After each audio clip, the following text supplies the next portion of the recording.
Hello, Remy. How's it going?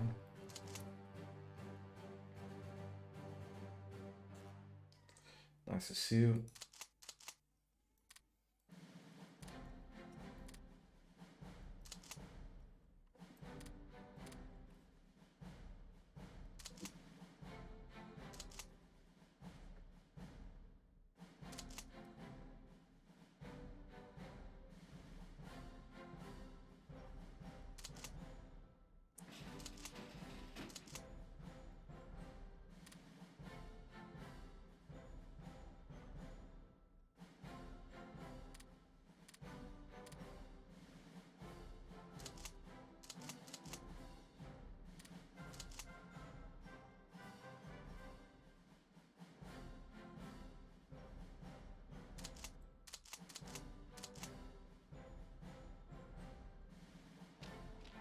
Oh, for fuck's sake.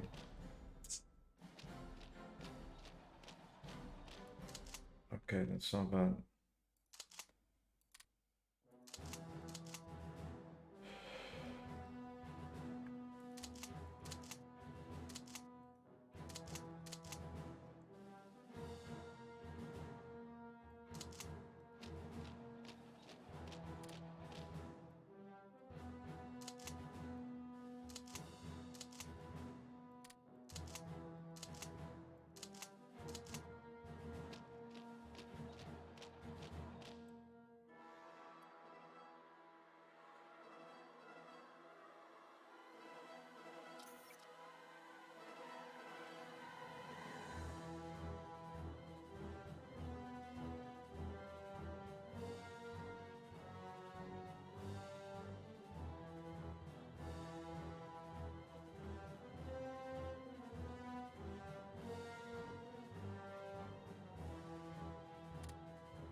Not sure I follow.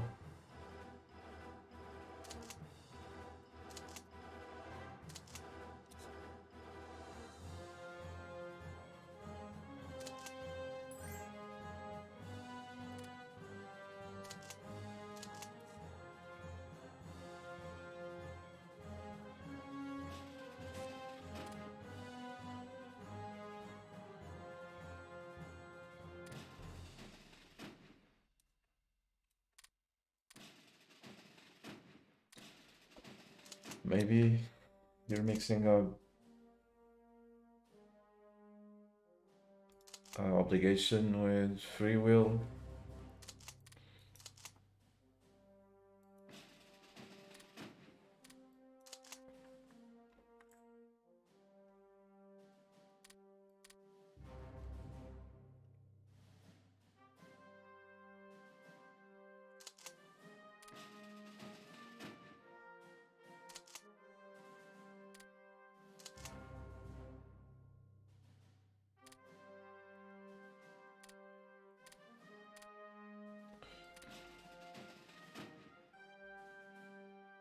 I mean, when I say obligation, I mean duty.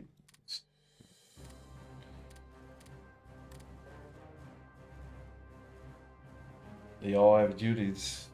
If you have a job or not.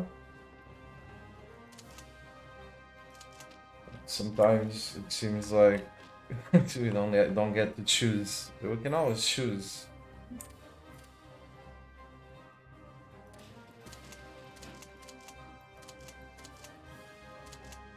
The consequences might be really shitty, but we can choose.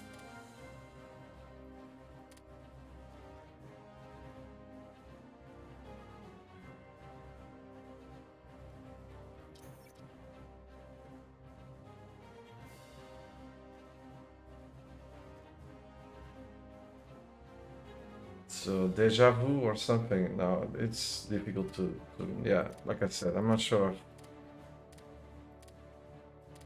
One day that we meet in person on a cafe or something, we'll discuss it. Or I suppose enjoy clicking, man. But this is where I almost never do that.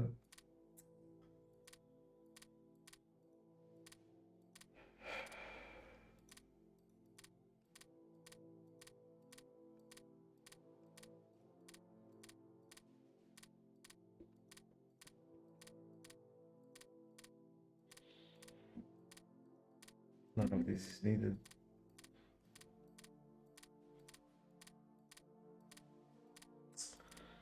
Then the AI doubles the convoy sometimes.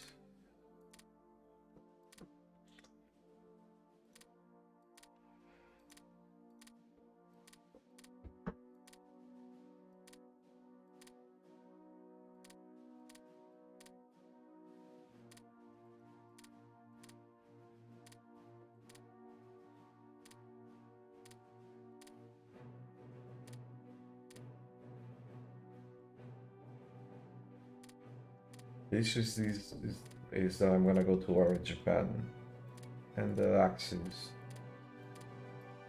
and then they will fuck up all my convoys.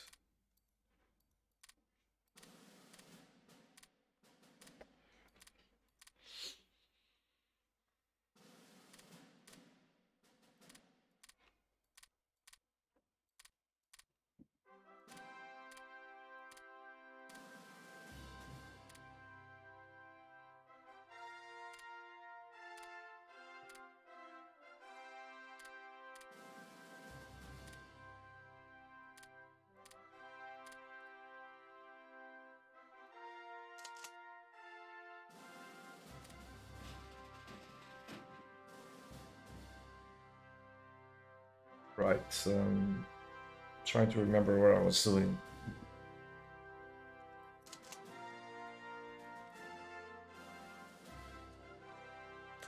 I'm gonna go after China, I suppose.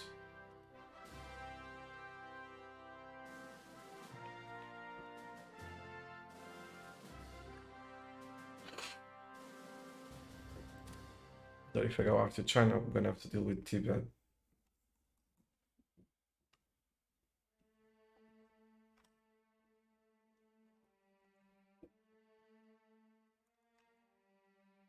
Then I'll stop being at war.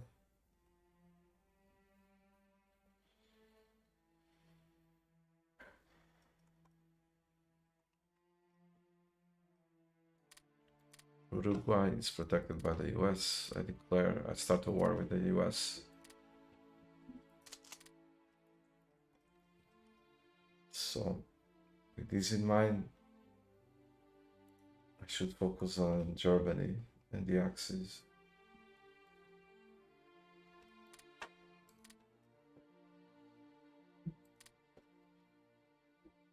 That means some time to build up. And wasted leadership, wasted IC.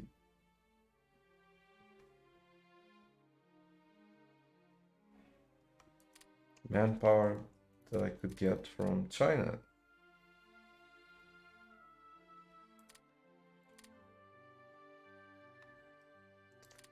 But then, like I said, I conquered China, I have to deal with these dudes. It's gonna take some time.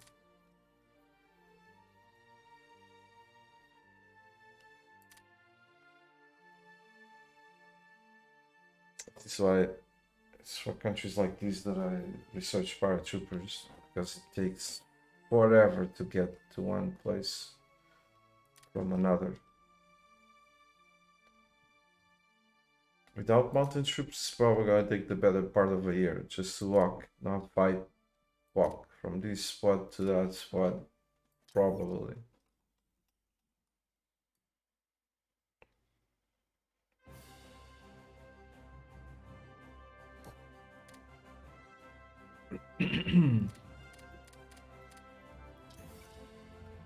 So I'm gonna focus on the Axis.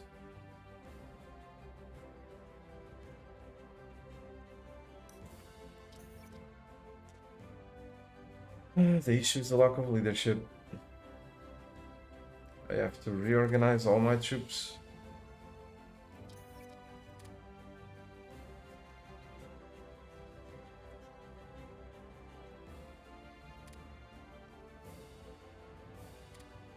I need, at the very least, anti-tanks.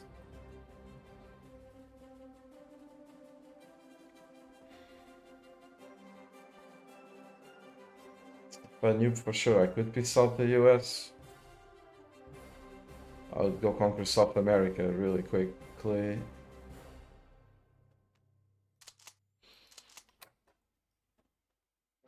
The issues, I don't know. Oh, right. Then there's an Axis Brazil, an Axis Peru.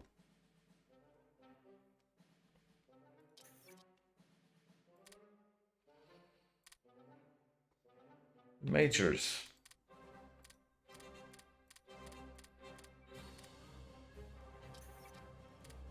Should look at that.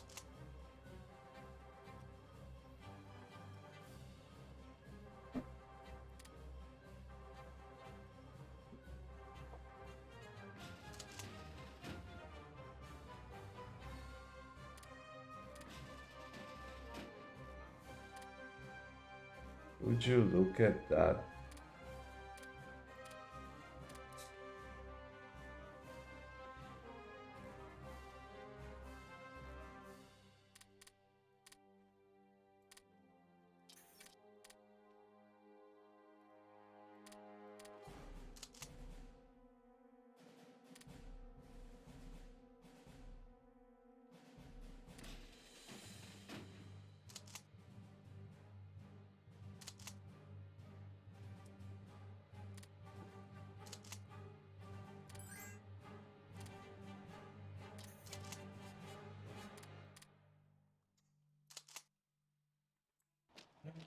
Patience, patience, patience.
Yeah, I'm not sure what to do. If I focus on these dudes, I'm doing this wrongly. And I'm likely doing this wrongly, so I'm gonna change these.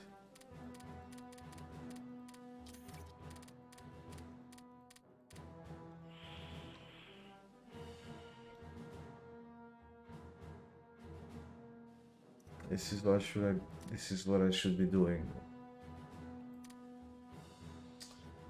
Just looking for text that I can't do without.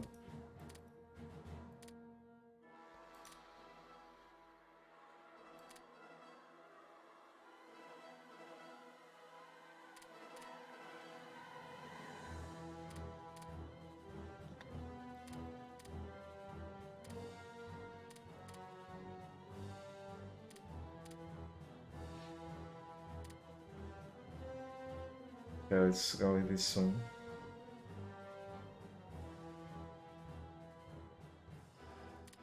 One more.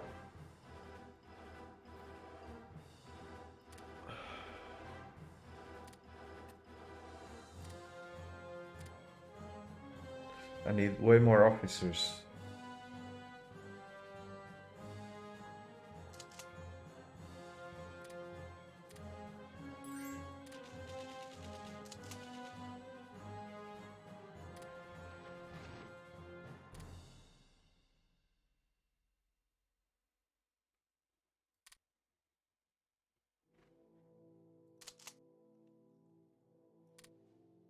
Ground is frozen, takes forever to get to their destination.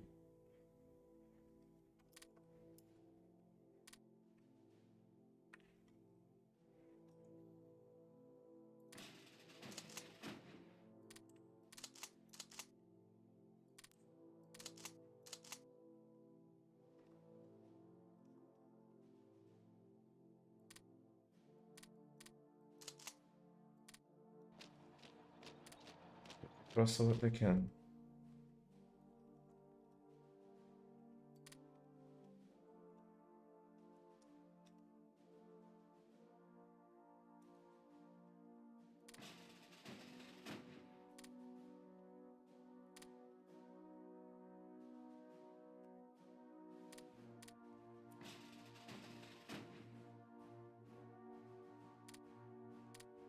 The issue is that this one is going to require a convoy in the middle of nowhere.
Okay, no leadership, I don't care.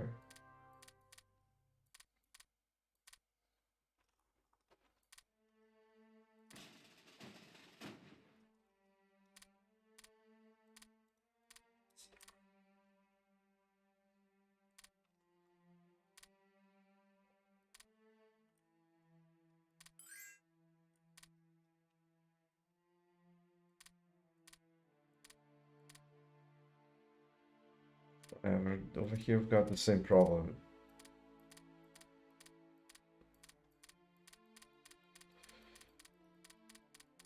Seems like a waste, probably. Not seems, this is a waste. It's just like, if rebels pop,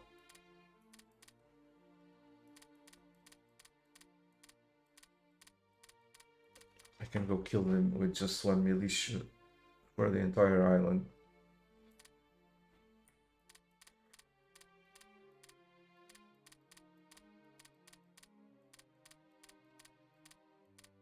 If there were no rebels, I would not be doing this shit.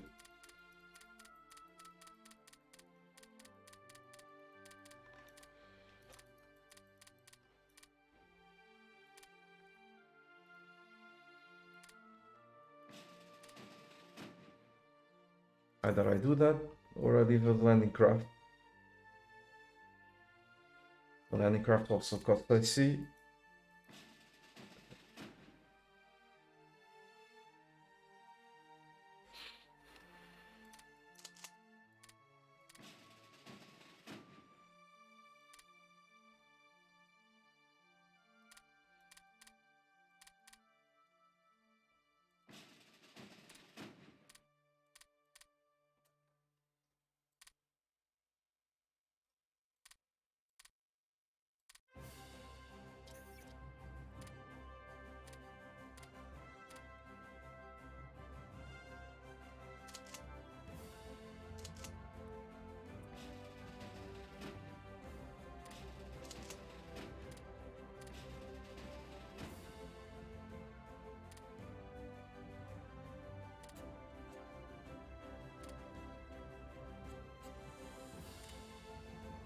I don't want disruptions in the leadership. Like, the leadership that I have, it's the leadership that I want to keep.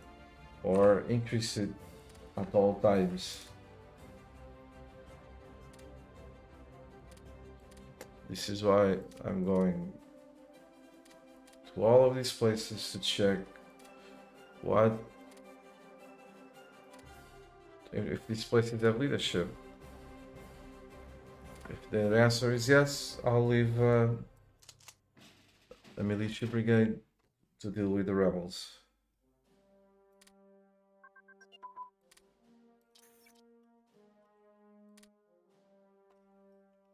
This should be a priority actually.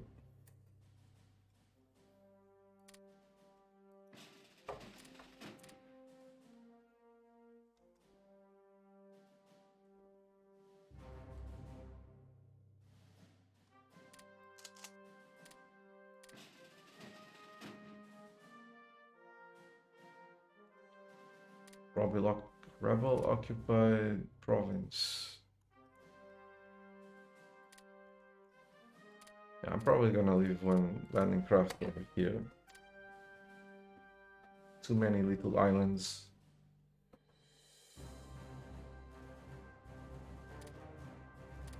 I suppose that will fix my problem.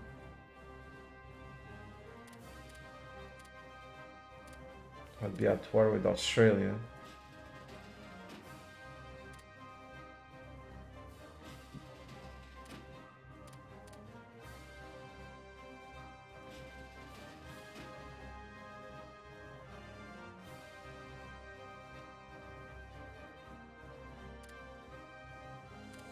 Yeah, let's keep that occupied.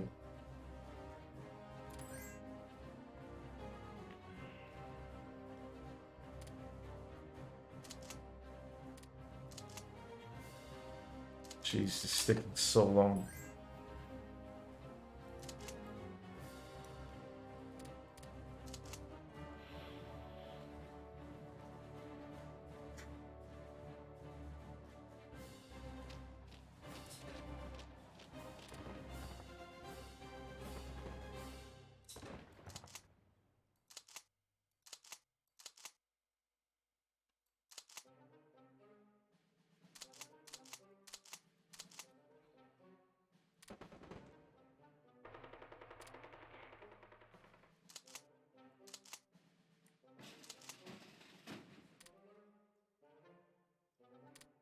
For here, there will be no leadership because it is on a different continent.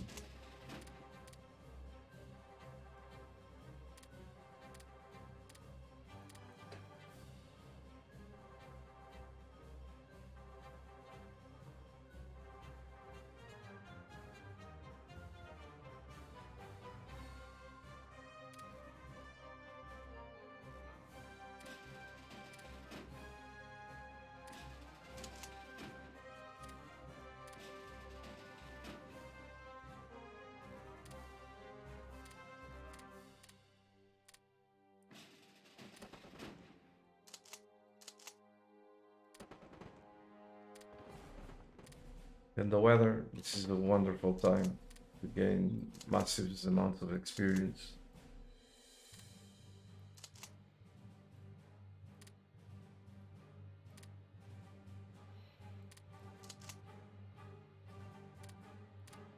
Which is awful. It's awful out loud because I need to take this city like for yesterday. The army's tied up. I need these troops.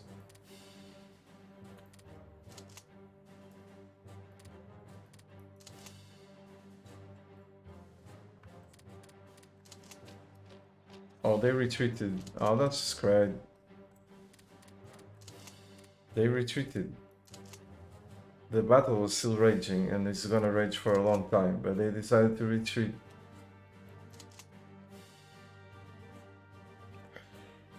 Right after I went to the trouble of making the headquarters.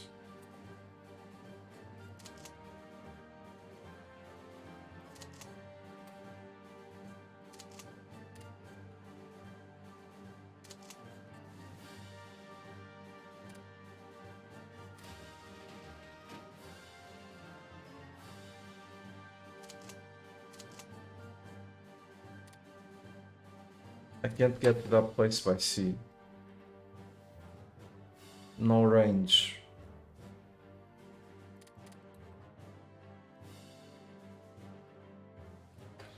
The range from this place over there, it's over 5,000 kilometers. Or 4,000 kilometers.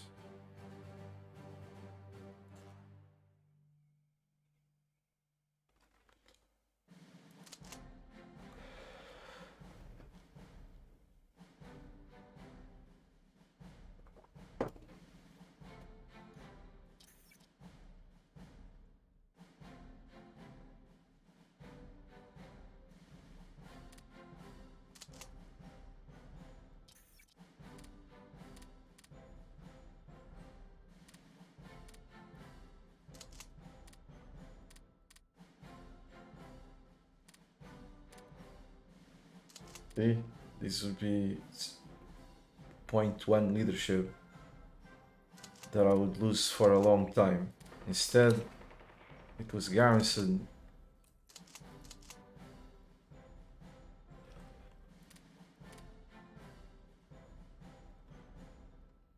The rebels were dealt with.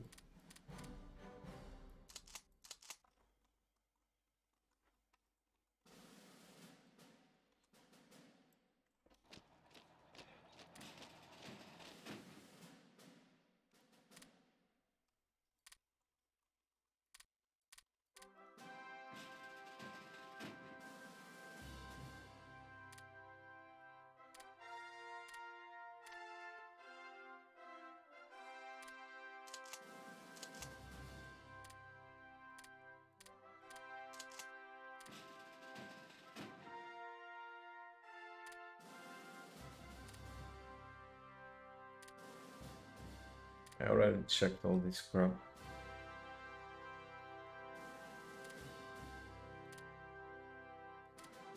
Hong Kong does not have leadership.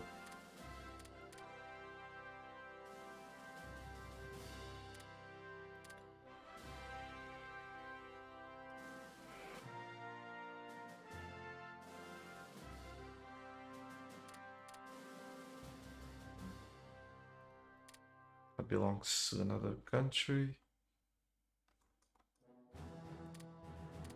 I think that's it.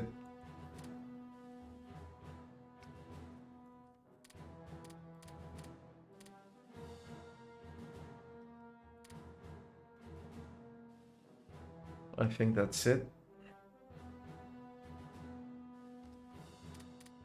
That's Europe. Let's just bring those dudes over here to provide me with another militia for Scandinavia.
What is the effect of this quarter creation is just to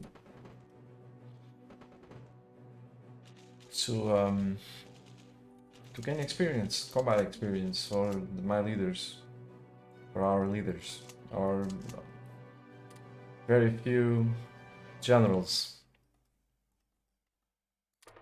Why? Because this is going to take a long time due to the weather modifier. As you can see, this battle is raging for weeks now.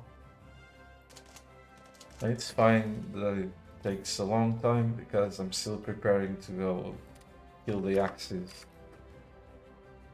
I've just only recently started making the artillery. And I only recently got superior firepower.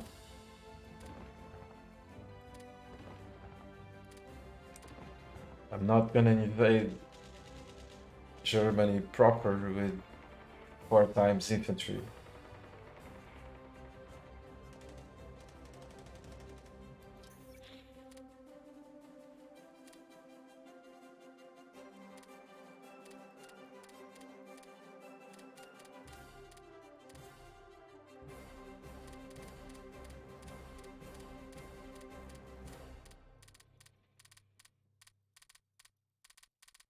I could use way more IC, just saying.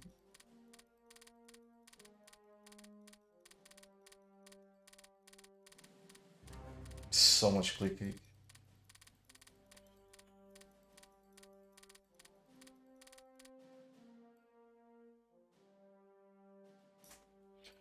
Artillery practical is quite good, so I at least managed to get that going. The weather modifier reduces the casualties and the organization loss. If this is very high, the battle takes a long time. Sometimes this value goes all the way to near 100%. So if a battle is gonna last months, you should take advantage of it. I mean, in this situation, I decided I should take advantage of it.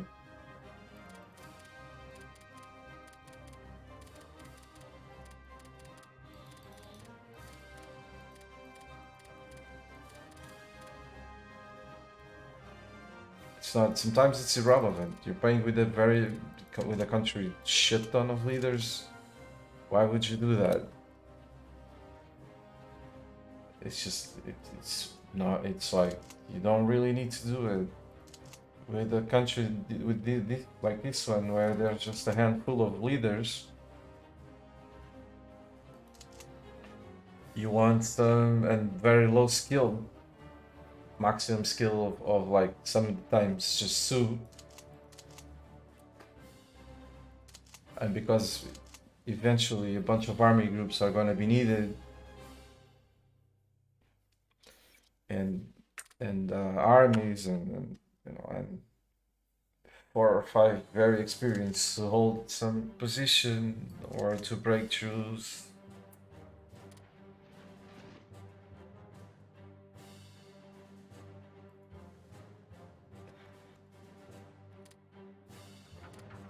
So that's why I did that. Is the time in combat the only factor for experience gain? No, but it's the most important one.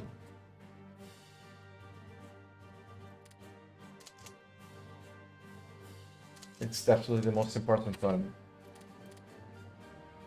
It's the one that gives the experience, but then the casualties, they get replaced.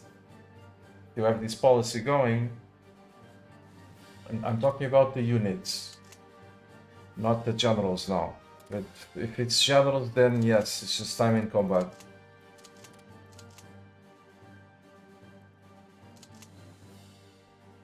The units, it's time in combat, it's the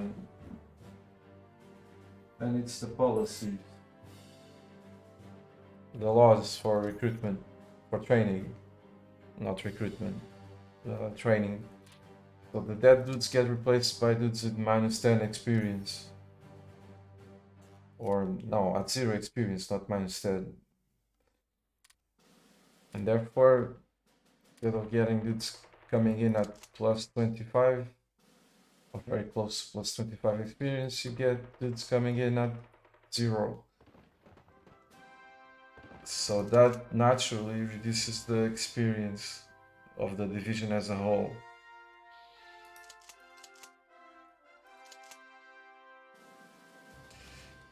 When I say casualties in combat, it's casualties from combat, casualties from attrition, casualties from manpower rotation if it exists.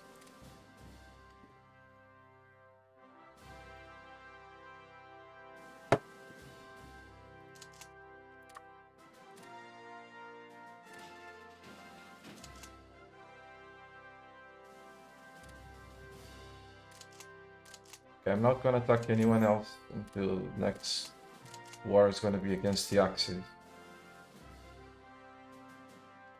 Unfortunately, one of the things this game has that Hearts of Iron 4 does better is we can update a template with just a click. Over here, it requires way more clicks, unfortunately.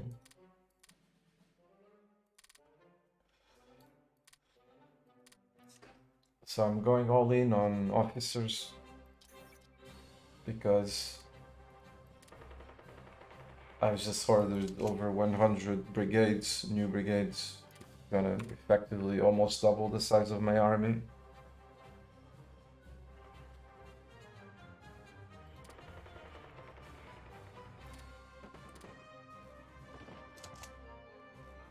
There we go. Finally, this took, I don't even know. I would have to go see the VOD to realize how long this took to be conquered. Canada itself. Probably an entire year or more. Because the Navy couldn't help to come take the last CP. So walking all the way from the East Coast to the West Coast, it just took forever.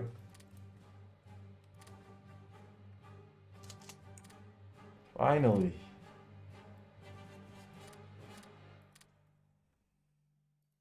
Where did they pop? There were some rebels that popped. Where did they pop?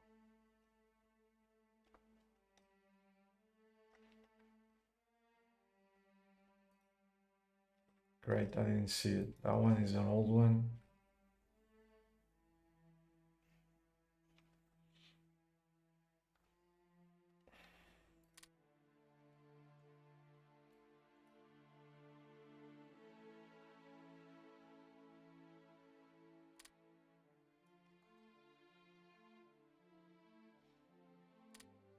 Doesn't say.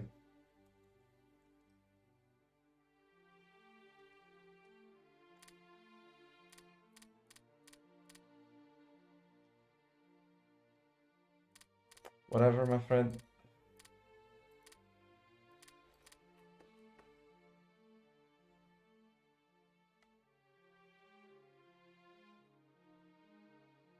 I'll find him out. I'll find him.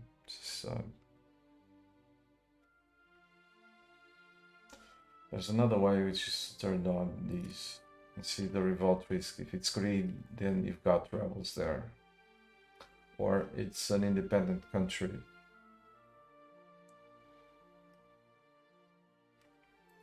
See, this is an independent country. If you see one green in the middle of nowhere, like this one,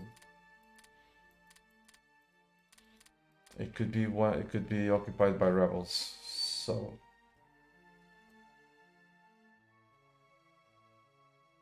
I don't see any.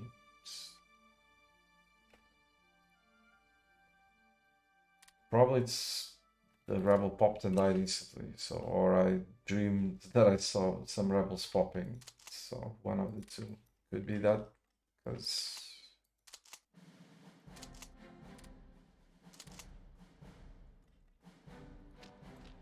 no, I'm really good at derping sometimes.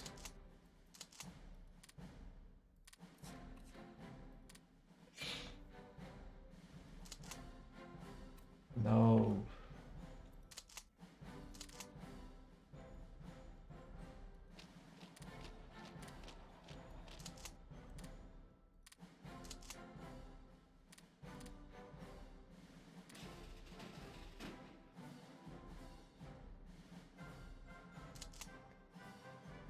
But now it's turned this into something that could withstand.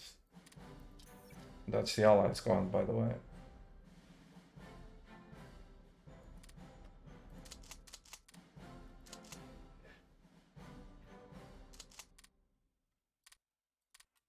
Turn something.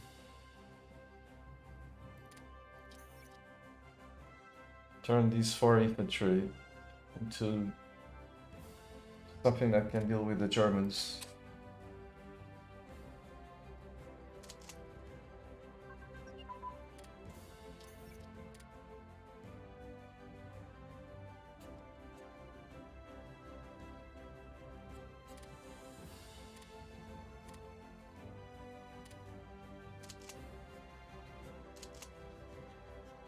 Got ships.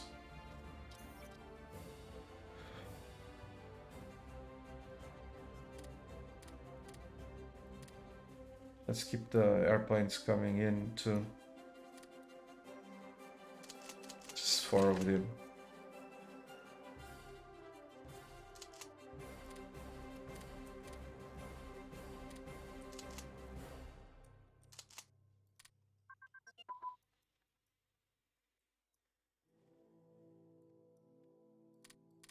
Funny, the US was attacked by Japan, but didn't decide to join any faction.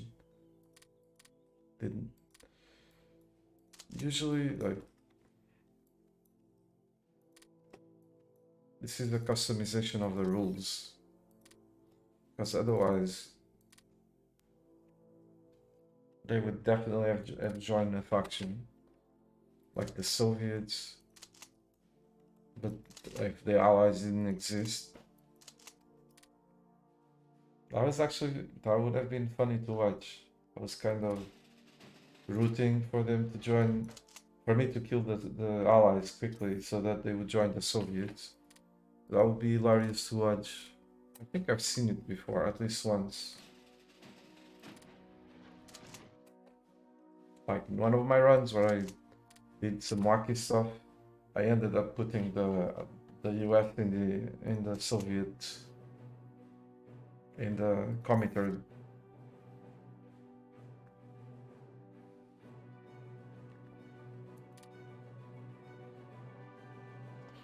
There is one thing that I need to do, low priority, but I need to do, which is to buy some good stuff.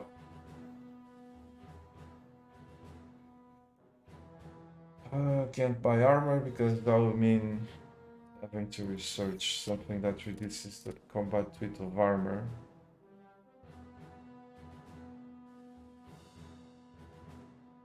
Without this armor, it's pretty useless, in my opinion.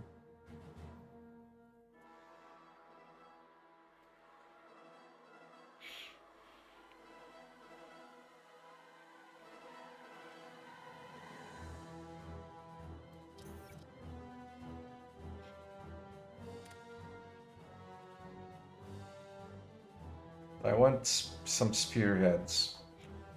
If they have some armor rating, they can cut through regular infantry like hot knife through butter.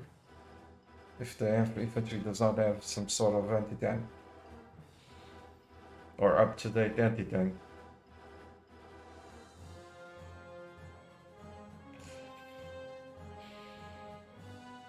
But this is slow. But that's not a big deal as long as I can break through.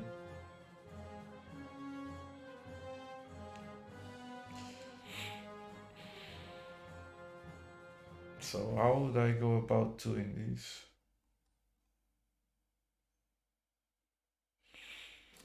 Wait, it's not completely useless, it's just not as good as it could be.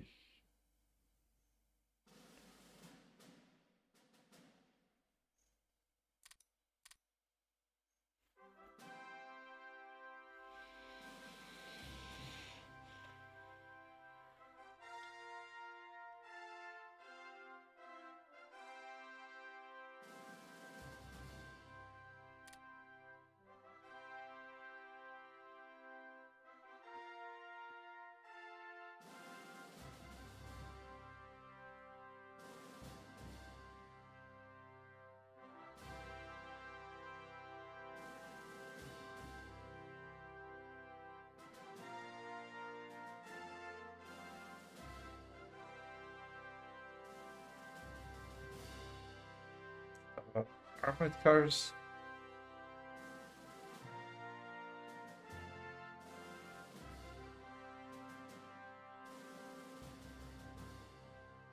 Armored car is a bad choice usually. Damn, this doesn't stand still.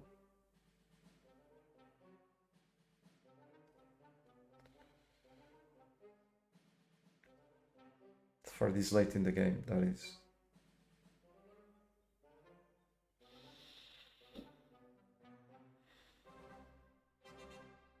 It's just that this is a unit with a low softness, 45%. And this would speed up the heavy armor. But then the amount of soft attack would be reduced by comparison with what we could have if using artillery instead. Anyway, I need a small break. I will be right back. 5 minutes tops.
in Hearts of Iron 3, the AI builds anti-tanks. So they usually put anti-tanks in their divisions. So to have any meaningful amount of armor that actually does the job armor should do in terms of in having the armor advantage over the AI, this is the only one. This is the only one that does the job. If up to date or one generation behind the times. So for this to be for any division that I buy now from Germany to remain relevant 3 years from now or so, I would have to buy heavy armor. So armor of 9, armor of 11, anti-tank piercing of 10 or something. That should be it. Yes. So this side is one needs one piercing to be able to pierce that. So it needs to be ahead of time to be able to pierce that. Don't wait until the last moment to make the decision. I don't have the spare IC anyway, right now.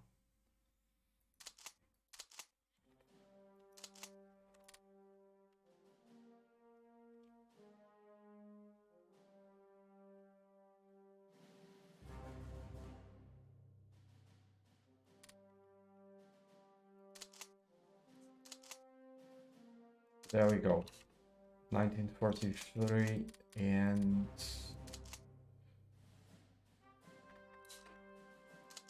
the allies are no more. Really different from a week ago or so when I was fighting wave after wave after wave after fucking wave of underground resistance because I couldn't annex the allies due to the US joining them.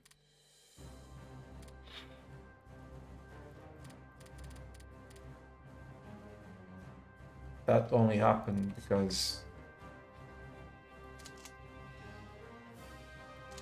I didn't plan to have to go. I didn't plan well, and I held myself back because it was not supposed to be a world conquest. So I can do this.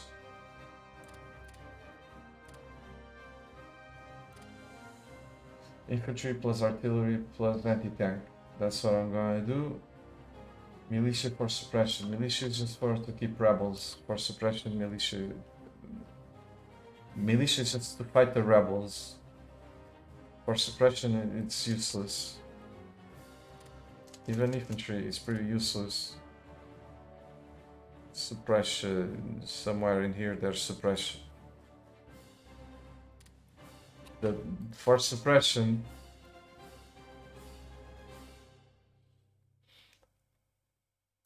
suppression, I would use military police if it wasn't a false choice, because the amount of military police needed to suppress the rebels is just gigantic, which turns that into a false choice.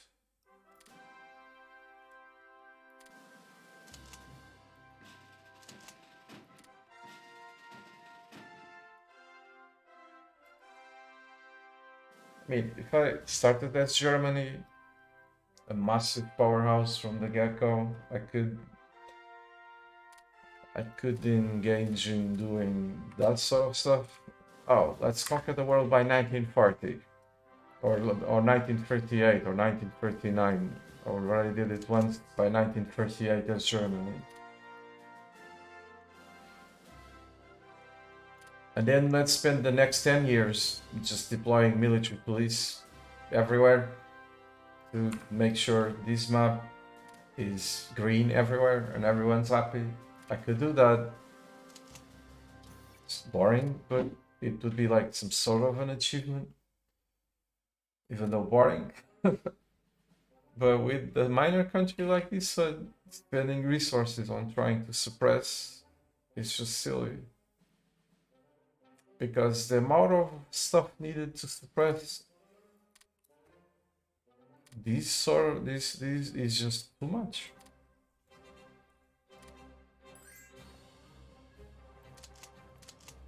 Yeah, it happens. But in the meantime, I took your leave and started explaining why this I can't do suppression. This is 0.33 only for suppression.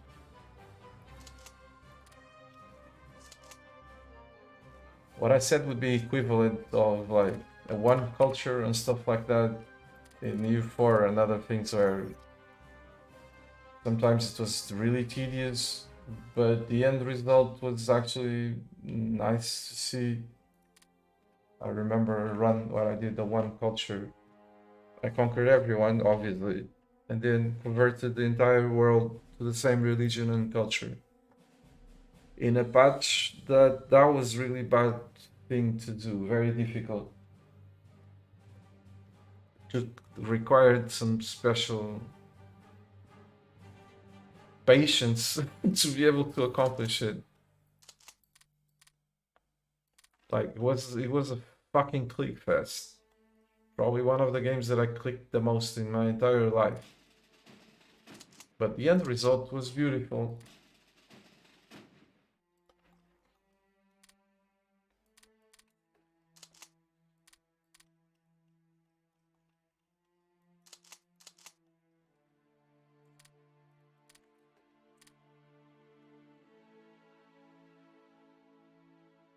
So clicking too much, it's not only boring, but it's also work intensive. But I still did it, so why not conquer the world by 1938? And then just start deploying military police everywhere and show them up. Oh, look, everyone's happy, which is something not supposed to be able to do.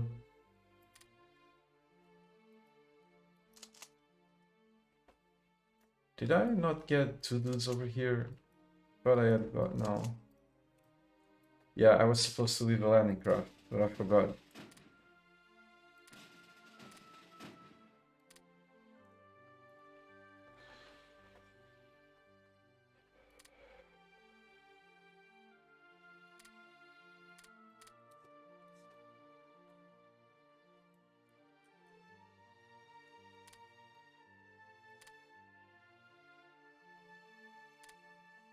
Now it comes quick intensive part.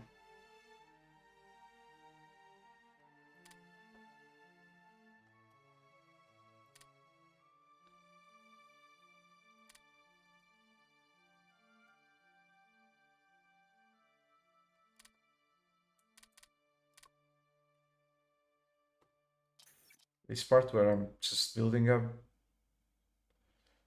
stuff and not attacking anyone is really scary. Because I played modesty apart quite well up until at least a year ago or 6 months ago. That's where I'm not sure if I made the right decision. But it was a lot of work to get to that point.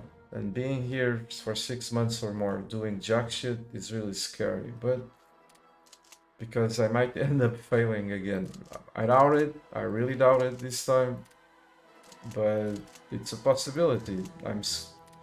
Should have, like, arguably when I went for Canada, I probably should have gone for China and keep pouring reinforcements into that fight so that it wouldn't continue be a stalemate. The end of killing China, I would have like 16 leadership or something or more, and I would have, I don't know, 90 manpower or more per month, probably something like that.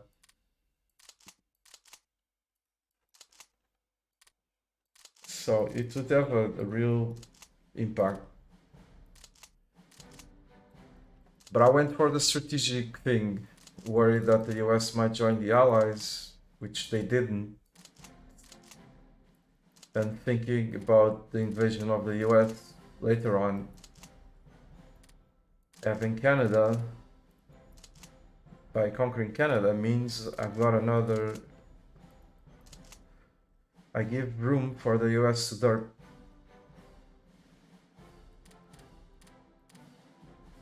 A lot of room.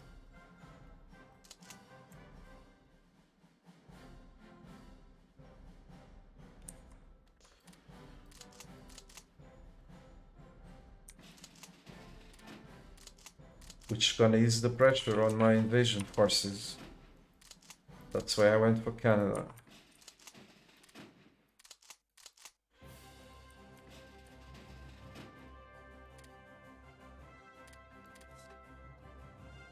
And now I'm gonna spend 6 months stuck at 13.48 leadership, just building stuff. When I could be like for 2 years or more with 16 leadership, which is one of the biggest problems that I have, the low leadership.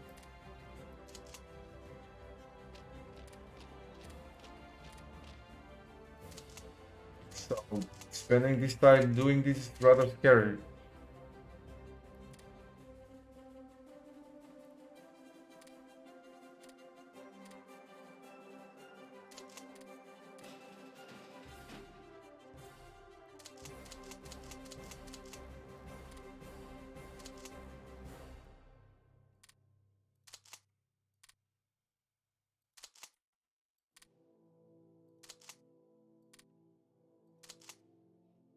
I could do this with a click. I probably should, to be honest.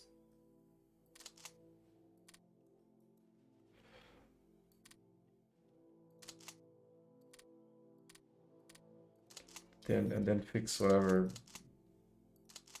that fucked up.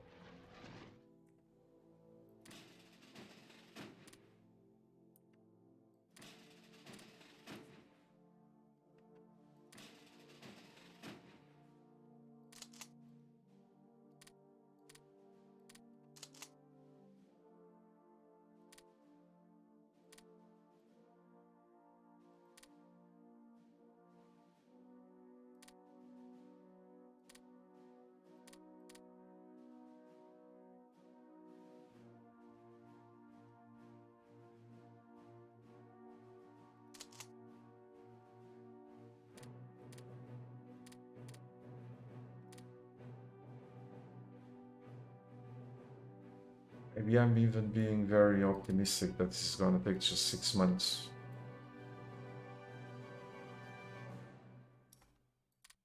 But it shouldn't take more than that. So by May of next year, or so, the axis should be no more. I just hope.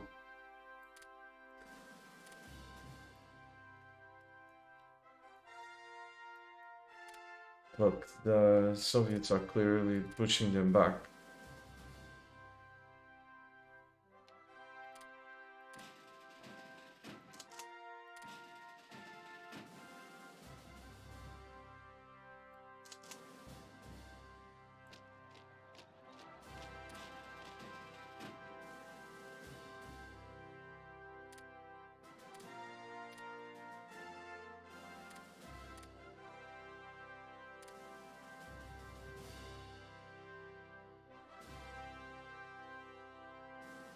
I just hope I don't take too long,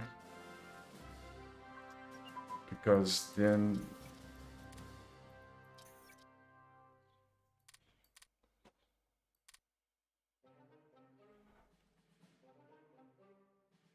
I might take forever to do it. So then the dudes, the Soviets, will end up with stuff that I want.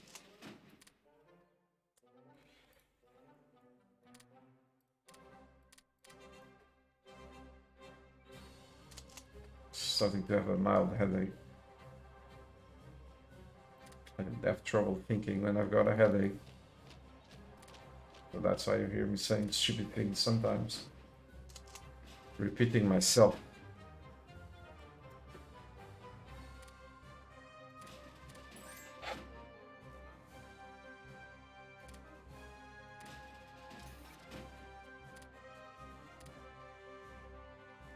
When Hearts of Iron 4 was announced, I was hoping,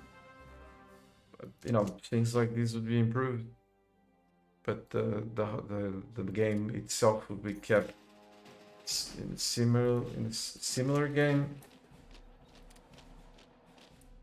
This is a very click intensive, updating a fucking division.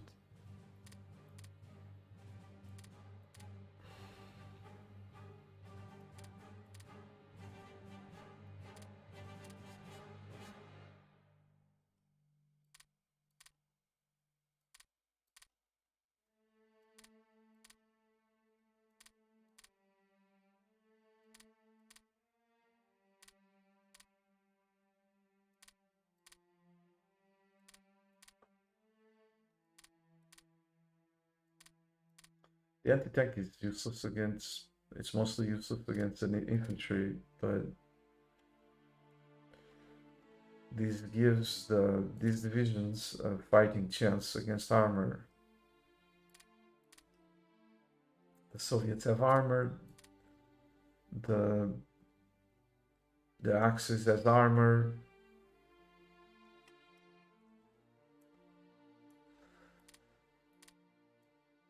the US has armor, and so on.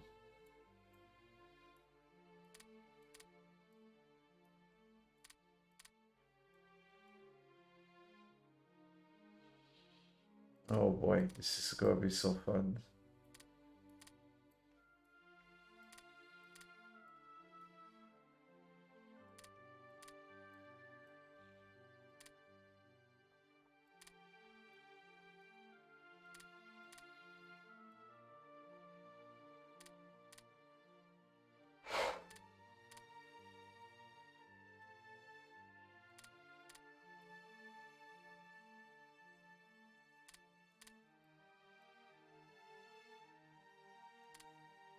Oh, jeez. The militia gets in the way. I've got a shit ton of militia and it's now getting in the way. See, all this militia. So I'm probably just going to put the anti-tanks in a province nearby and go from there. It's less clicks, probably.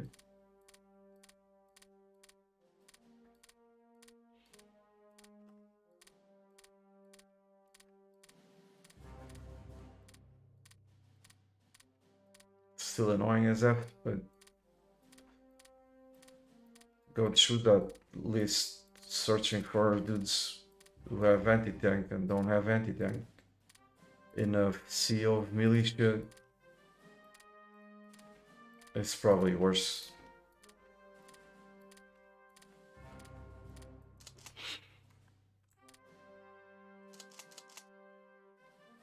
So you have the dudes who have anti-tank go to the left.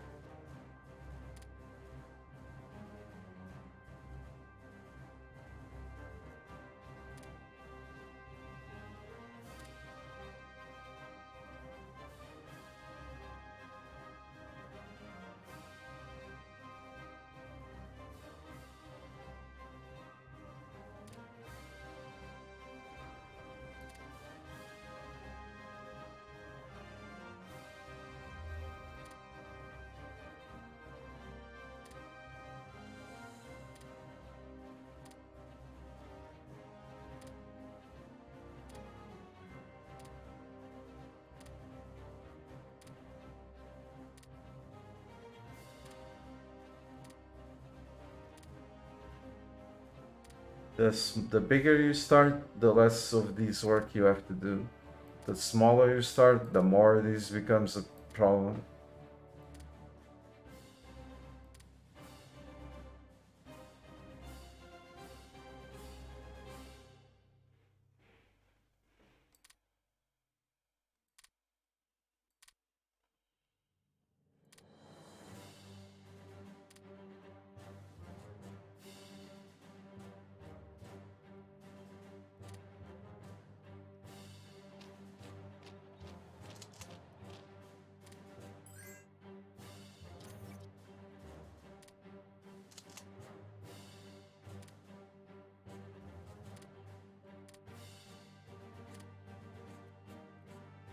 British militia used to go for Canada.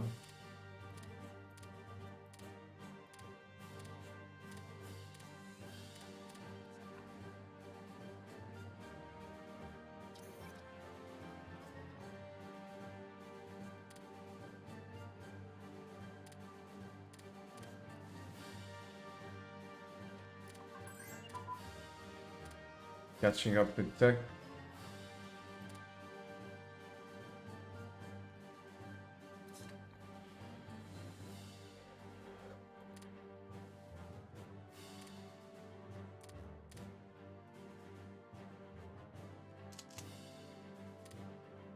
Fun times. Okay then, so let's see. I used to have some workaround for these. Hit control.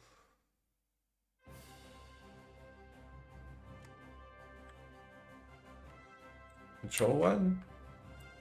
Then press these. I can't recall. So whatever, just forget it.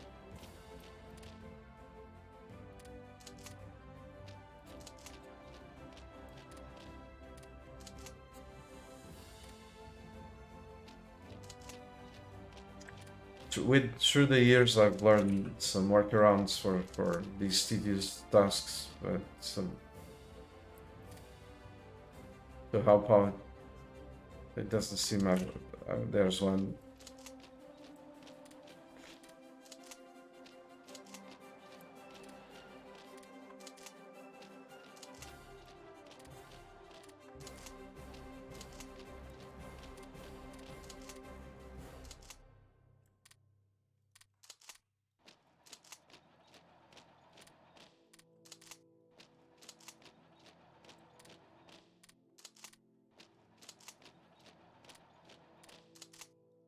I suppose if you start with Germany, this won't happen to you.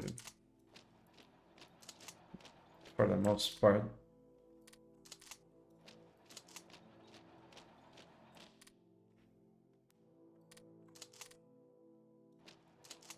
Let's white so that this is sawed off. Won't show up in the list.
This is weird.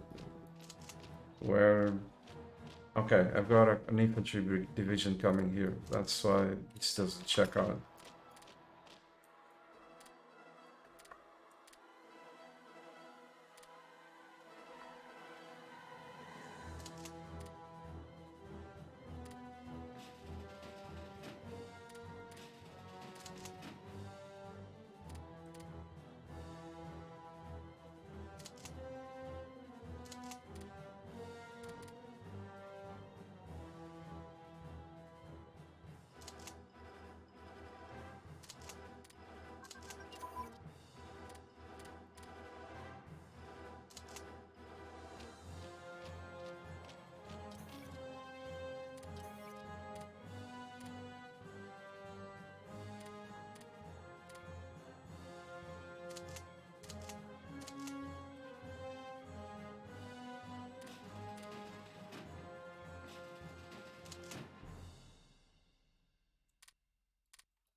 And it's gonna be a struggle to keep the officer ratio high, while I basically doubled the size of my army in a very short amount of time.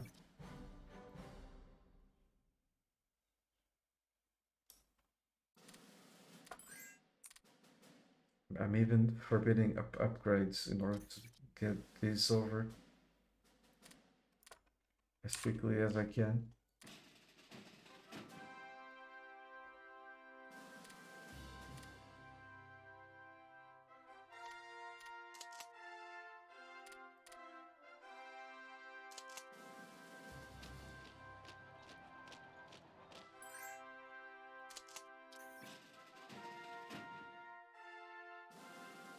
And this is why I went to the trouble of protecting every single province that has leadership.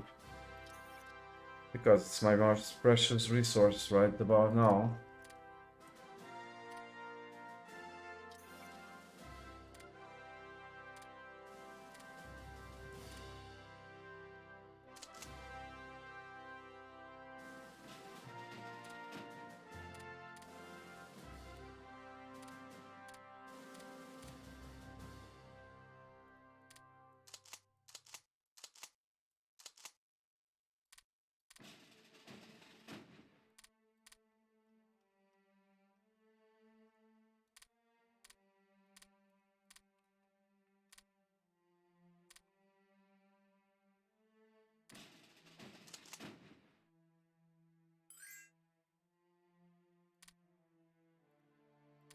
South America can be conquered really quickly. So I'm not very worried. My mind is in killing the Axis and the Soviets and of course the US. And with paratroopers, naturally China can be taken really quickly too.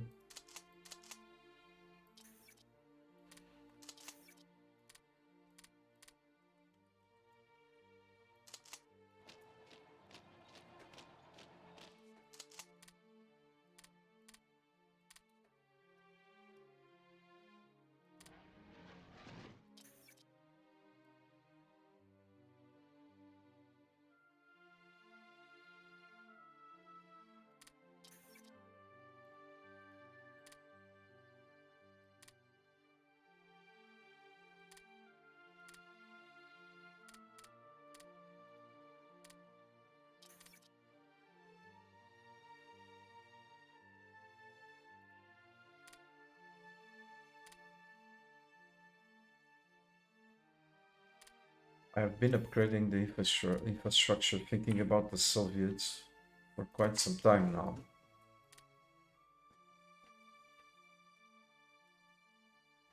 Here we go again.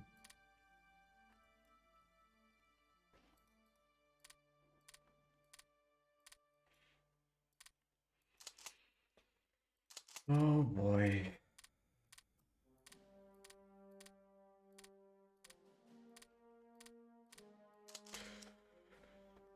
Complete the division to the left.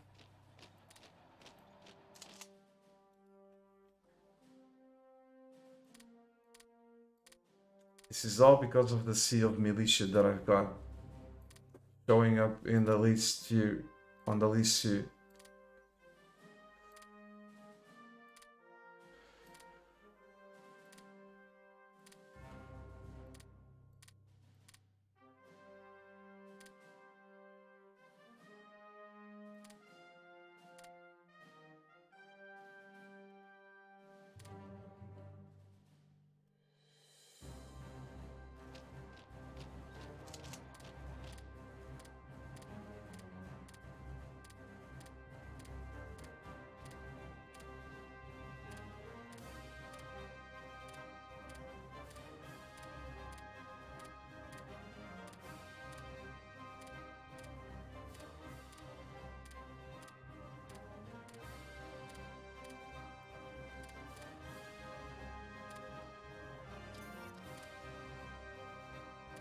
That's pretty unfortunate.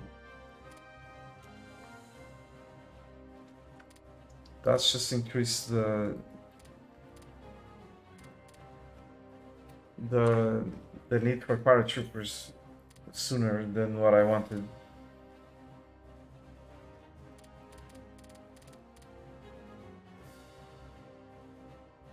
And transport planes too.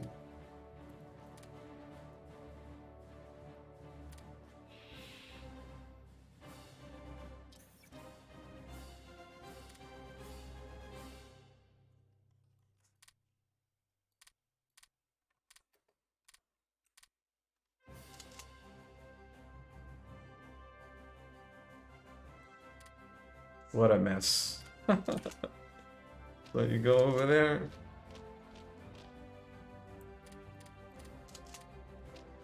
It's not a mess, it's just a bunch of clicking, a lot of clicking. This is organized. A mess would be me just going around like an headless chicken.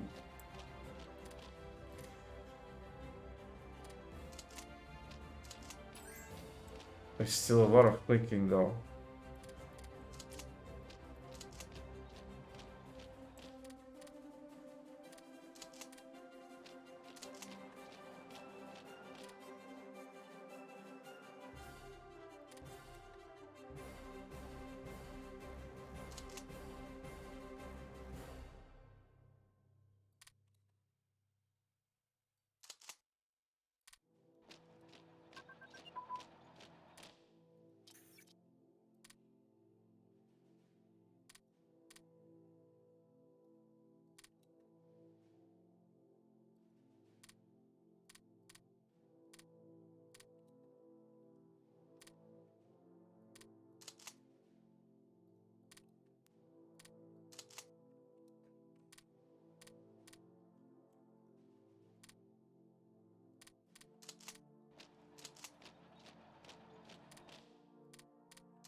Euros, what I've been talking about, spreading the militia like that. Killing rebels is often just a matter of a couple of clicks.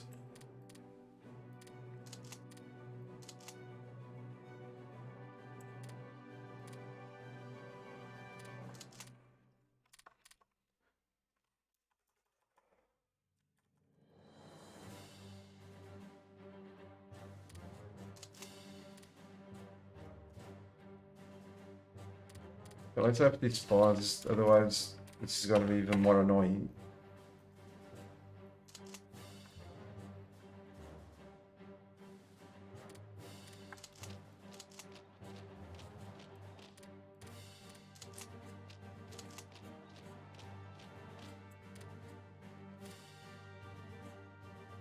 Oh wait, still have a lot of artillery. Still need a lot of artillery.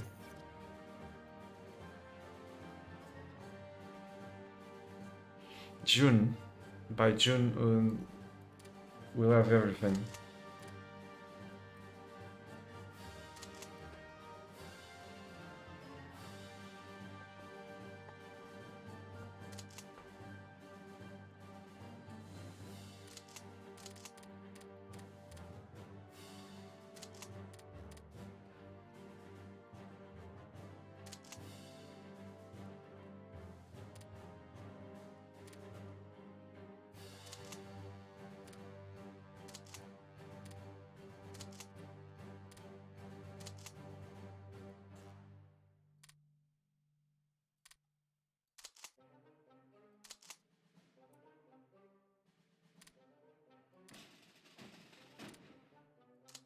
There's too many dudes for Canada, especially because they're all gonna die.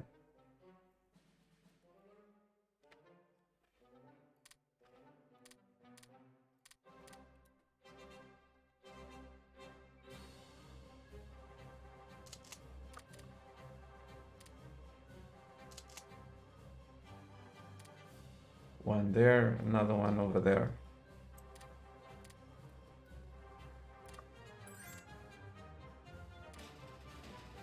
Well, I should have kept another one. Let's go back.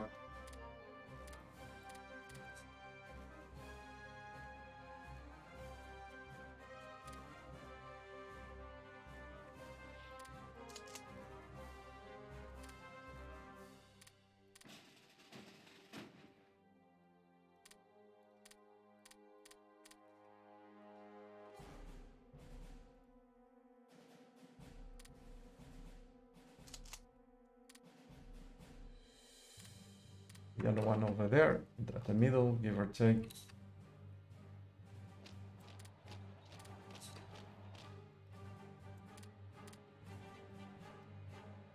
Yeah, that seems good.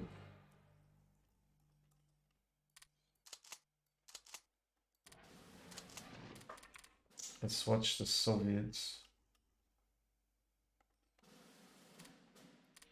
Like this is sending mixed signals to me. It seems like the Soviets are recovering, but at the same time, look where Germany is. The Soviets not long ago were at near 100% surrender.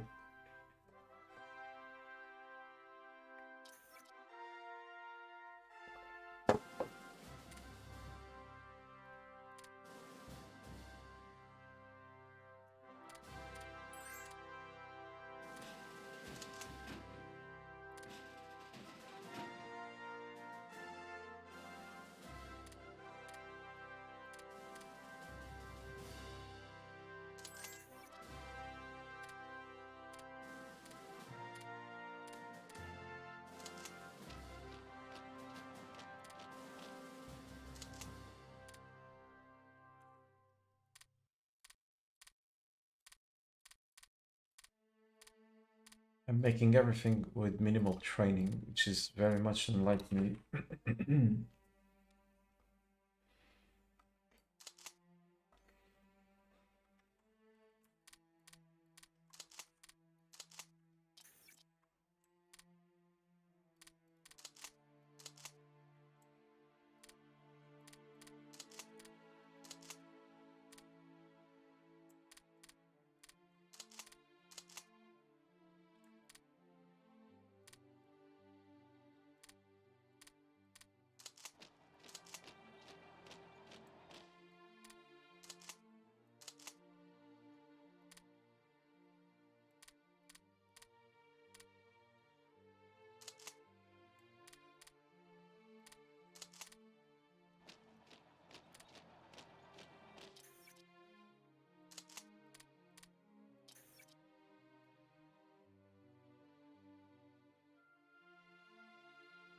Infrastructure seems to be really eating a lot of IC, but really isn't. There's just a lot of it. We just see a lot of it. You know, this is cluttered with infrastructure construction, but this is just 0.222. So 10 of these requires 2 IC, 122 IC. So it's really cheap to make it and makes a huge difference.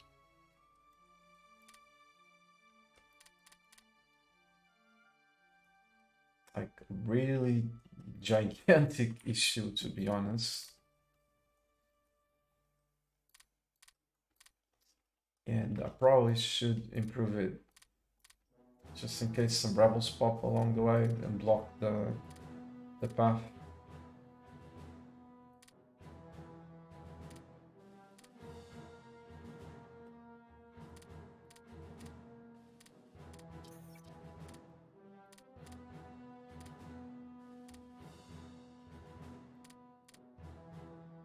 See, like that one.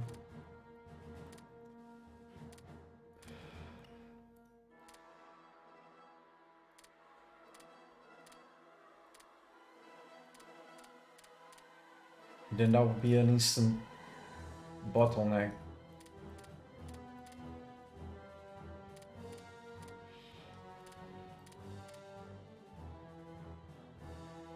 Over here, there's not a lot of need for the infrastructure. I'm going the wrong way. This way.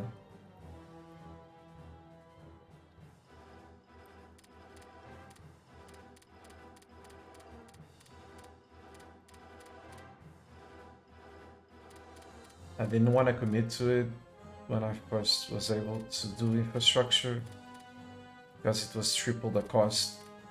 Now it's much cheaper.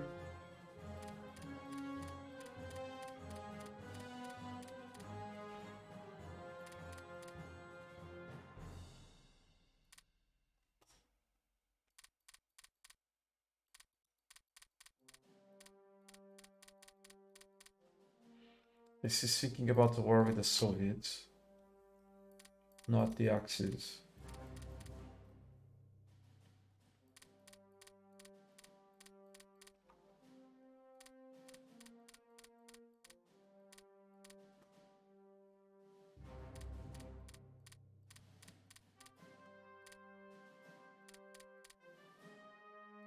I'm not sure where the Soviets are gonna end up.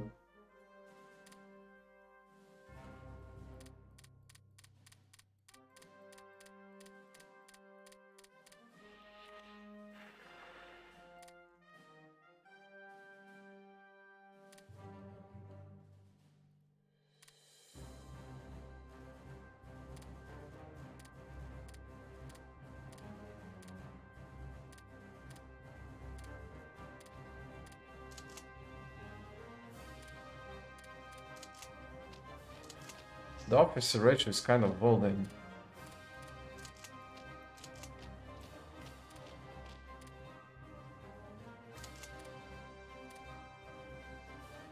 I was thinking I was gonna drop below 100.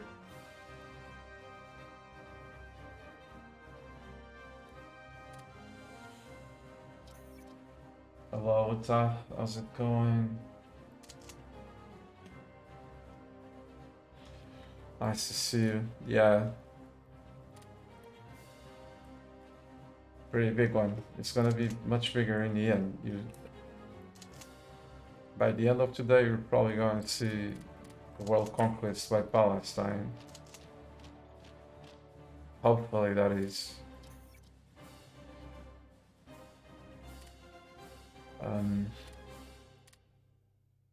I need to buy some paratroopers. Buy production license. Please don't say no. This is...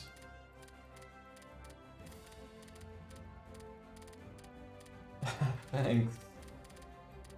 I'm glad.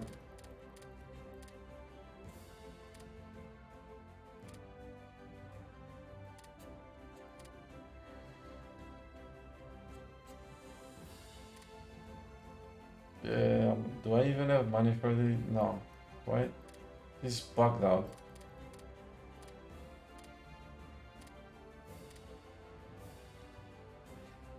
I do. Please don't say no, you dicks. They said yes. Okay, cool. Last time I clicked some 90 times and it said no. So you could see my face. I was really annoyed. So now they actually...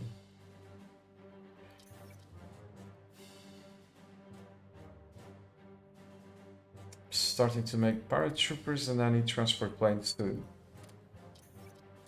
So that's the next thing I'm gonna buy. There's a huge need for these because of China just joining the Axis.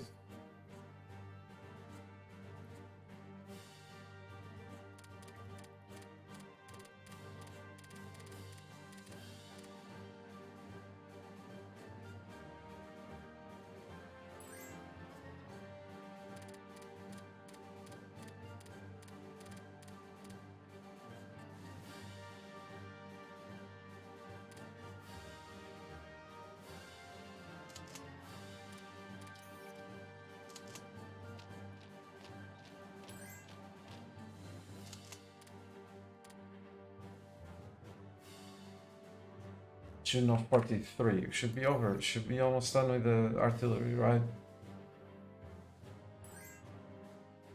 It's July. I said June, but it's July.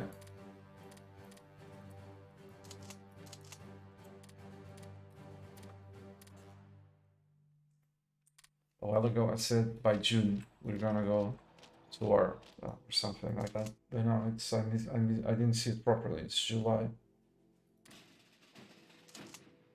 That's when the artillery will be ready. These armies gonna be pretty big. Like almost not counting the militia, I'm gonna end up with 260 brigades, which is quite nice.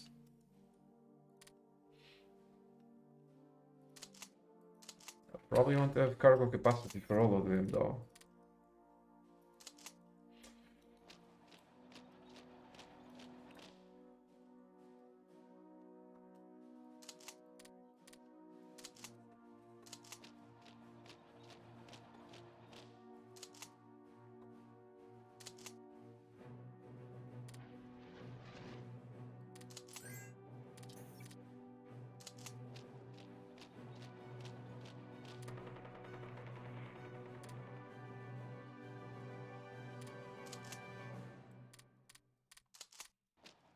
And that will be the end of organization. Like, as soon as this artillery gets done,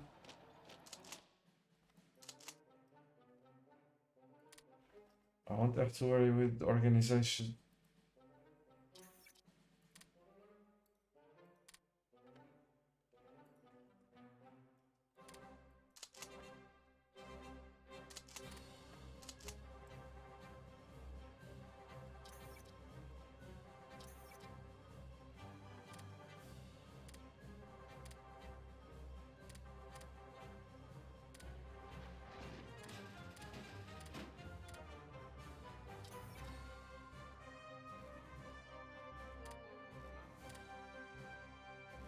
Wow, Germany is winning.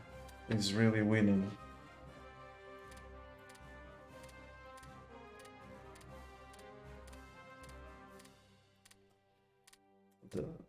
That's quite interesting.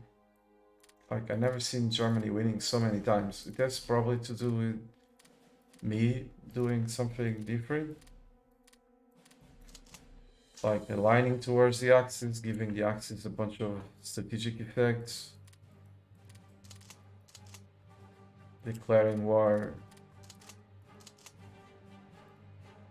Bringing Japan, but Japan is not at war with these suits, so that's not a...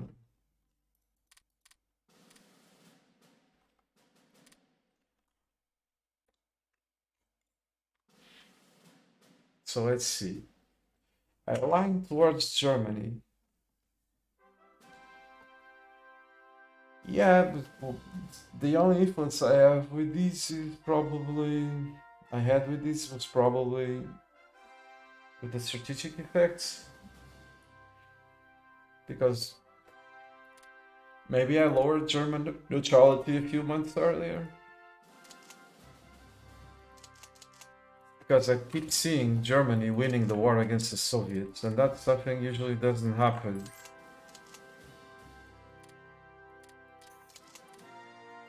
So either was very unlikely, it was a very unlikely thing, you know, succession of events, for me to see Germany winning the war 3 times in a row. It's extremely unlikely. So probably it says something, it was something I did.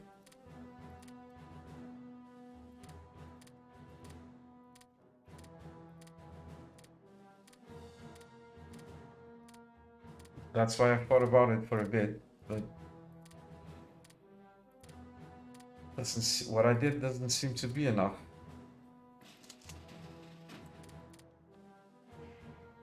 But it's true, I own like half the world right now, and I'm giving the Germans some strategic effects in order for them to not declare war on me.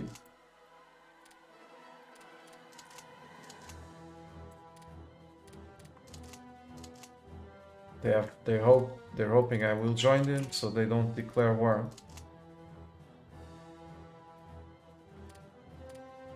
And all the time they're enjoying the strategic effects that I'm giving them.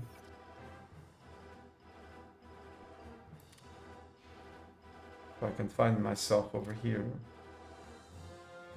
Tungsten for heavy water, dockyard facilities, ball bearings, prefab ship facilities, horses, and antibiotic, and the list goes on.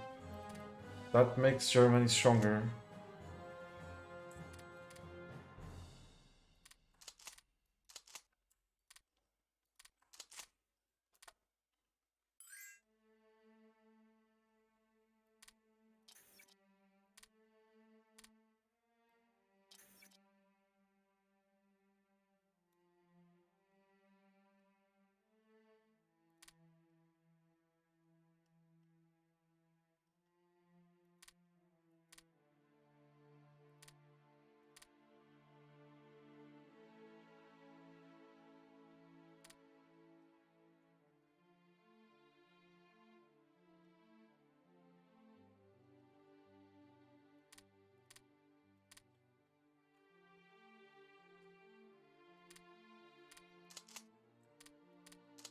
Oh, yeah, it's organized. It's finally organized.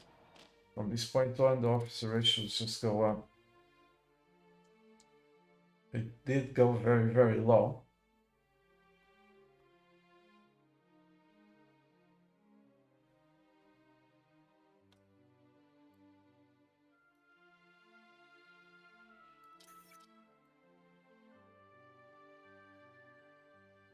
I would like those paratroopers to actually get some experience.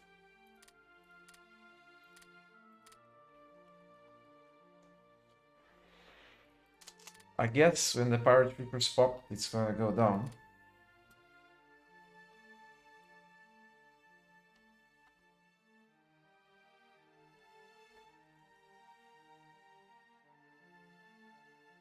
So now it's the time to go for the axes, I suppose.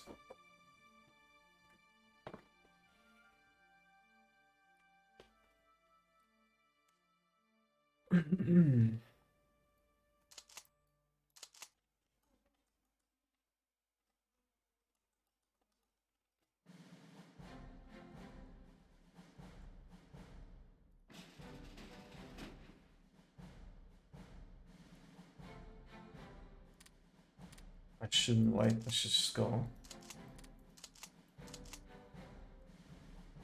Got Saudi Arabia next door.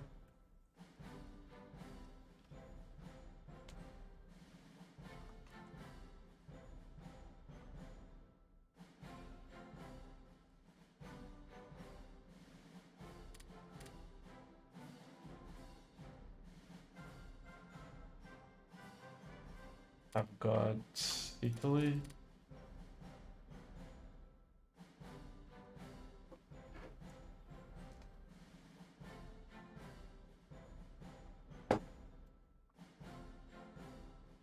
I've got quite a big army, so I can actually split up in a way that I can deal with all of them at the same time. Or not, 67 divisions.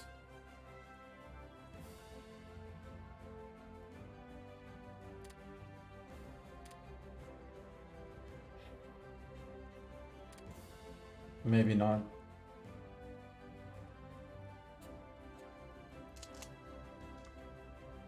So I'm just gonna make sure I don't get wrecked.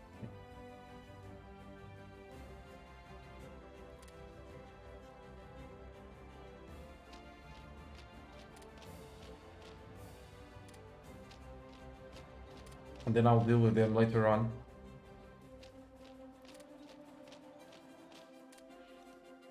I thought I had more divisions and it's still quite a respectable army. This is a 5-brigade army. 5 brigade, each infantry has 5 brigades.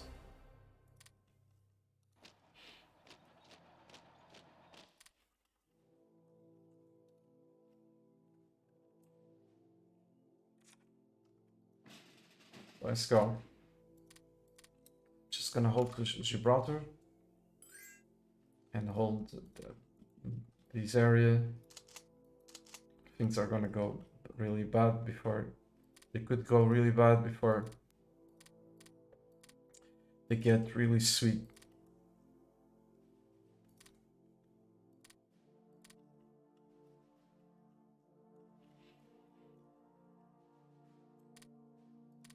I'm gonna do it this way or else the game is gonna freeze. I should ask for stuff from Germany before before killing it, I was thinking about some of those, but what I really need now, it's these.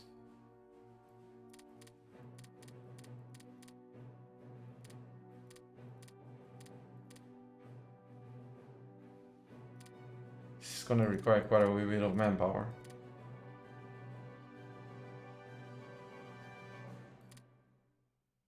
And money. Please don't say no. Yes.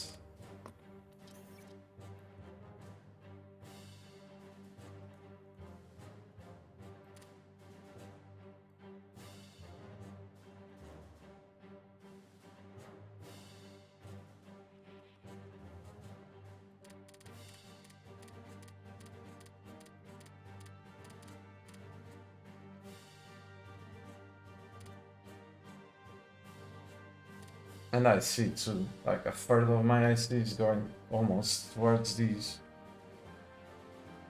Which is gonna slow down the paratrooper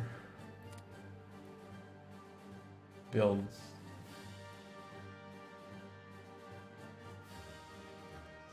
Whatever, I just need to have the transport planes.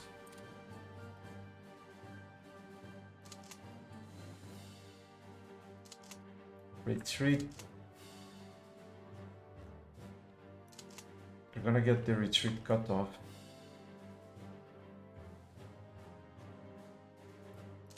If I don't do these straight away.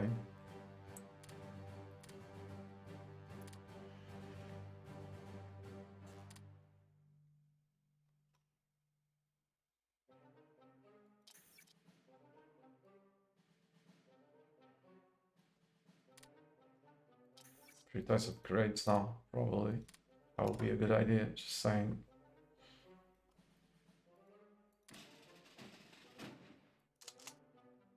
That would definitely be a good idea right about now. It's gonna slow down production, but I'm about to fight Germany in the Axis, so they're the strongest faction right now.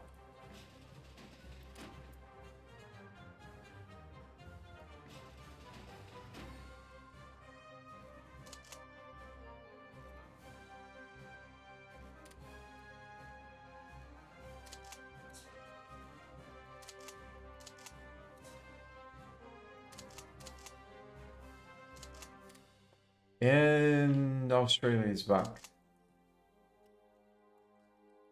Okay, cool. That's cool. That's actually cool. I wanted it. I wanted it in order to be able to kill Tibet. I'm now at war with Tibet and Australia. Why? Because if I go kill China and I'm not ready to deal with some other country, Tibet, I'm gonna have to kill Tibet. And because of Tibet, Tibet is the only reason why I didn't go to peacetime wars.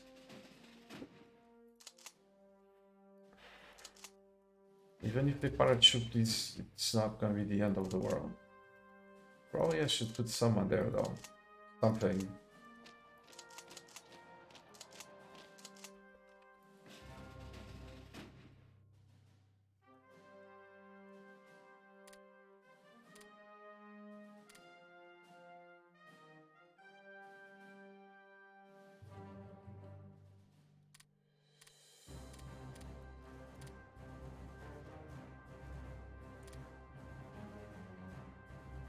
I've been forgetting about these.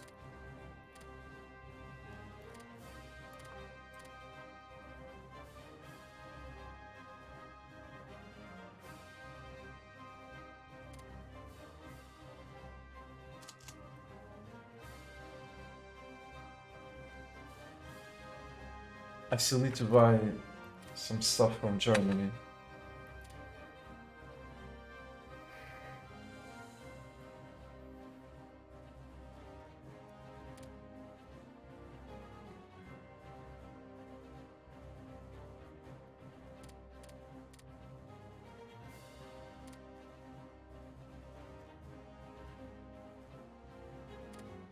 I was gonna go buy armor, but I think that's silly.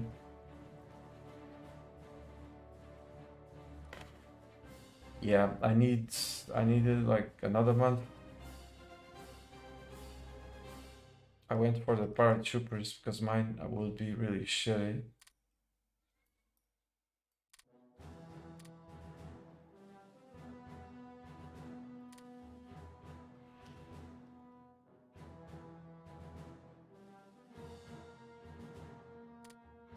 Hey, they upgraded these.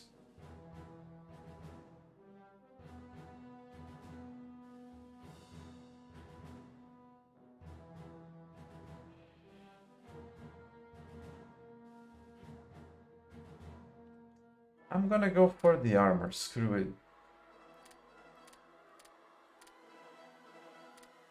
Like 12. If I can... Then I can just give it whatever. And it's gonna be already quite good. The fucker said no.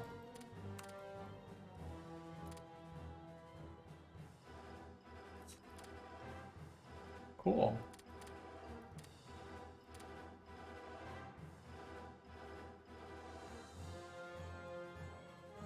Not looking for heavy armor, looking for other stuff, but they don't really research it.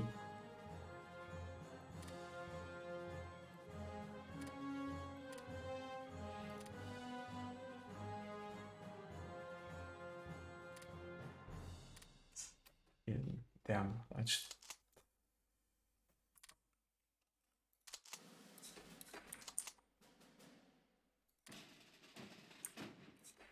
I guess I could always conquer Germany and let it rebel one province and then buy it, but that's gonna take a long, long time.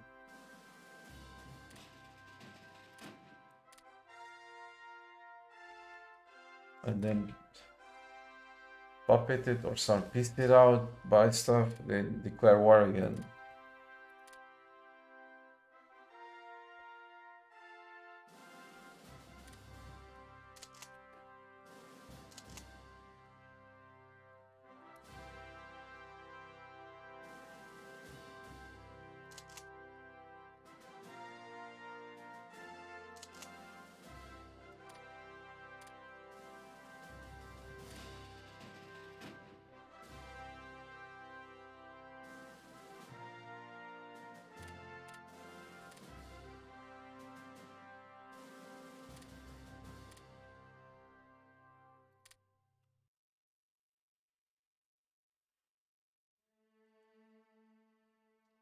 It's a bit,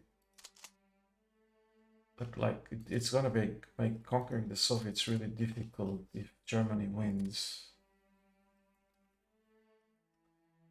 So I think this is the best thing to do, because why does it make it difficult? Because then the Soviets have VPs very deep inside their country, very difficult to get there because of like shitty infrastructure, and a part of Vladivostok and some coastal ones, which I don't know if it would be sufficient. Probably it wouldn't. So I really want to keep the Soviets, prevent the Soviets from getting defeated. I guess I would have paratroopers, so I'm not sure.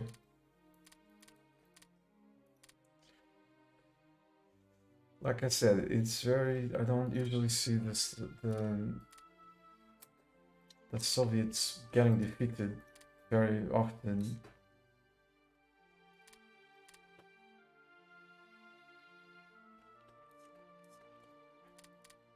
So I suppose no armor then. No armor, no mechanized. Unless I research it myself.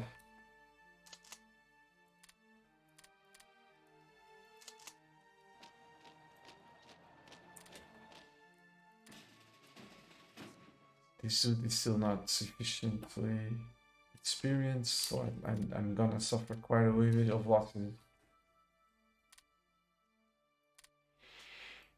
Sorry, Germany.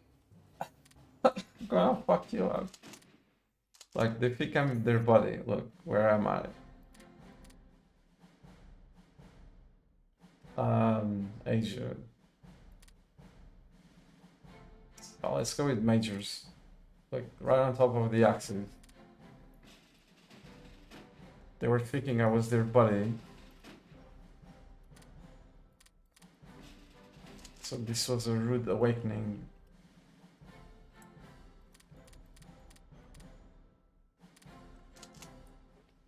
Hello, Buckle, how's it going?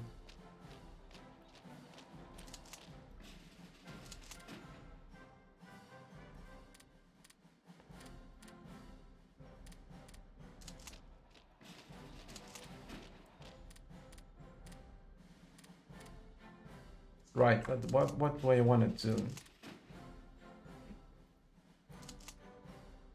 Do I want to spread out really quickly, or do I want to encircle these and keep my footprint very small?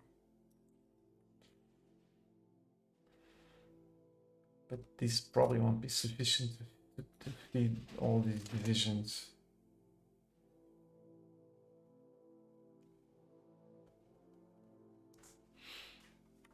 It could be if I went to the trouble of making a really complete order of battle. I could reduce the supply consumption by 60% almost, or something like that. Pretty close to it.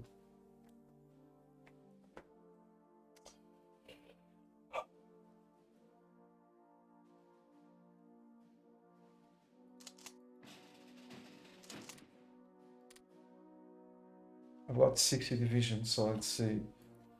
50 divisions with me. 1, 2, 3, 4, 5. Yeah, I need to keep the footprint small. So a good orbital battle it is. It's still gonna be difficult.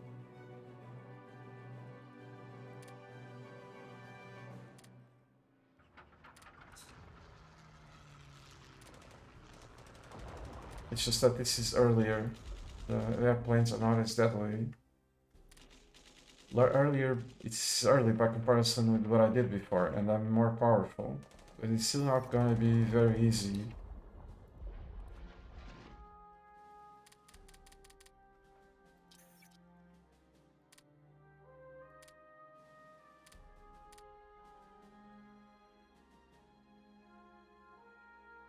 There go the convoys.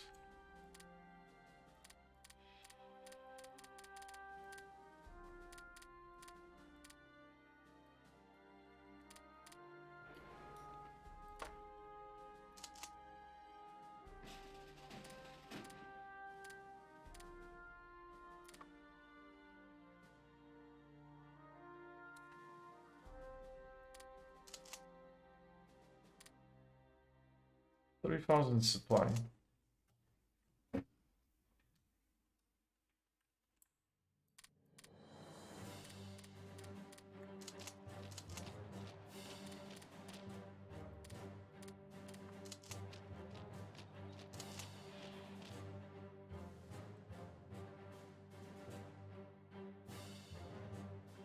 Right, this is going to be bad.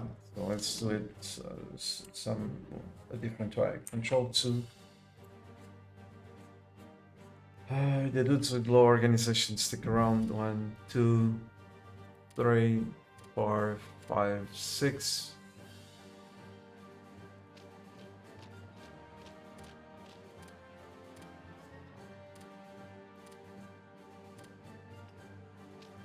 I kind of have. I just hope that those dudes do not hold me back.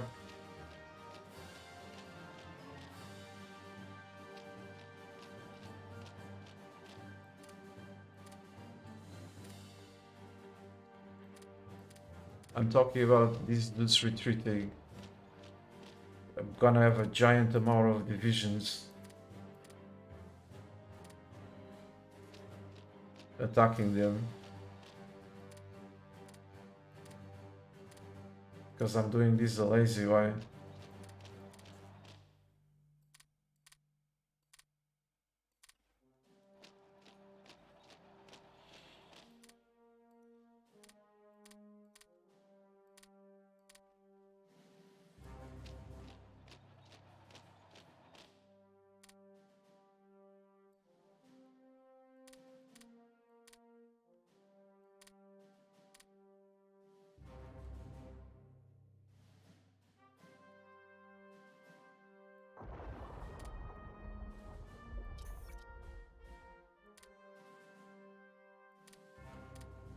Why do I have to send so much stuff to Quebec?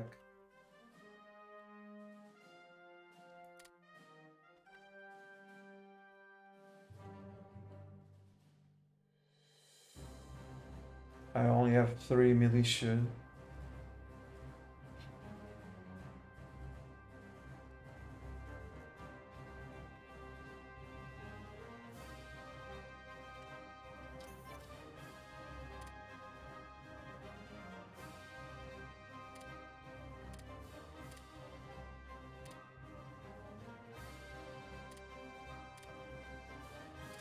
I want to cancel some of these convoys.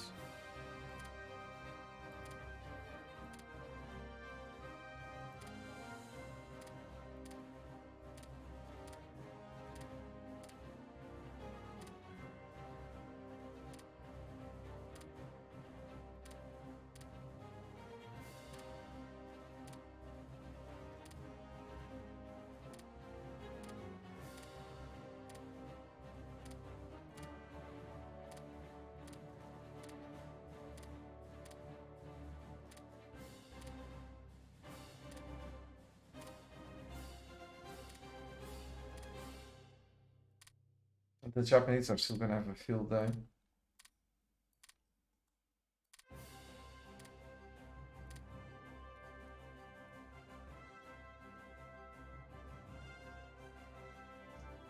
Now the question is, can we take out... What? Oh! They're independent in this timeline. I mean, they didn't join the Axis. They're neutral.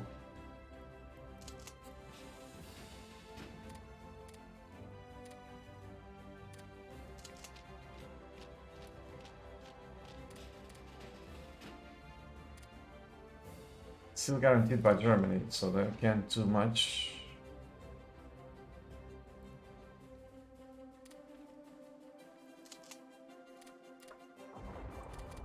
See what I was talking about?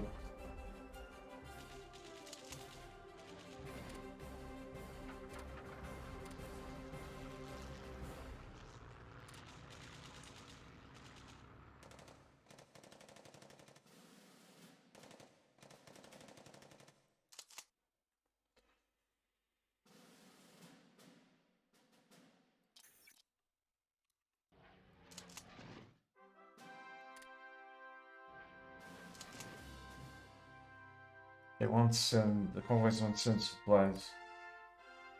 They have to come from here.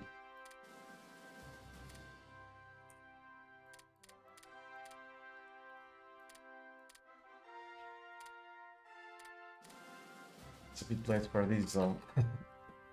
Just in case I need these again. I'm gonna surround Berlin to speed these up.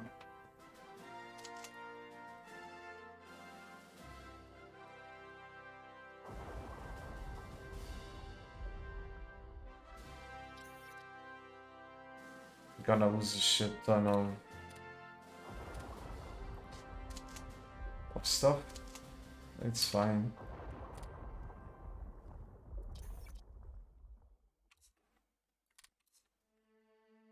Those German subs.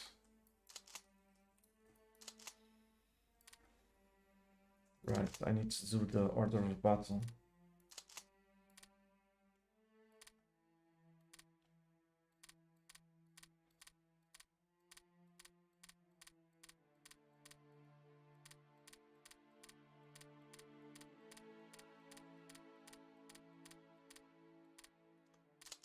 Be bad for the officer ratio, but very good for the supply situation.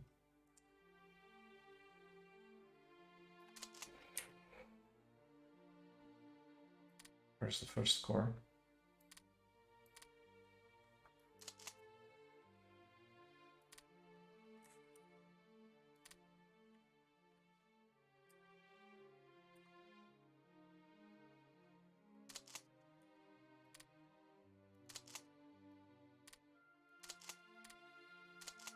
I'm doing it over there because of the Germans bombing them. They're not likely to be bombed over there.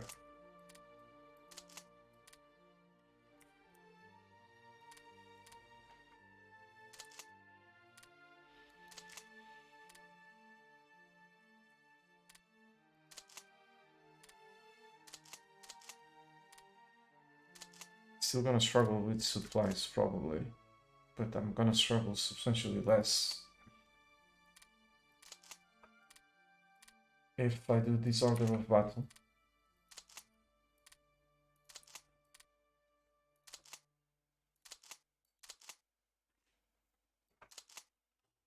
So unassign all officers, basically.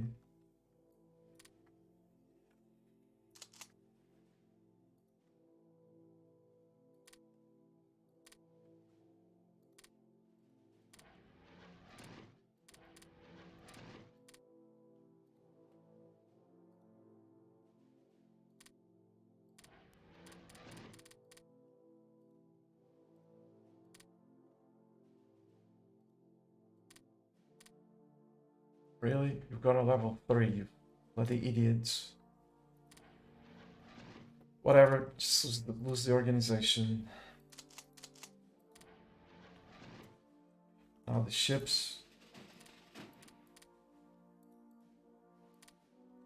It's not as bad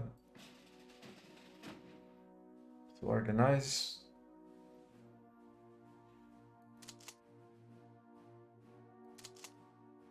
So top one.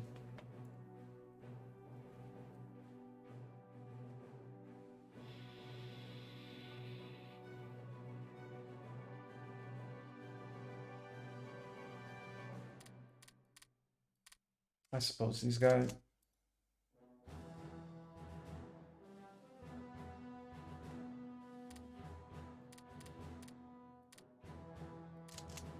Logistics wizards for the armies.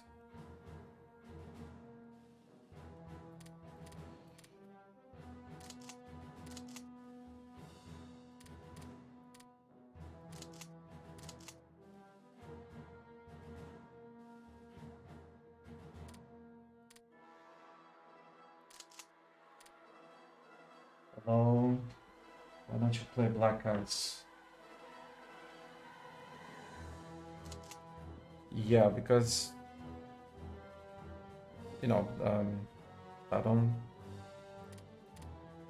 I stopped playing Black Ice a long time ago because it crashed my computer. It was constantly crashing.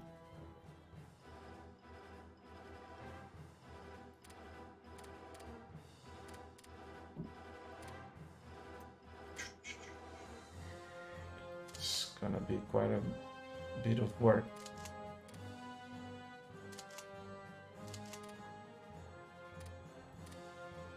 There I was saying, oh, I'm done with the organization.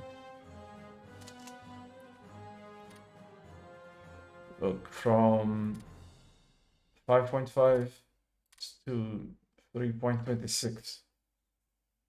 And I'm not done yet.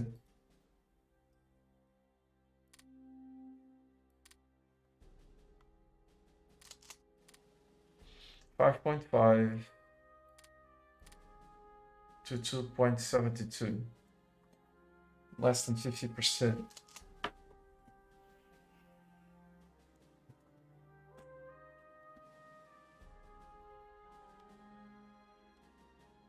The issue is this, I don't have enough officers.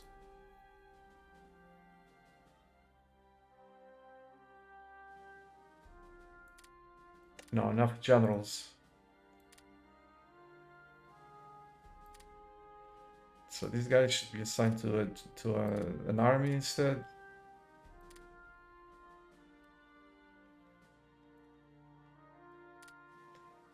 For more organization. Then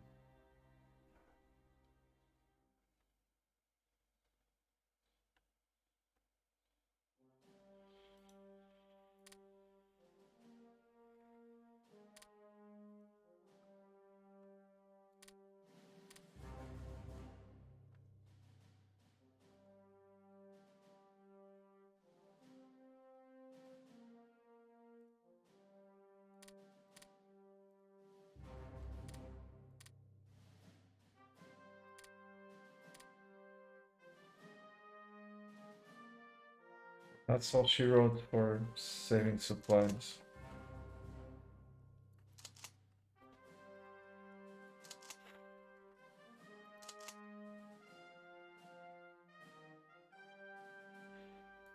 Okay, but you know, when I stopped playing Black Ice, I was still active playing Hearts of Iron 3. A couple of years later, Black Ice still crashed my computer, and then I stopped playing this game for like 7 years. Now I'm playing again for a bit. So the odds that Black Ice would actually have fixed the situation, the developers were, in my mind, next to none. Because 2 years when this game was still relevant, 2 years later the Black Ice was still crashing, and then Hearts of Iron 4 popped, and they started doing Black Ice for Hearts of Iron 4. So what were the odds of something to be done for Hearts of Iron 3? I would say 0. But apparently, um, from what you're saying, they did something.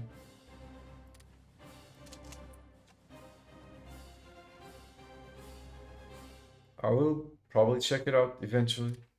For now, this is what I like doing, what I want to be doing.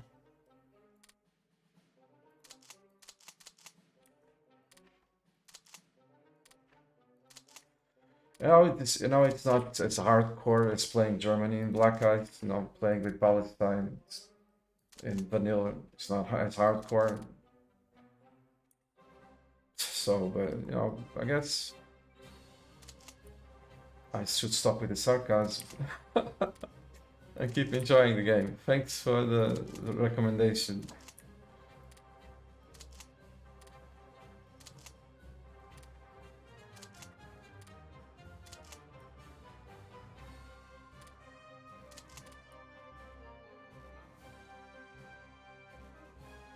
Oh, okay, you just turned yourself a ban. Okay.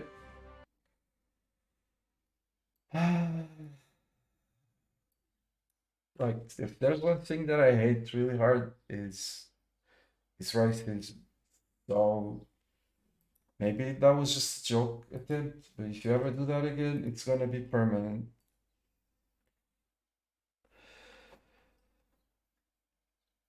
Usually I don't do these. Usually I just go, when I spot racism, I go instantly to a permanent ban. Maybe you're just trying to be funny, somehow, in a distorted way. So please stop.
Did I just make? I made shit ton of course. No, there was no need, right? For so many. Sure. Yeah, I made too many. That's good, actually. Or did I make too many? Yeah, I made 5 more than I should have. So that's good, actually.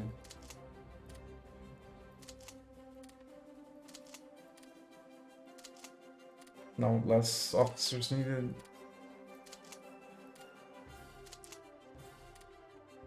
More generals available for me to use.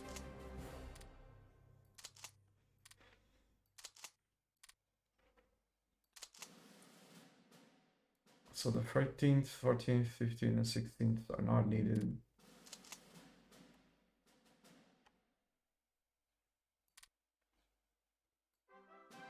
The Third Army is not needed. Now it is.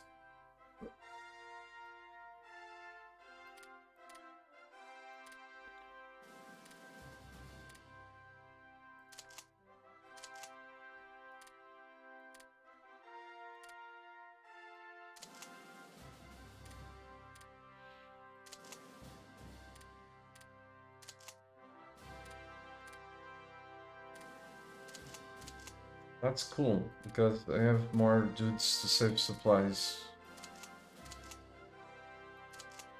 over here.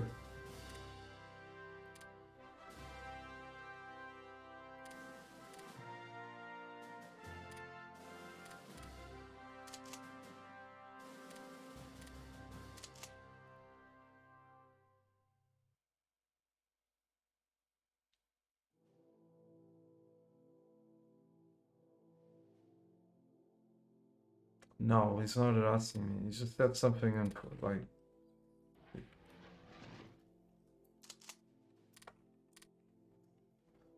No, he was not harassing me. He just said something really unfortunate. I had could be interpreted as extreme racism. So thanks. So I'm no, he's not harassing me yet.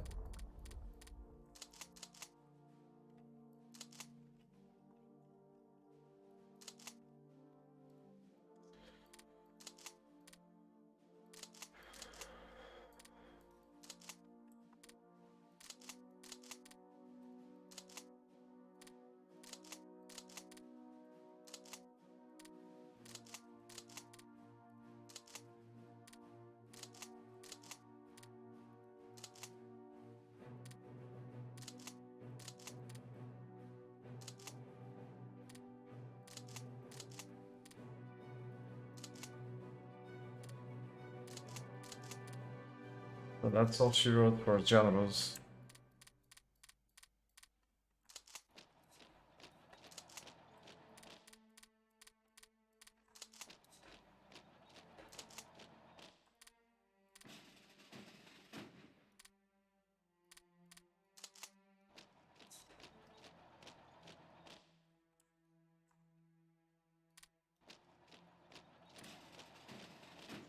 Just wanna hold this crossing.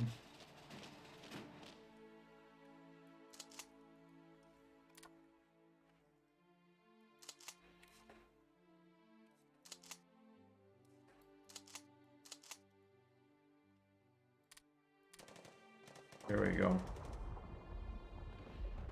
This is what I was trying to avoid. I didn't click fast enough. It's fine.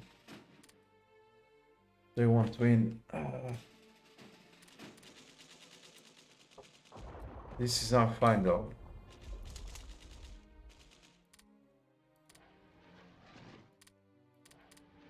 Should have brought the Air Force over here sooner.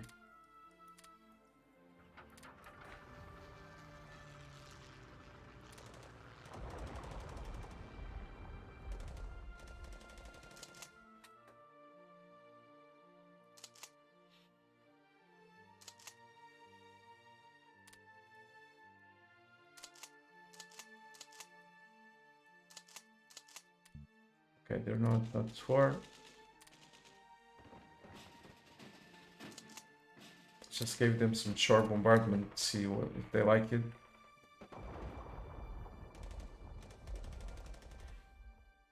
Nope, they didn't like it.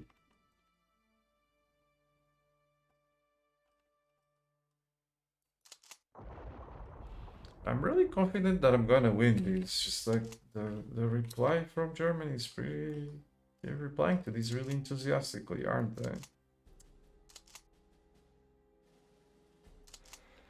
They are. Look at the amount of dudes over there. That's pretty concerning.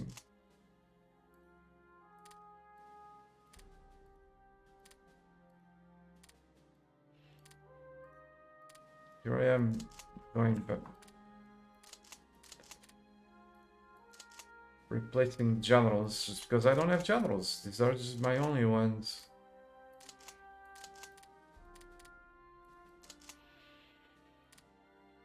Now the Germans are fighting on two fronts.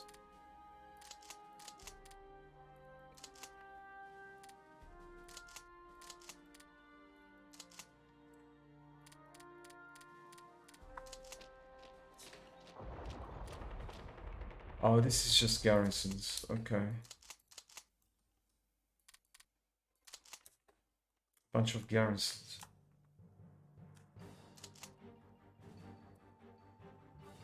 So that's good. But this was infantry actually, like actual divisions, good divisions.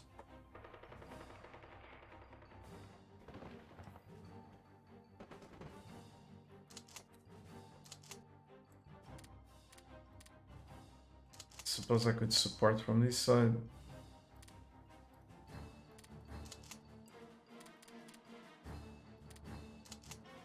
To reduce my stacking penalty.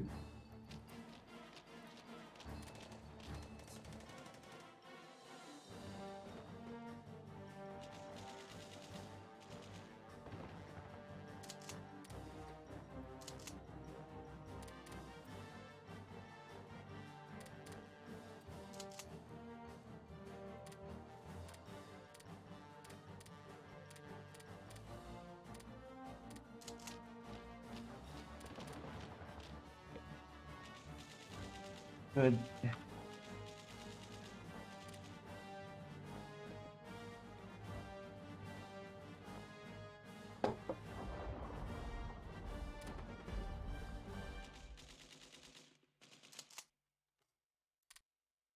Am I being bombed all the way? Nope, so this is a really welcome change by last time, in comparison to last time. The Air Force is probably over there, bombing the Soviets.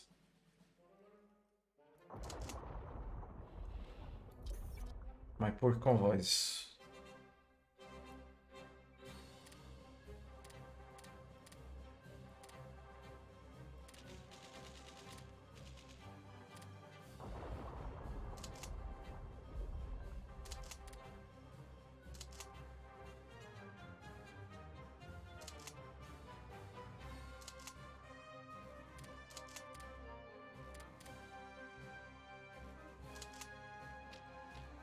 My poor convoys.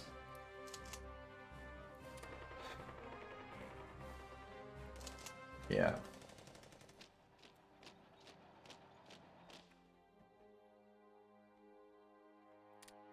So this is a bad thing when it comes to improving the infrastructure.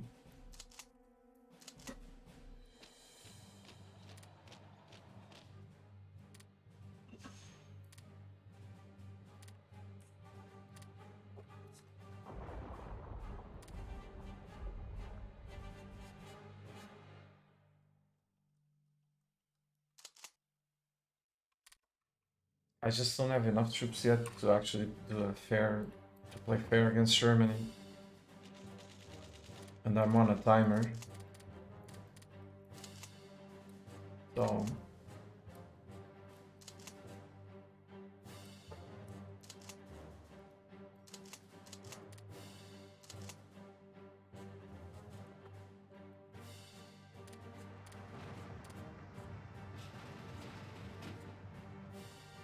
So I'm just not gonna play fair. I'm just gonna go and surround their capital.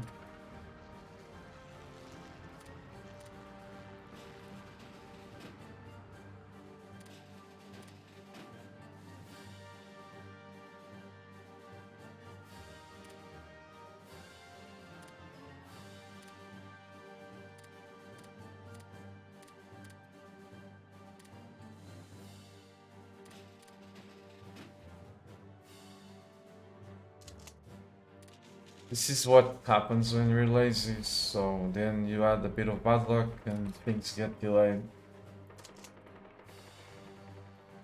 And then you add not having leaders to the mix.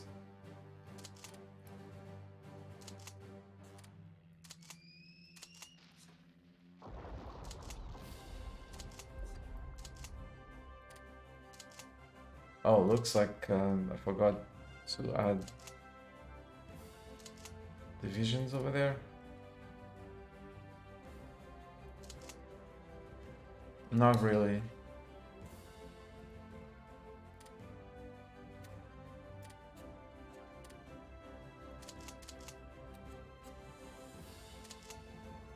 I'm wondering if I will have supplies though. Oh, 12,000. I probably capture a shit ton of supply over there. So it should be good.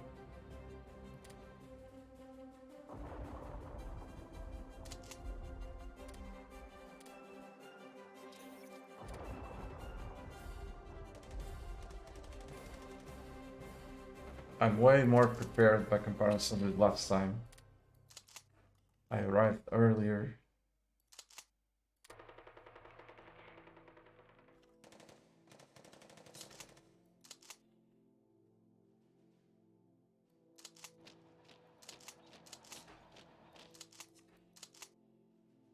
I won't do one, but don't we go say hello to these dudes? Push them further away.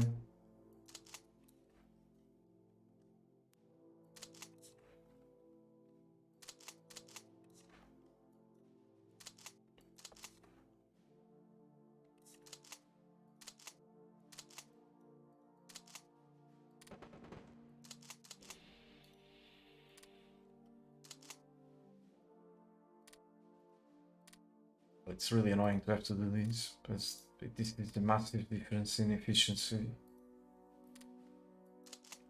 If I don't do it,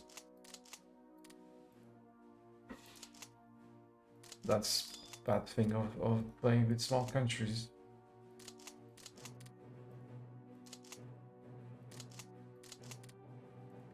That's why I usually don't play on very hard when playing with a small country, because it's already very hard not having generals.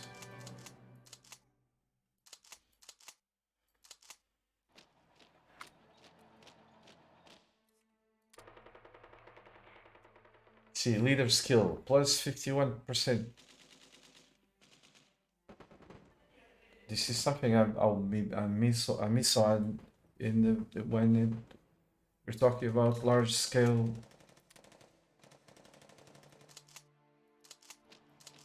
This is low intensity, just a battle here and there. If it's large scale, while the AI is gonna have those bonuses I want.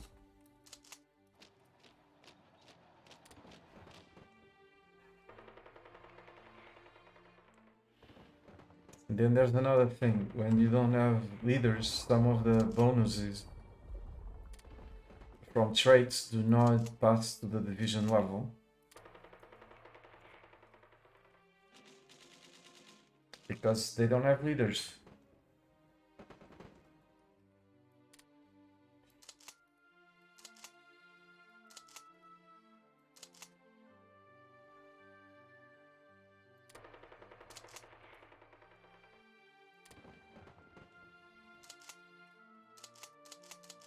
Should have continued actually, but whatever.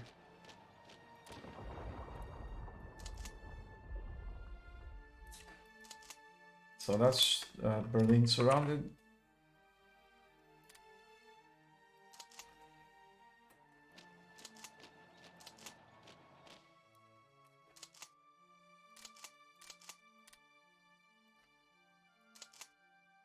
Oh boy, the patience.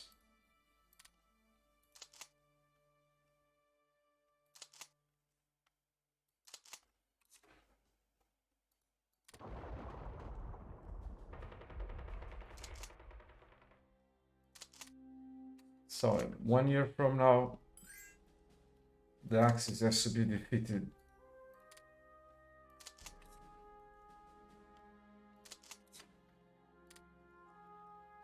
Would arcade be harder or easier? In this case, it would be easier. Because Germany having its capital surrounded wouldn't do jack shit to them.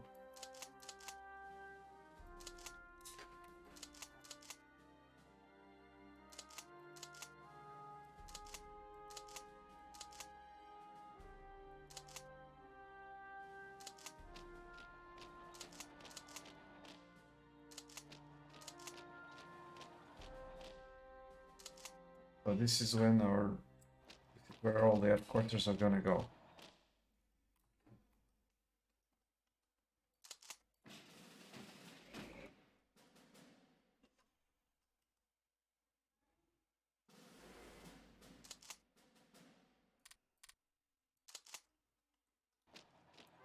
Suppose I was not very ambitious with holding them back. This militia, if deployed over here and over there, would probably hold these dudes back. Yeah, but they're surrounded. I forgot about this one. There's Germany's over there. I forgot now my comment. I did it because I forgot that there was the Caucasus front occupied by Germany.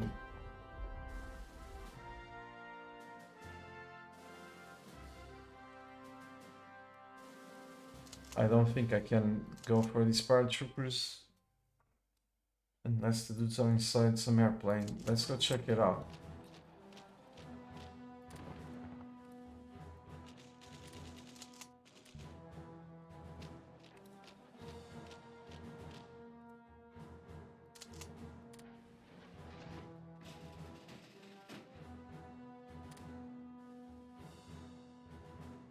Why the I canceled it. I had convoys for Oslo. What the hell's going on?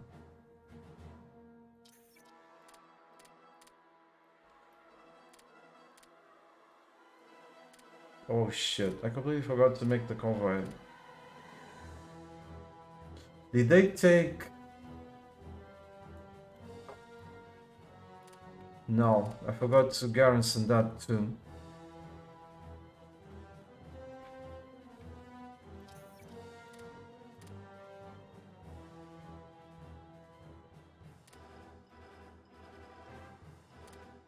Jeez, I really... Well, I wouldn't get any supplies transported anyway, because I captured a lot of supply. But this has been going for quite some time. Wow, 35,000. That's a really bad thing. Because that means these dudes have a giant amount of supply on their network. That means this war is gonna last forever. Unless the Soviets help me. And start pushing the... And they will start pushing them. But this war is gonna last some time.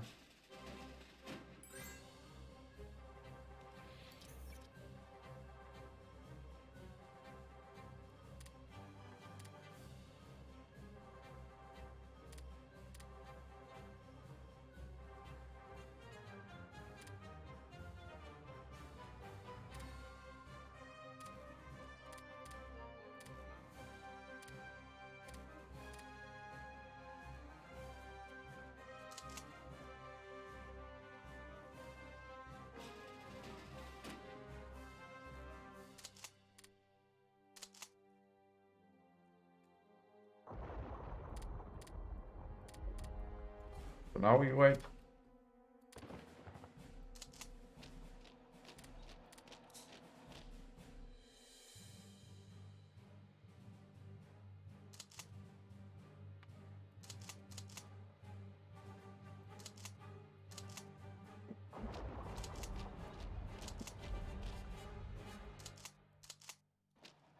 I actually have some surplus units to work with.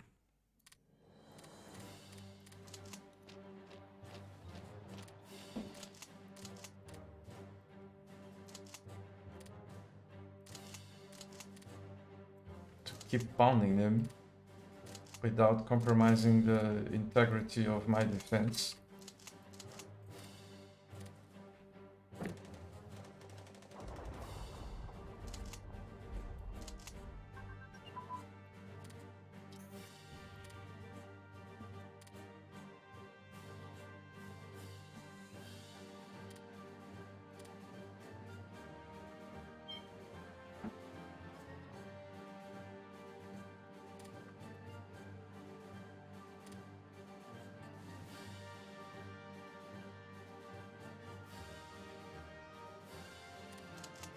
Why are the stupid headquarters not moving?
Yeah, good luck. Instantly lost all the organization.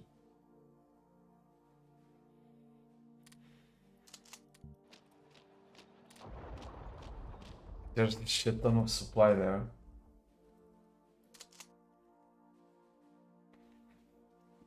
The German paratroop landed when I was encircling it, just like I'm doing now to Berlin.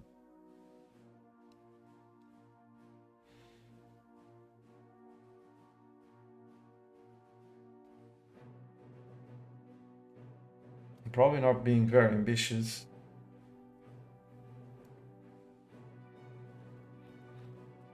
I'm playing it safe. This will kill Germany for sure.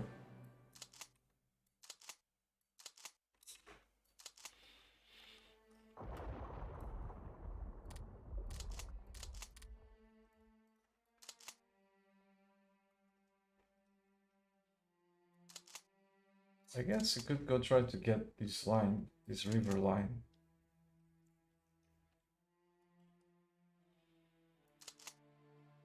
Yeah, but I don't have the number of troops, so forget it.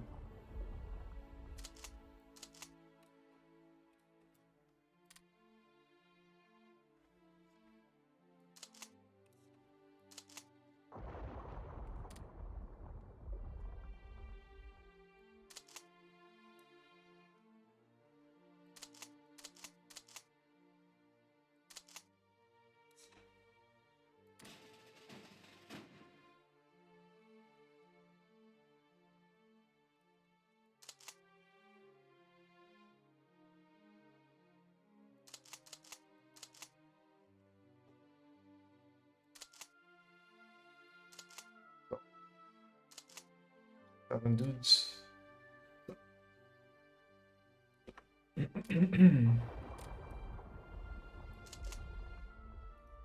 I need generals for that one.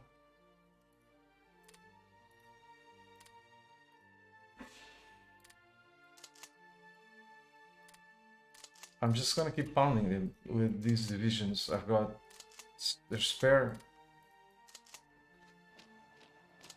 and support. Just go around.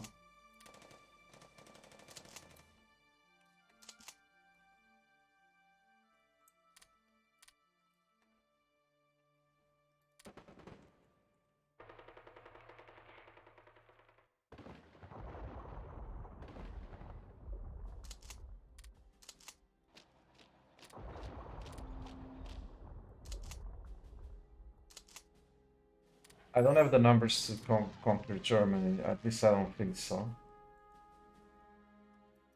I have to be cheesy about it.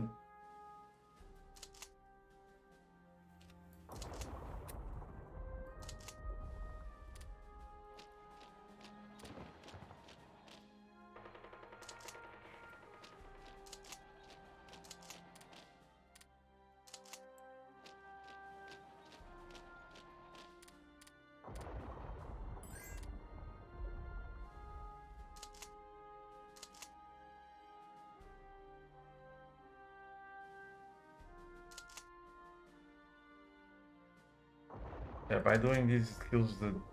No.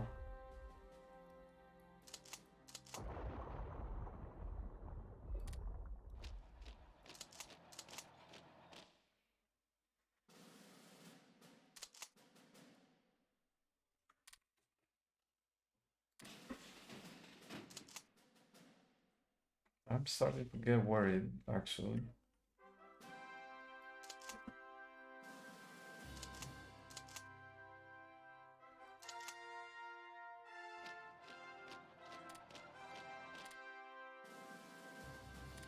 I'm starting to get worried.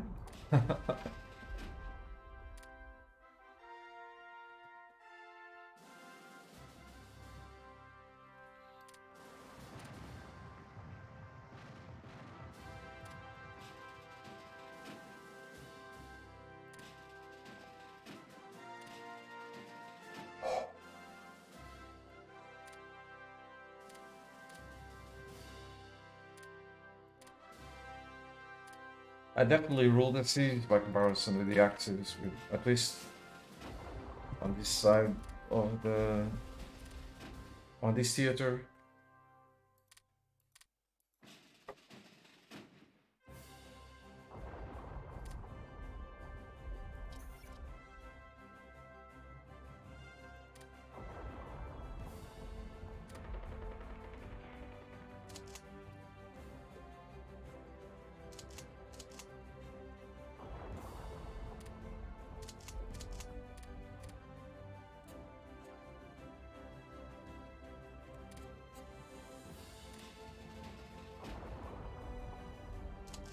Don't you just love the sound of convoys being sunk?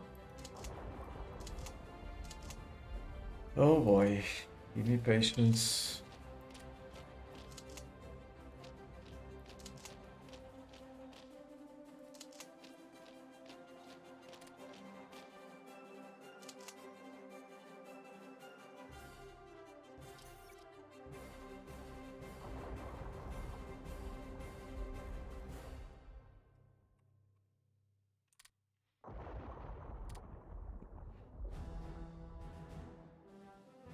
Hello, the mysterious one. These games look a lot like Hearts of Iron 4. This is Hearts of Iron 3. It's true. No, this is the, like the title says, it looks old. Yeah, but this is good quality. This is good stuff.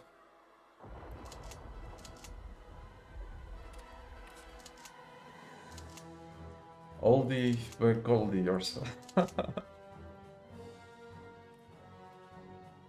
You bet that it aged like fine wine.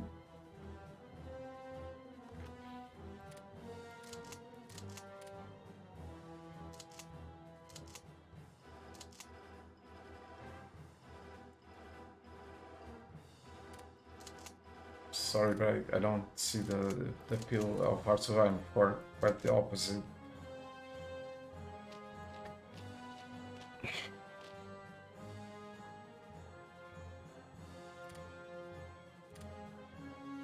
It's just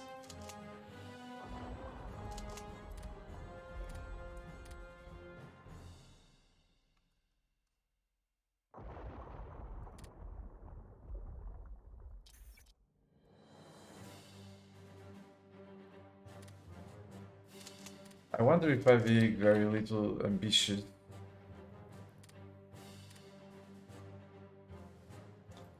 I don't seem to see the amount of opposition that I saw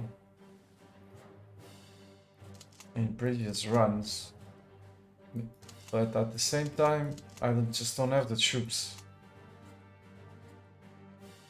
If they actually threaten one of these stacks, I won't be able to stop them if I spread out.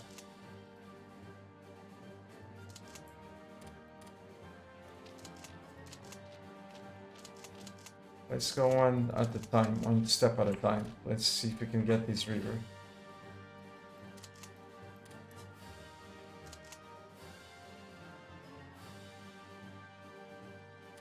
So one step at a time. Let's go get that river.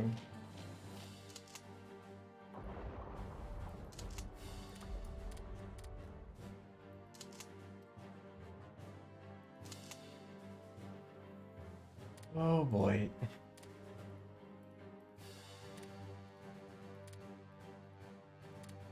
So that's 5 units going over there.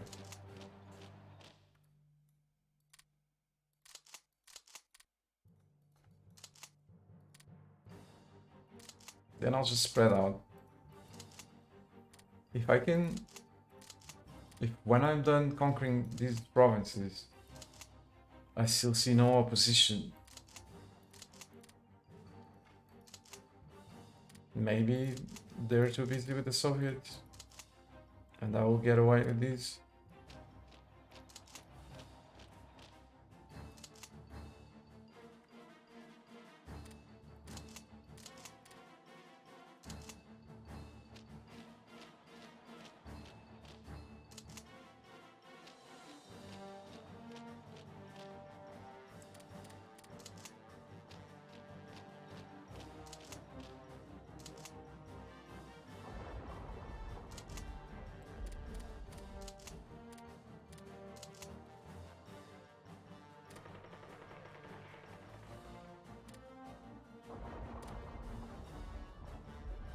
How do you do stuff?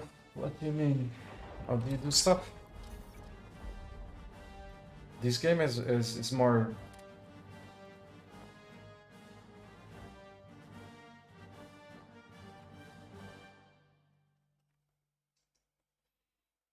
I mean, I think the Hearts of Iron 4 is way more railroaded than this is.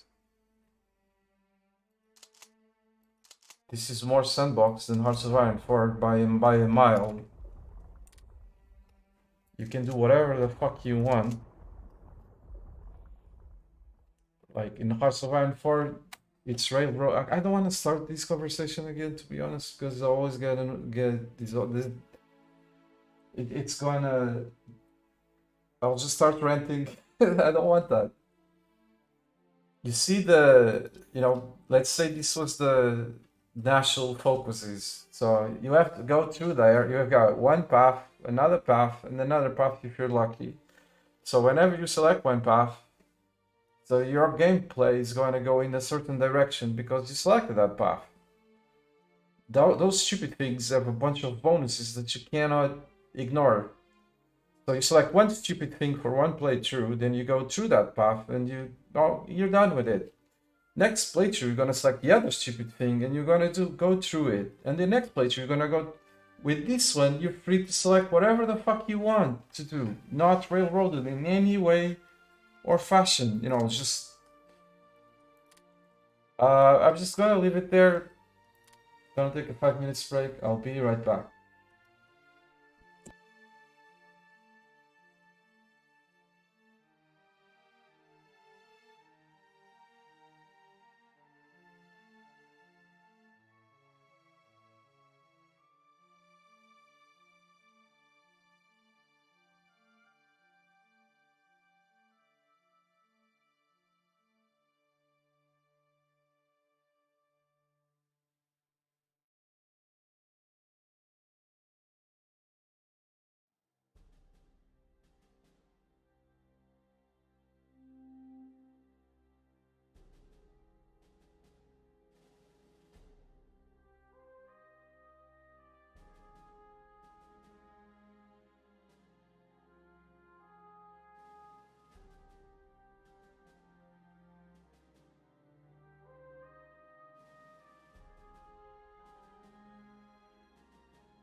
It's a bit like, uh,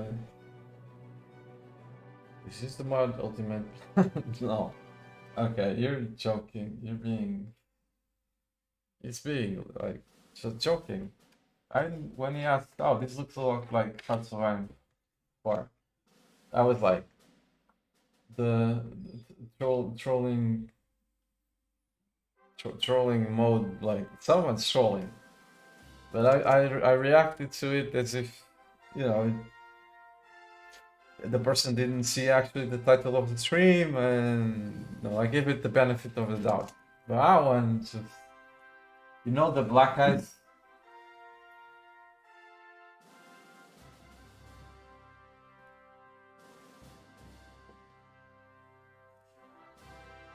Oh, okay. Sorry, I'm very sorry, very sorry. I didn't see the messages from Journalist. You were talking to him, not to me. Okay, I apologize.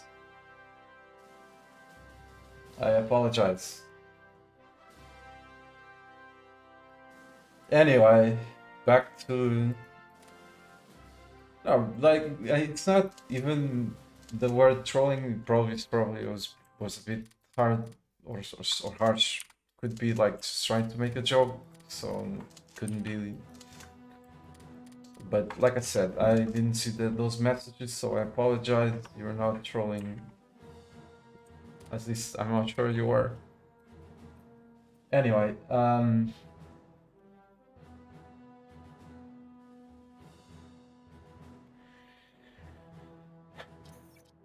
about Hearts of Iron 4 and Hearts of Iron 3, just one more thing. The game Hearts of Iron 4 was very fun to play or fun to play back in 2016. It had a bunch of stupid choices, design choices, and it was less complex than Hearts of Iron 3. Had a bunch of annoying things in it, but it was more fun to play. By comparison with today, I played it. It's the effect of the fun police working on it and still managed to somehow make it incredibly stupid, and it's incredible. And this comes from someone that has played Paradox games combined for over 20,000 hours. So I do know what I'm talking about. It's the same thing they did to Europa Universalis for the Europa Universalis 4 had a bunch of ways of playing it. Like there were a bunch of ways to play it. A lot of play styles. When the fun police starting acting, they just act fun playstyle after playstyle after fucking playstyle, making the game not only more annoying with each interaction, but also less replayable, more railroaded. In short, much less fun to play. Which is hilarious when you think about it. It's pretty hilarious. So if you reduce replayability, you're actually harming your product. If you're selling DLCs, and this is why I didn't want to talk about this shit, because I just end up. It's kind of complex to explain everything, and I just end up ranting. What the average viewer, I'm just ranting, saying a bunch of nonsense, and there's nothing's gonna change, so no point for me to be saying those things. Even if they're all true, nothing's gonna change. I'm just tiring myself and pushing viewers away from the stream.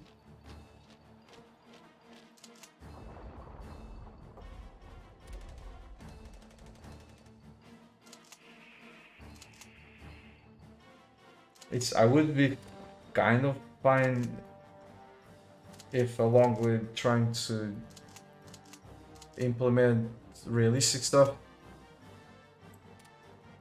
they made some mistakes and along the way made the game more annoying or you have to wait a bit more, but I could see the underlying reason for it, you know, like fighting some exploit, but the game overall speaking was still very good. But it's just the other way around.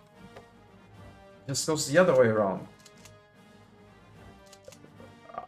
It's not even harder. It's just you have to wait more. It's just more annoying, more waiting.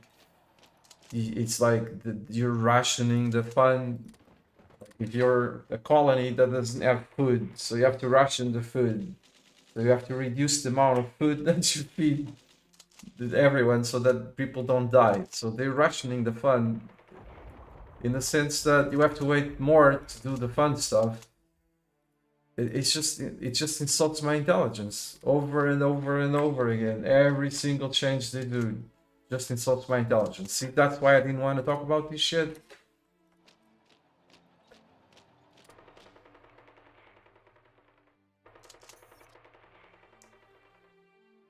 You understand me? Okay, cool.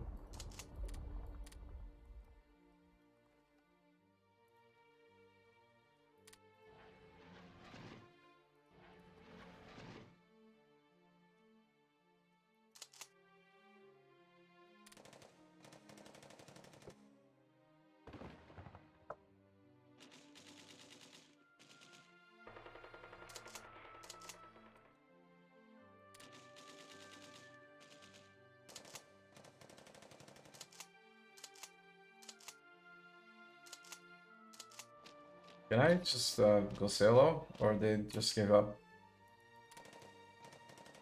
Hi there. German division that wanted to run away.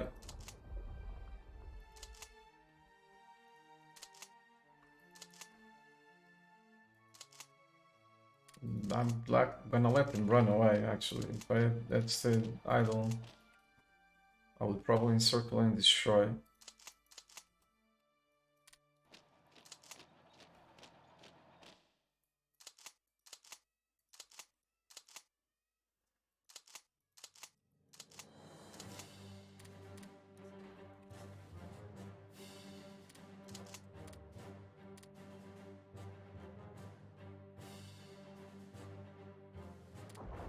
Right, I'm being an ass, so I need to start adding war goals to people. Just focusing on the big picture, defeating. I mean, I was not focusing on the big picture.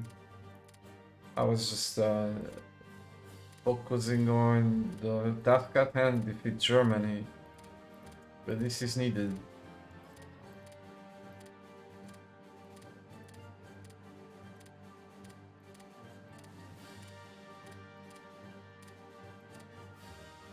Especially because some of them have territory war goals that I can have.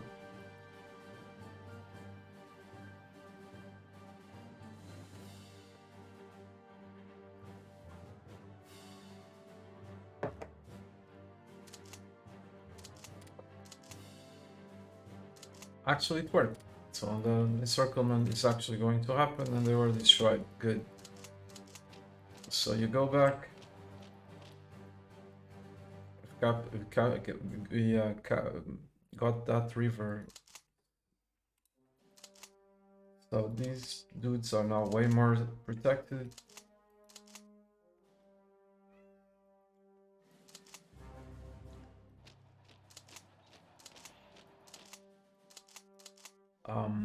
So I'm gonna start.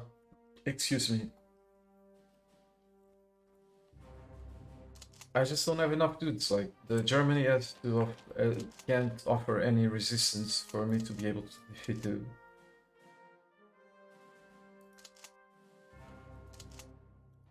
That's pretty much it.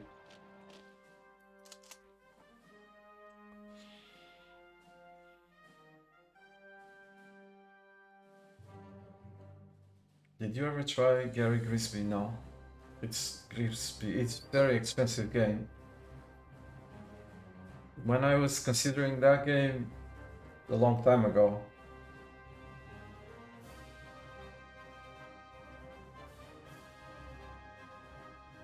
How can I make this even less fun? The result is that exactly that. How can I make it less fun and less replayable?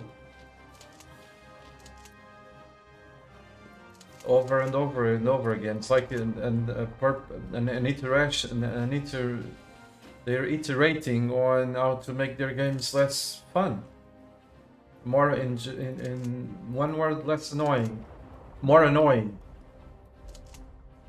Like I was saying, that game used to cost like $100 or something like that, just for acquisition, entrance, $80 at least, if I recall correctly.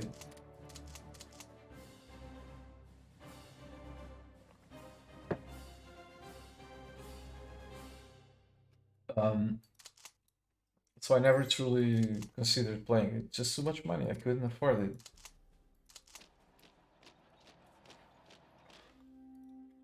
This was many years ago when I started getting frustrated with the paradox path they were taking. And I decided to start searching for other games. I considered that one.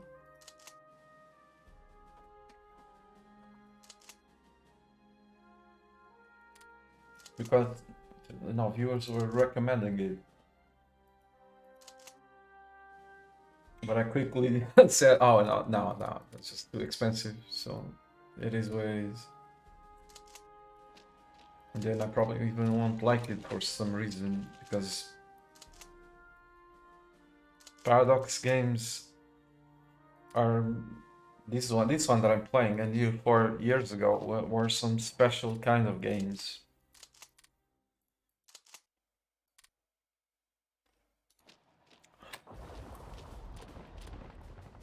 It's how things change.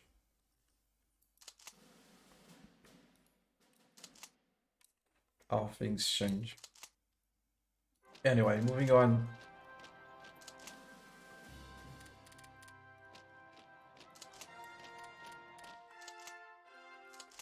Spreading out.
Like you look at, I'm doing like this is like an exploit surrounding the capital, because in Hearthstone 3 we actually have a supply system that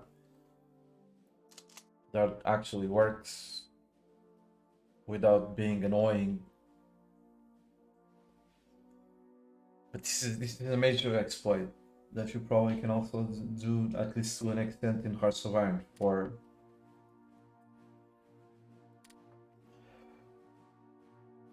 the connection to the capital has always been a major flaw in these games. But I'm doing it as Palestine. In 1936, I was as just this province without a port and a few provinces over here. I'm running against time to outpace dudes that started by 36 with over 200, I see, and 40 leadership and 40 leadership. So some exploitive behavior is needed, otherwise how could I win against a country like that if I played exactly the same way. Doesn't make any sense, does it? I have to do something better.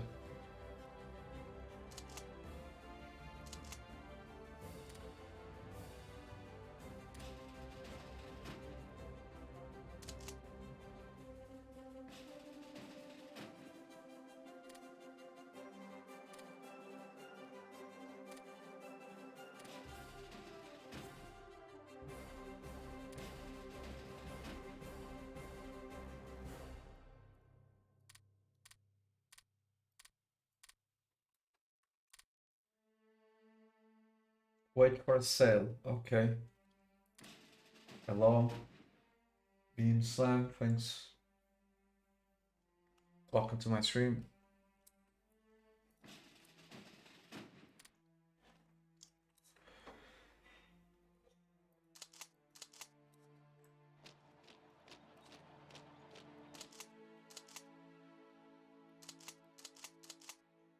So I'm gonna start spreading out a bit.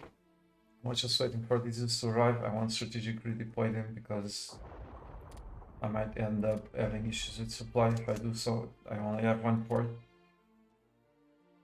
Even though I capture a shit ton of supply from the Germans. I don't know for how long this is gonna last. I could be here an entire year.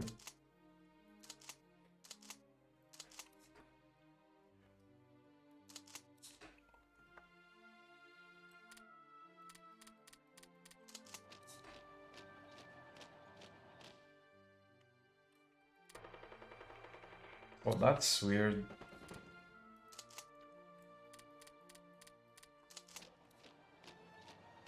They already don't have supplies? What? Oh my god, they don't have supplies. These early can't be. But it can, like, this dude was there for a while and he was out of organization.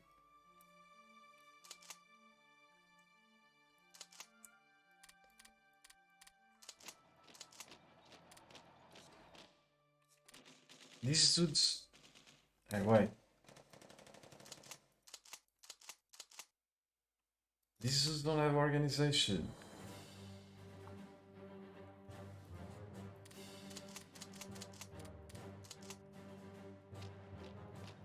Really?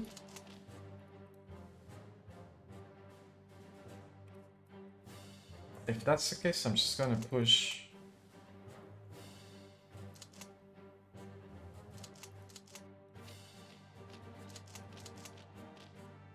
Just keep one division surrounding.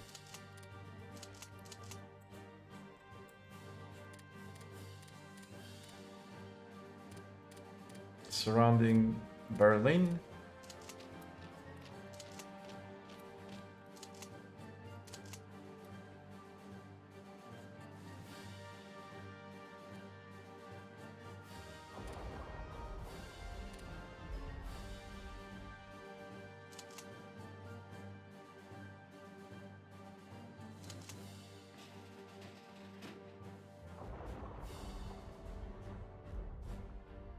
Sorry, I'm thinking, so this is going really slowly.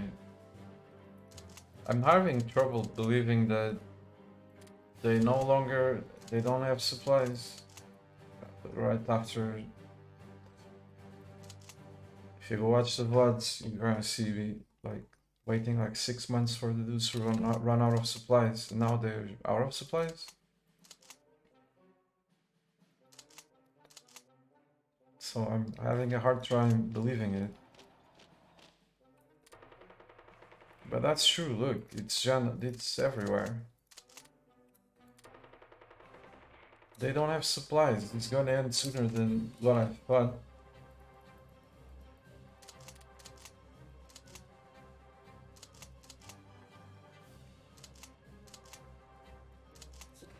Cool. So I'm just gonna spread out.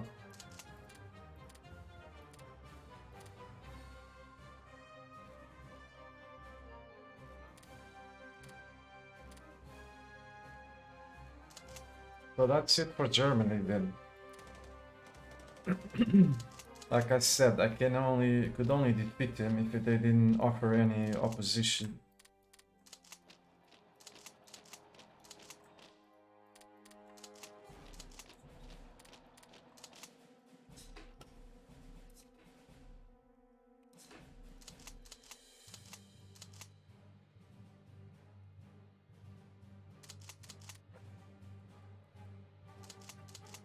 Wow, that's cool. So I don't have to worry with supplies not any longer.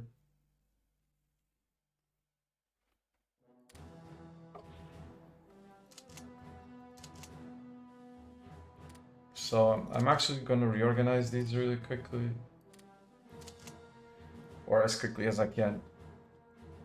Because it no longer makes sense. I don't want to control this manually. There's no need.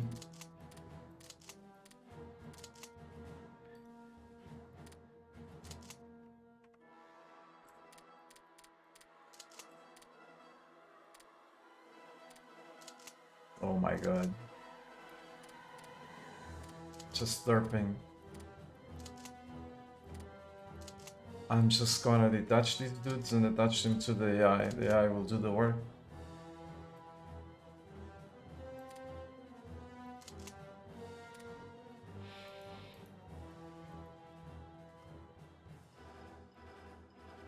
So before someone says that, yes, Hearts of Iron 4, it's faster to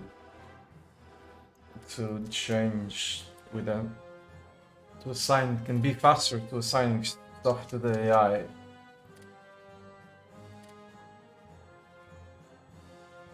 Under certain circumstances, it can be faster.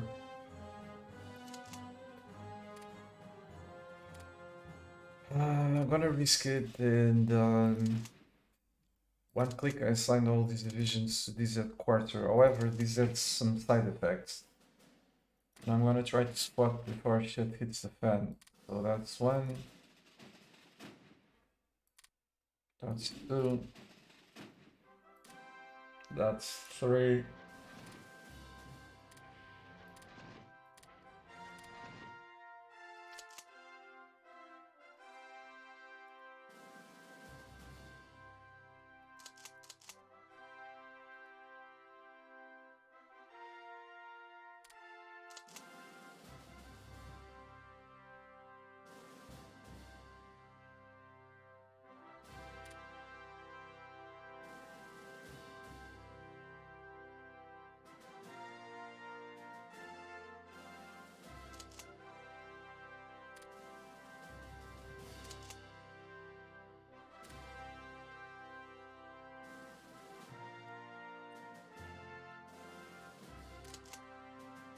Go for it. Have fun.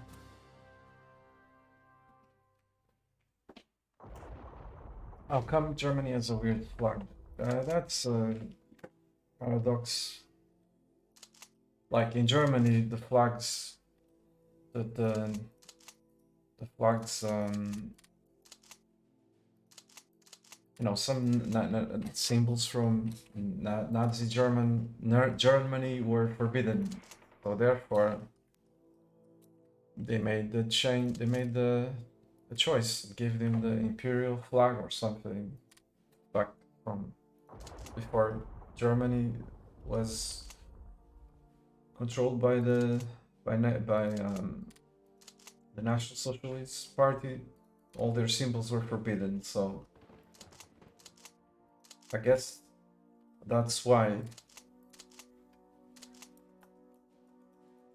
That and a bunch of decisions that probably were different for Hearts of Iron 4.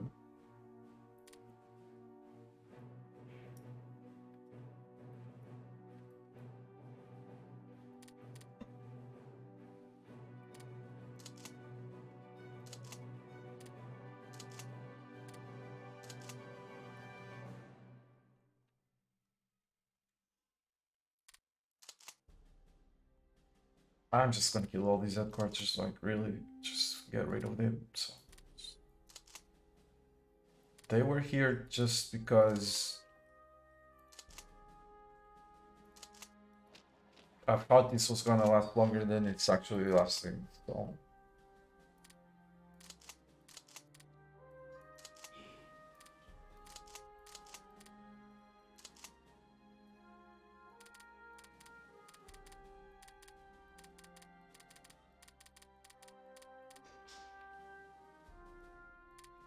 Hearts of Iron 4 and its army of clones. In this game, we actually have names for like real photos for the most part. Not an army of clones.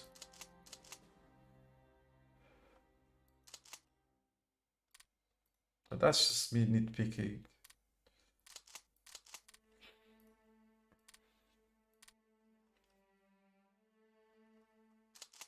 I suppose.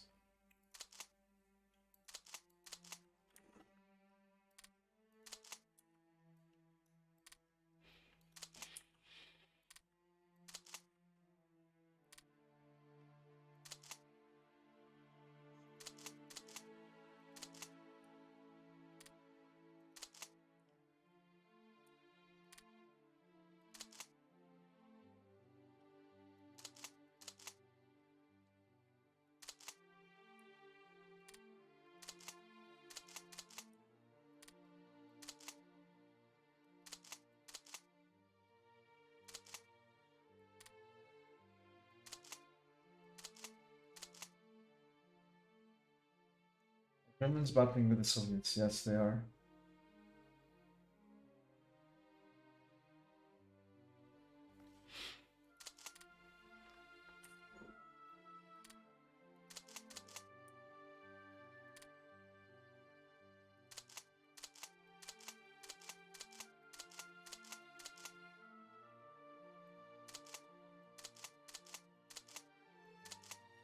Okay, this will be it for now.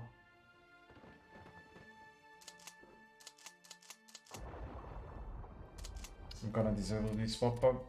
It's no longer needed.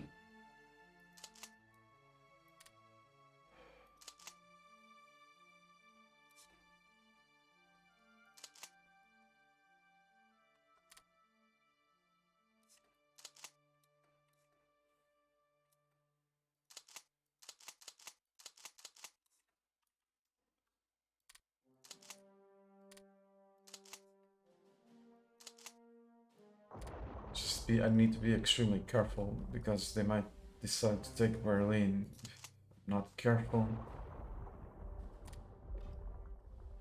So I need to watch this like a hawk.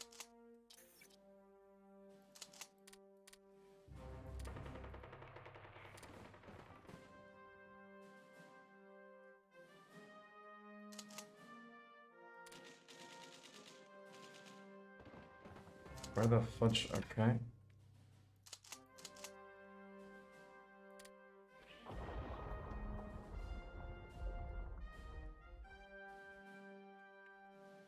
There they go.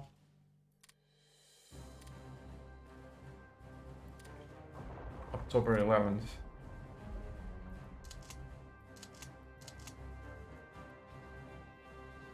You have to micro all your units? No. Whenever I don't want to, I can give it to the AI. As you are seeing it.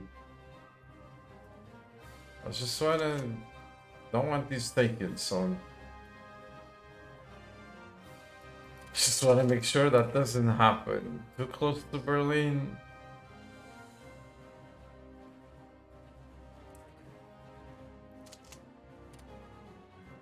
It's a bad idea usually to give net quarter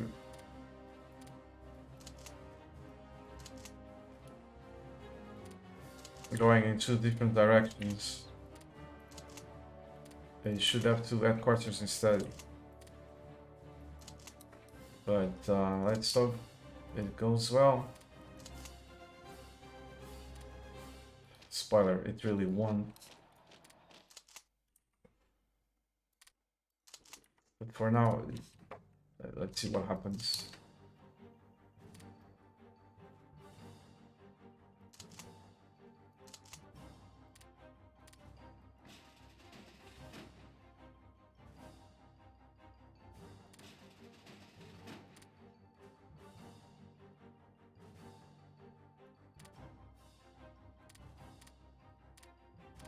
I'm in theater mode just to see how the theater areas change.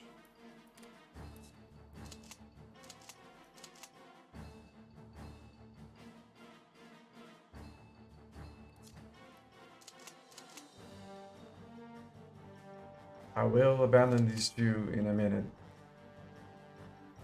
It's just they're too close to these, so hard to blame me when not taking Berlin is a very important part of the strategy.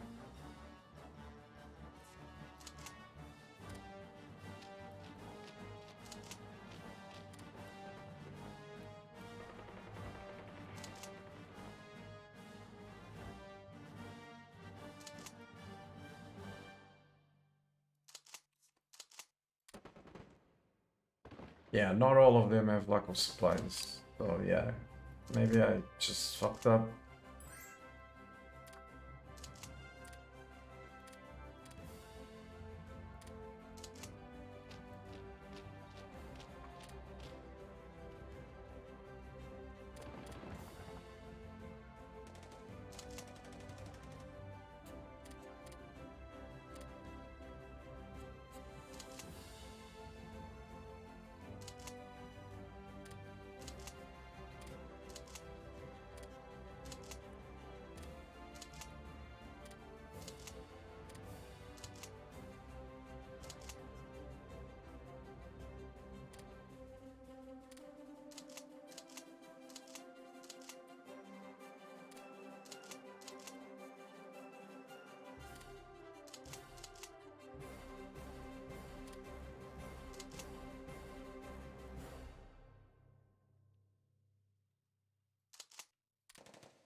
If they take Berlin, I'm gonna have a lot of work, a lot of trouble. Reason why I still have some dudes over here is to be able to kill whoever Germany deploys.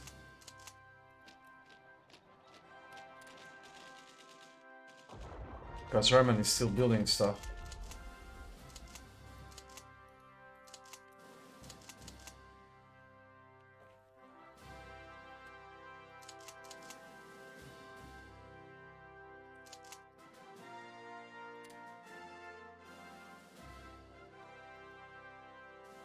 Ah, wait, let's not do that. Let's use this one instead.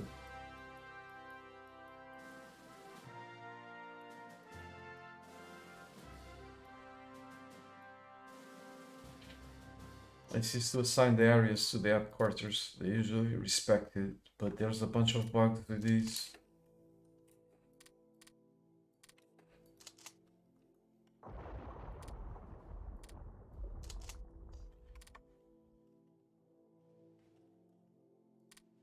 I will relax when I don't see so many troops over here, like going around Berlin. Like this is bugged, or this guy shouldn't be over there. And he's still doing it.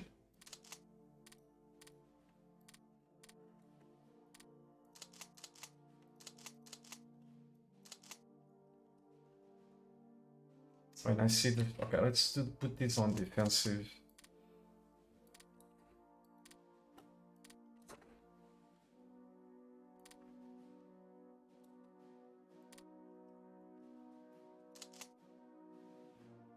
Just for this to not spread out too much and keep a line. Then I'm gonna split the troops. I'm actually gonna put this in prepare. In prepare stance, they usually don't attack. They just distribute the troops along the line, and then I will create another headquarter. One that goes that way, another one that goes this way. Otherwise, it's gonna be very inefficient. This was already ongoing, that attack.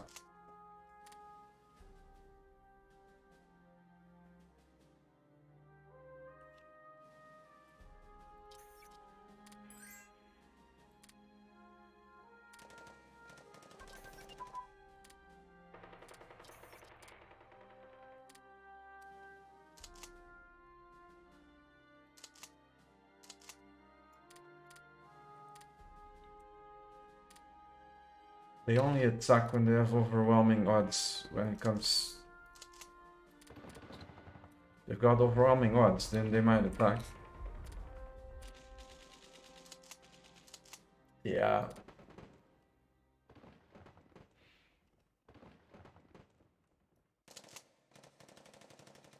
But it has to be really overwhelming. No, the province be empty or something.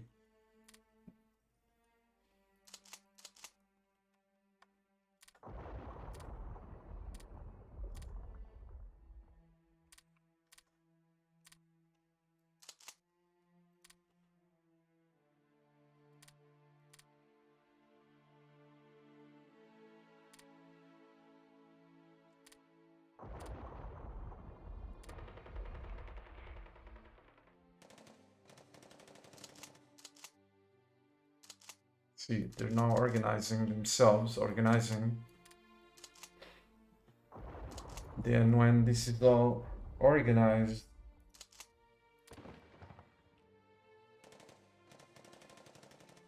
I will resume the offensive.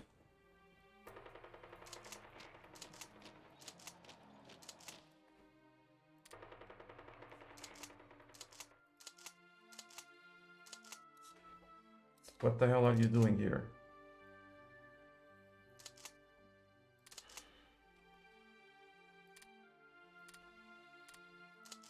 Like I said, this has a bunch of bugs.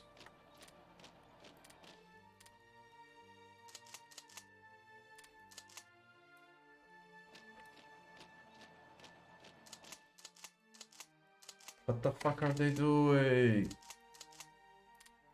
This is bugged already. This headquarters is bugged.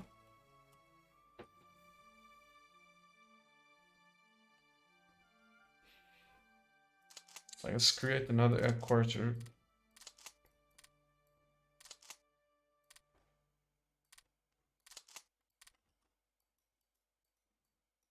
Maybe this will stop now. Maybe it won't.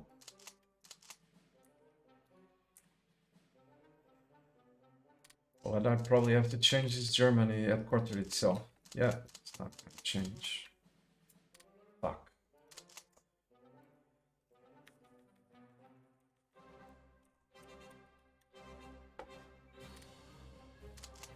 Cool.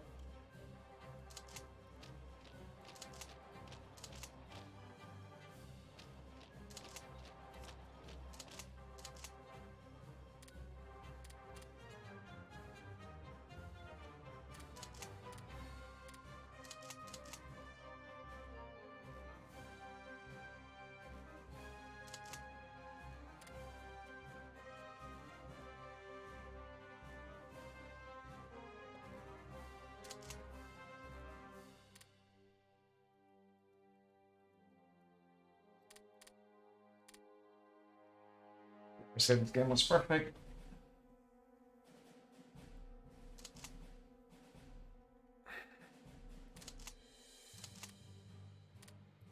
I enjoy the clicking. No, at the time when I was playing this daily, this was very easy to forgive. Because the game was brilliant.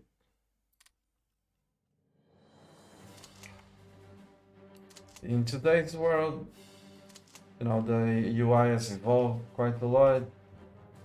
It's more difficult to forgive these things, but they abandoned this game.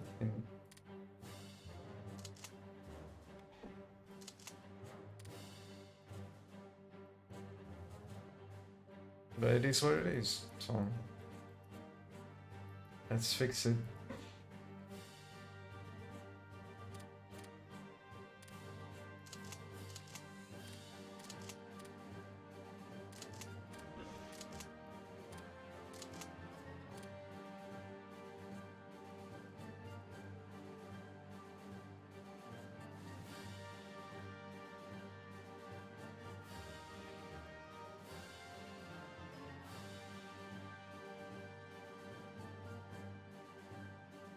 These will be more efficient, the advance.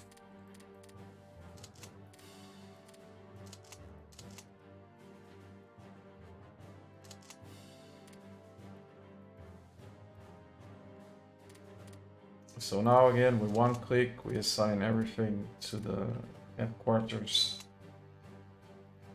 The issue is that sometimes there are side effects to doing these, and they need to be fixed, or else no, the airplanes will move to a stupid spot, the ships will start moving to a stupid spot, and so on.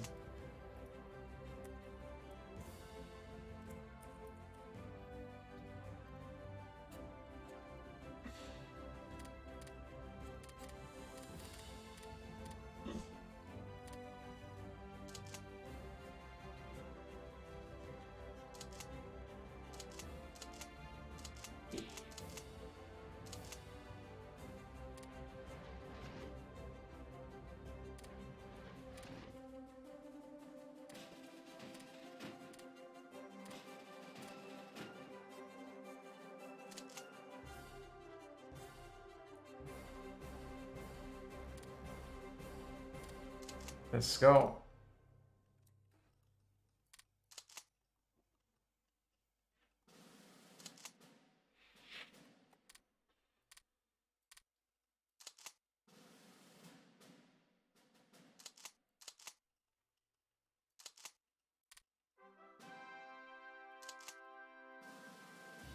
Fuck.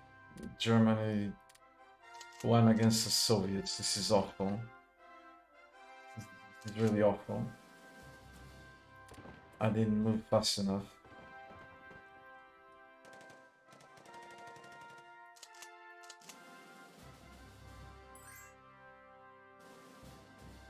Germany just won against the Soviets.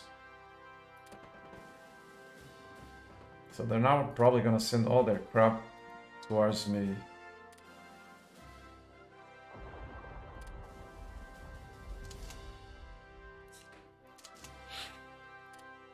Damn, that was bad.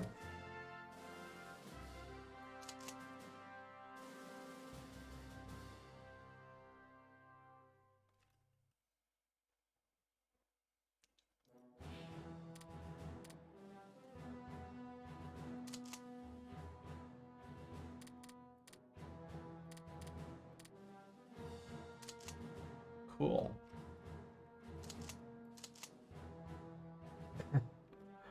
I'm obviously being sarcastic. So east.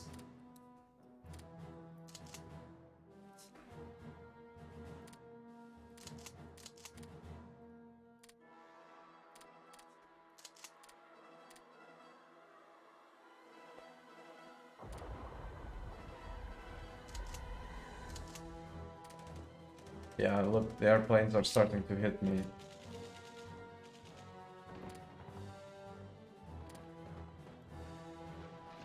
Man, this was going so well.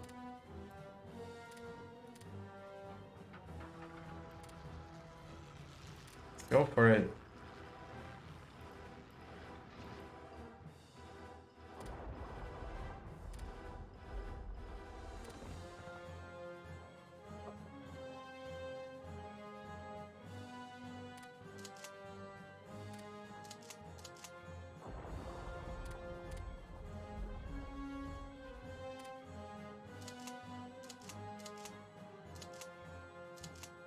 Why is he doing nothing?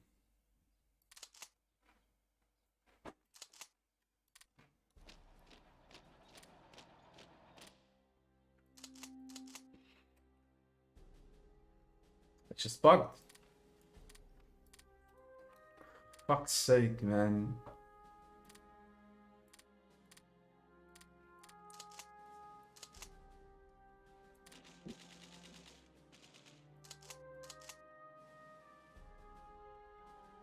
This AI had a bunch of problems like falling asleep for no reason.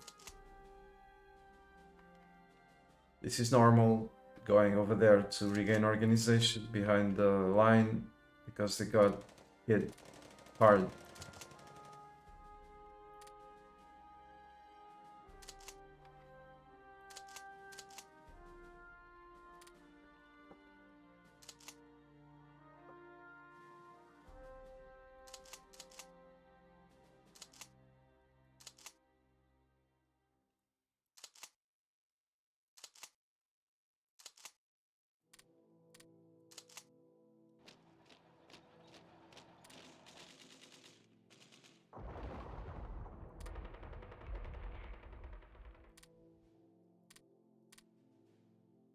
Those things are things over here.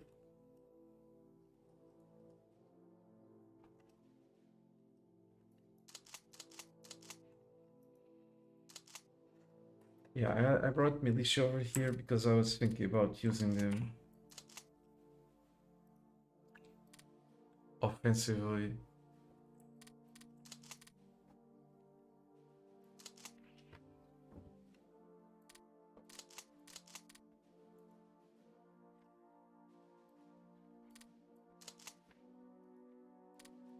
For against Vichy. But Vichy, yeah, again, Vichy is not part of the Axis. Yeah.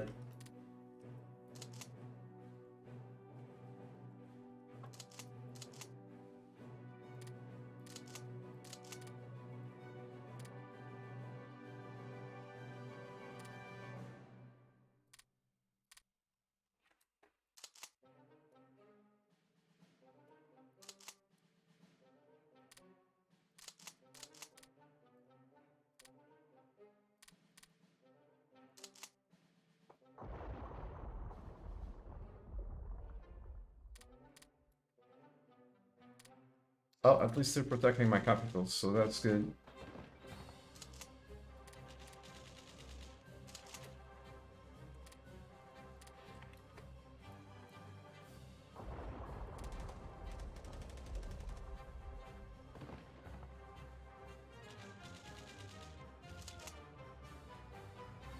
Why?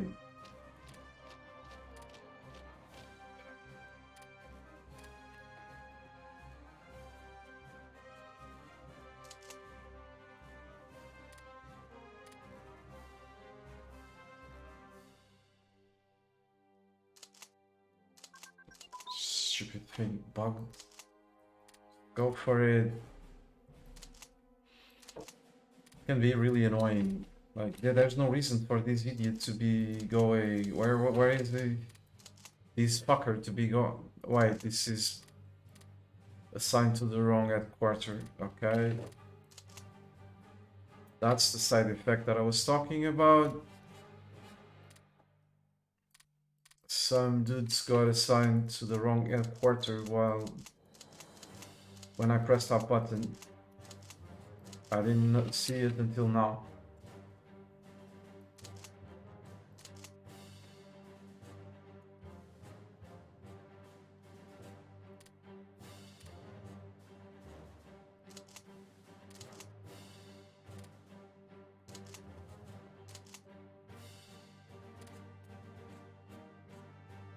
To me, that dude was just asleep.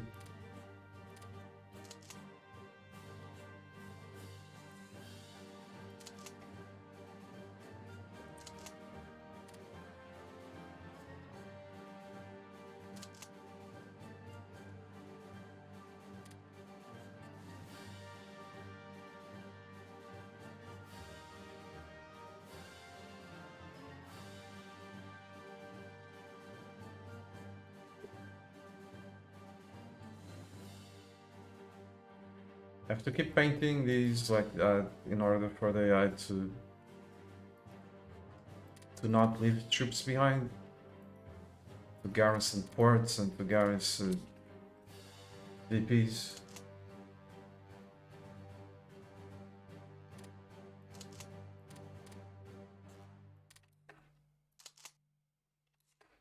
Could you please compute it again? Thanks. Still wants that dude over there. This is not a huge deal if you are really strong, but if you're weak, this becomes a really big deal. Like, you're running against the clock, and you have like 5% of your divisions doing jack shit because of bugs.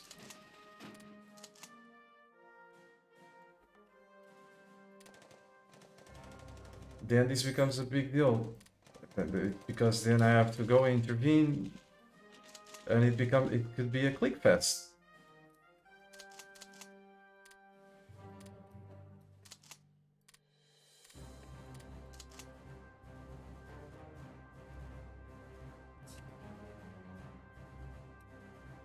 crap, it's connected to Oslo.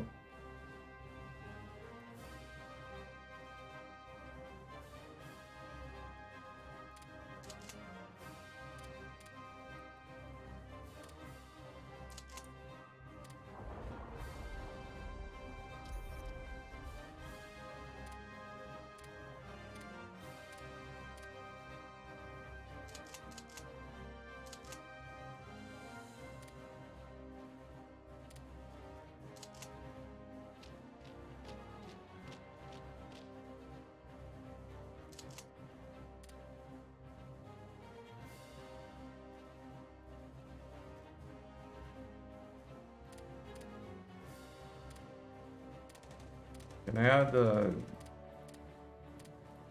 you see that? You see that warning? Hey, look, Germany is invading you.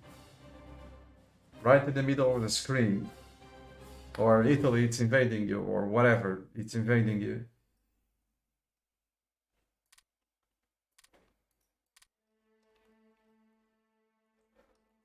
That can pause the game for you. Now we'll go see what Hearts of Iron 4 does.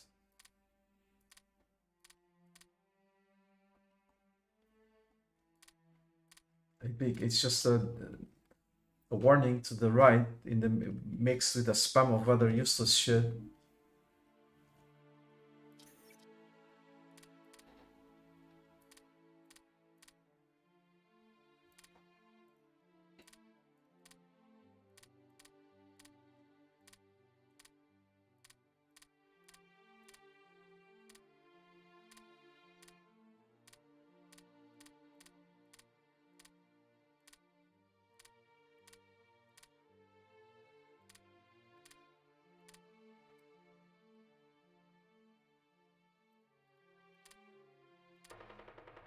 Well, this is progressing.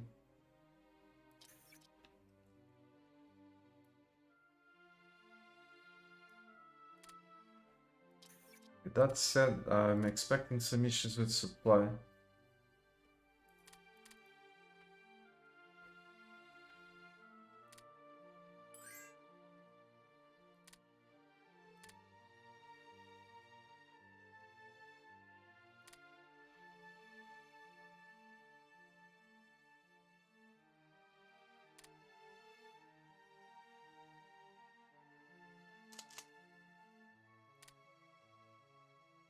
Because it's being supplied by Oslo now. The supply lines just became really big.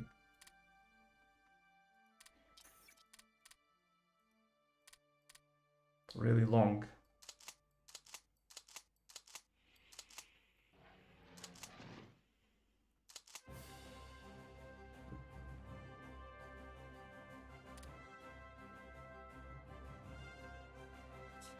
We've got the airplanes right in the middle of it.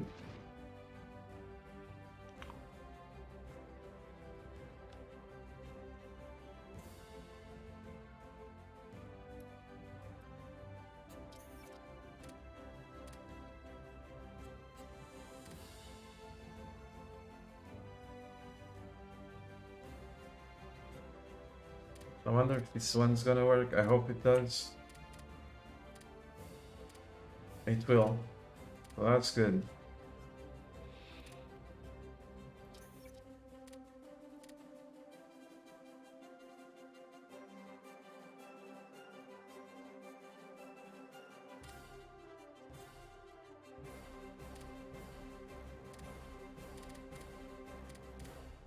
It seems that the supply demand is very big, so the ports are working. Despite having 15k supplies.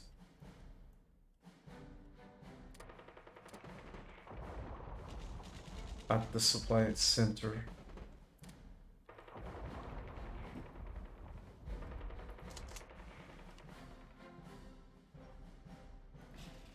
These have been bombed, which is great. No sarcasm whatsoever. It's just because it helps with the experience. Both the ships, for the ships and the commander.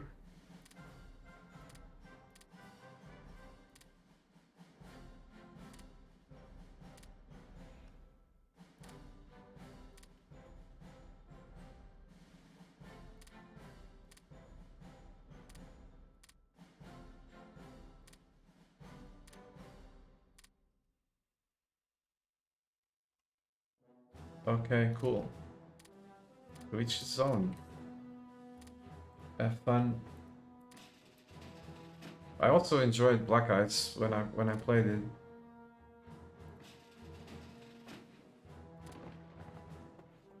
All those decisions at the beginning can be a click fest.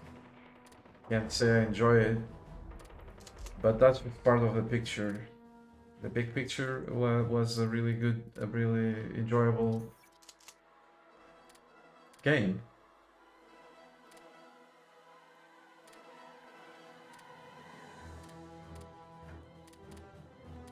Until it started crashing. Then it stopped being enjoyable and I stopped playing it. What the fuck are these dudes doing? Just...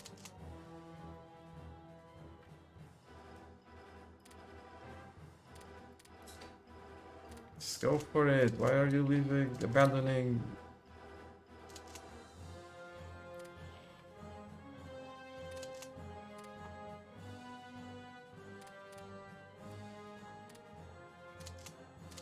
If the dude had been defeated, that would be one thing. But the dude was not defeated.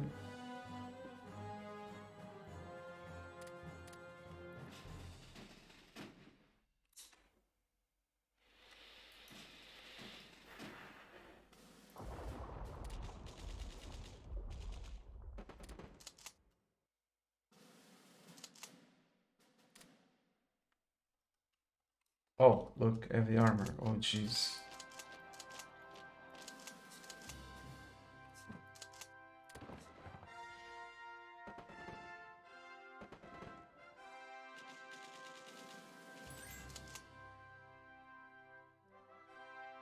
Yeah, German is done.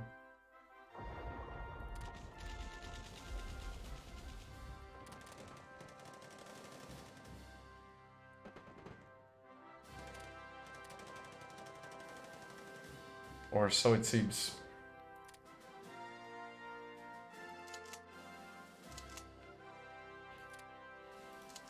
Bombing the shit out of me, though.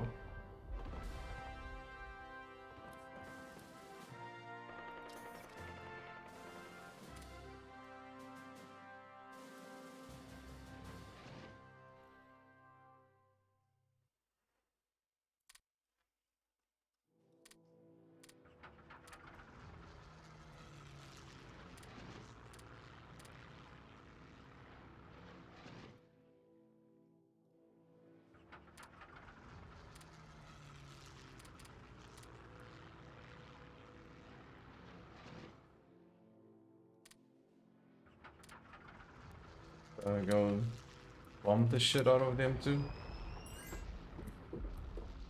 Oh boy, I almost killed it. That was close.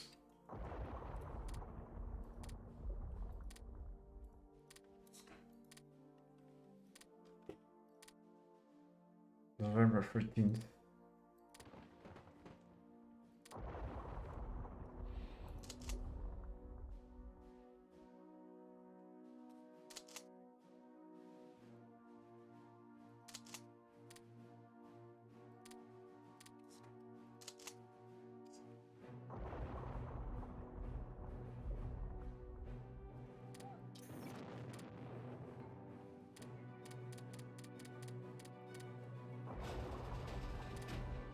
Yay, they finally killed the sub. That took a while. Let's just...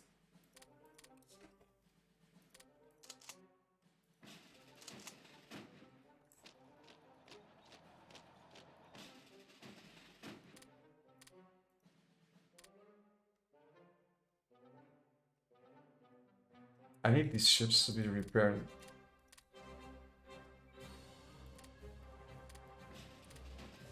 For when it's time to go deal with the Italians.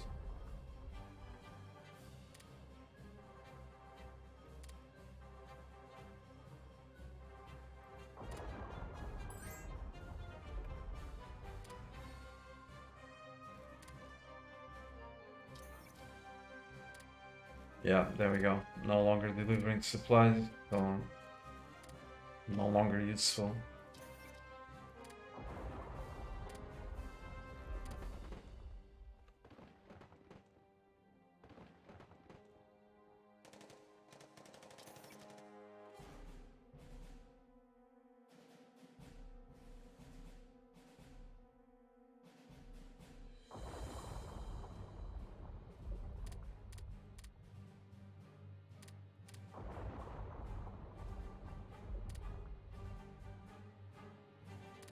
October of 43.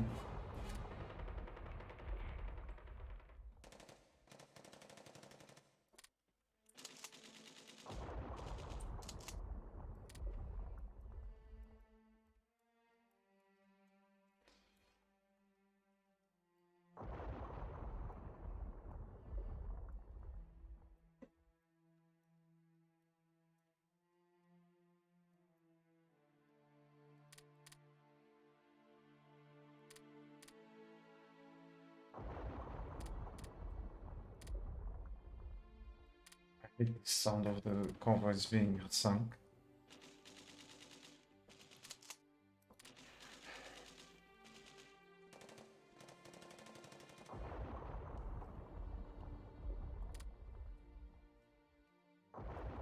So fucking annoying. You have no idea how this annoys me. I'm gonna shut up.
couple of words because it sucks balls.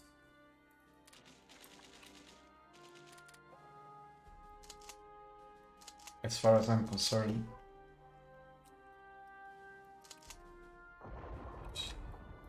By comparison, this game is awful, so let's just leave it at that.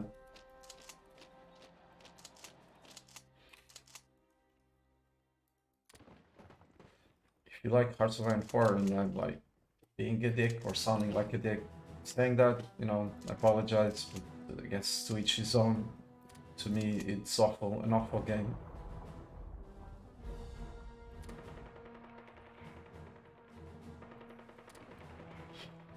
Let's just give an idea of how much I hate that game. Also.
I was really lucky. I outright annexed Germany.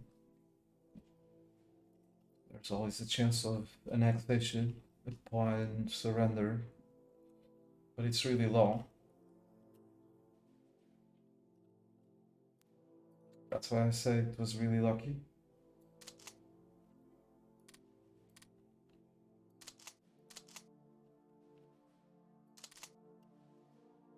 Annexation of Germany by 1943.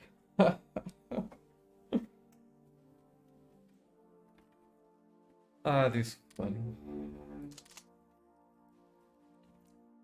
Now it's just gonna be a walk in the park. Still a lot of work, but a walk in the park.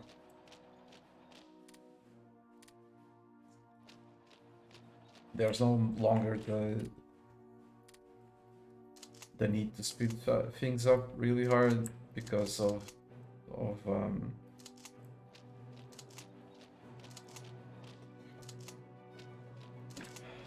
underground resistance. Germany was annexed. Italy is gonna be easy to kill. Fleet is repaired by now. Not really.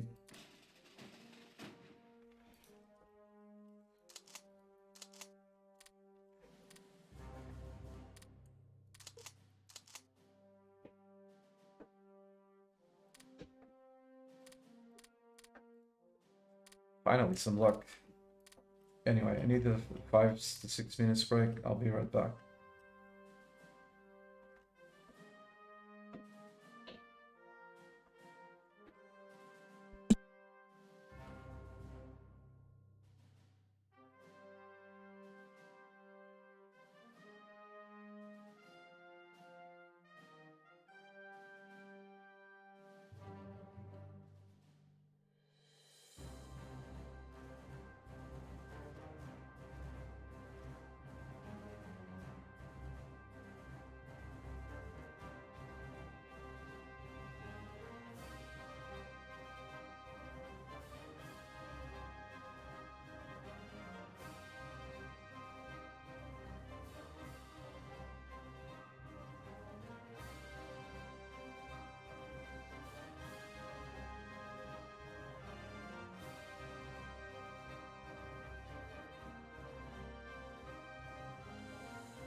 I was just doing this a lazy way. This is not gonna work.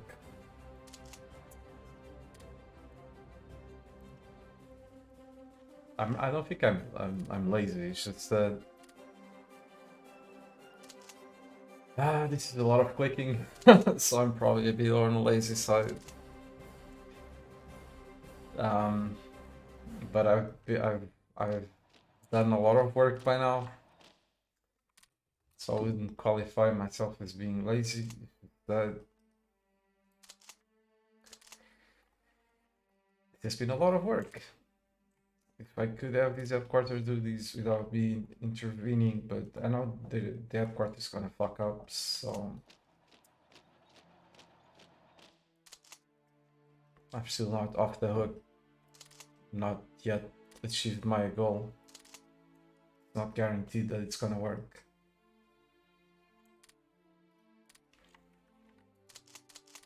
I was talking about luck, that I was finally a bit of luck, because this was the run where right at the beginning Japan decided to declare war almost 6 months late, hurting my production really hard.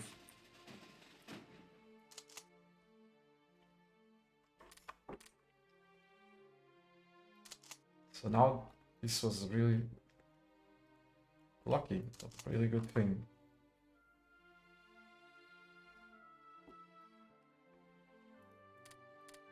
Germany was most likely doing the underground resistance.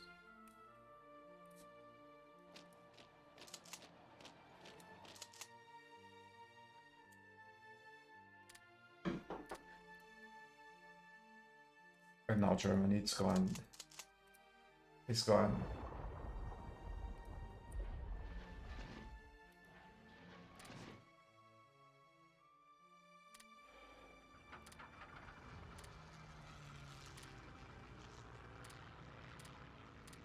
So no underground resistance.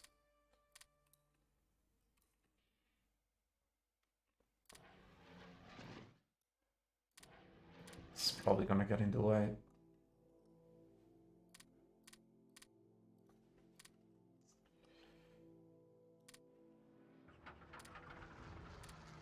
It's gonna cause supply issues,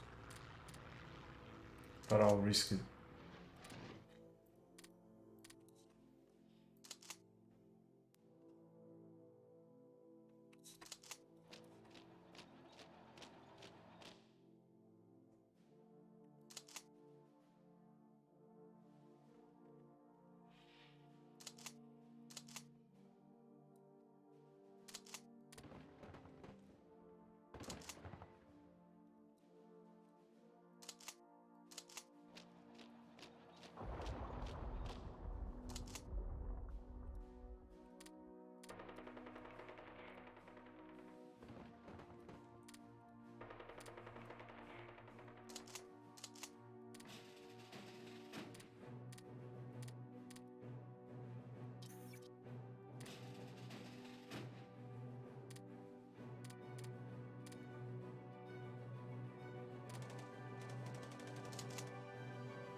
Excuse me.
priority still to Hungary.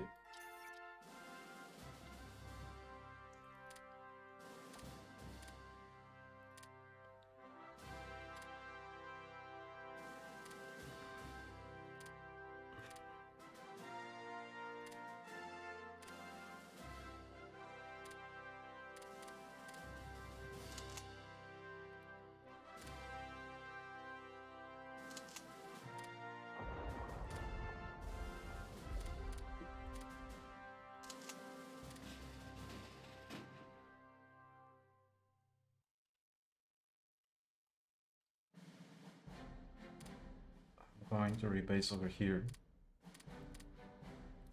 and try to get the ships over here that are repaired.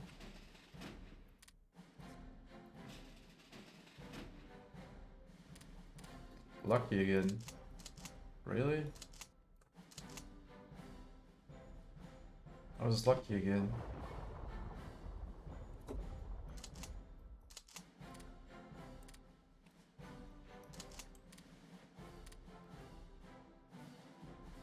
It's a small country, but still, pretty lucky.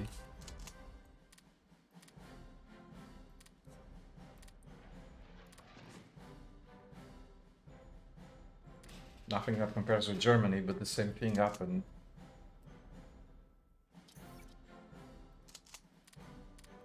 Like, annexing Germany was a big deal. Like, big deal. A giant deal. Actually, annexing these guys was just lucky. But it was the same type of situation. Unexpected. Usually, because there's a really tiny chance of being able to annex someone when they are in a faction.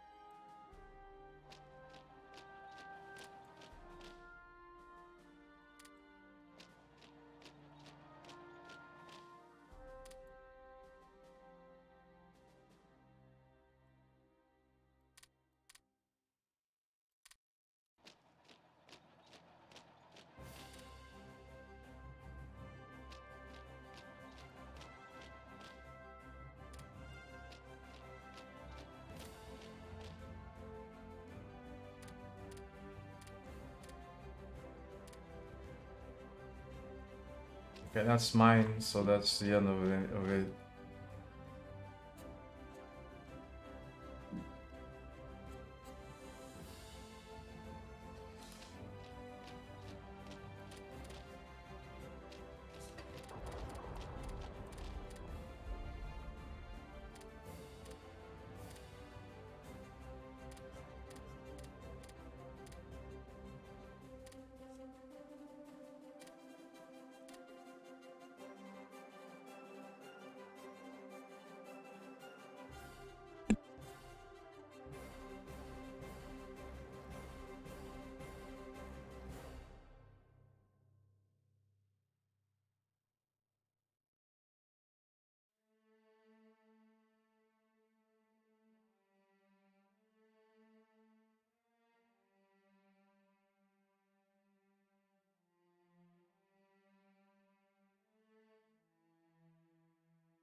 I did a lot.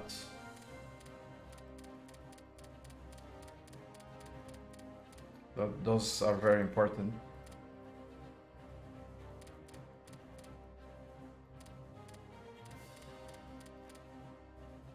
But it's just not enough. I need to improve the infrastructure.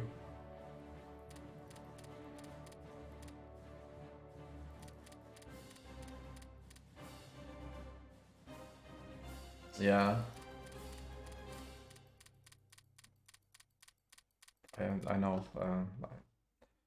I actually know because at very hard difficulty. I played at very hard difficulty as China a long time ago, and I remember the dudes were completely out of supply. It was so difficult.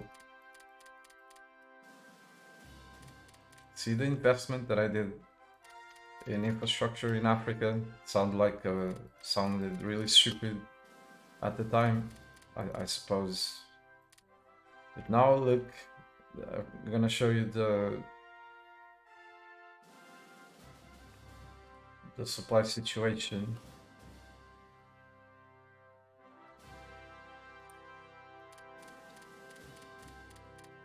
I mean the construction practical situation. This is now gonna be built really quickly.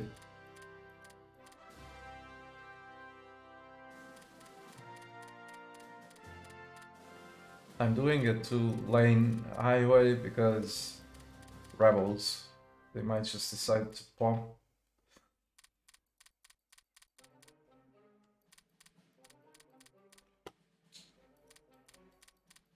And destroy the progress in one of them.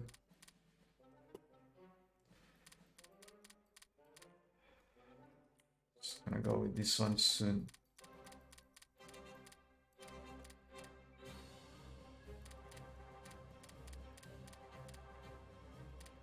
This is not really needed because of supply, it's just because of rebels. Long story.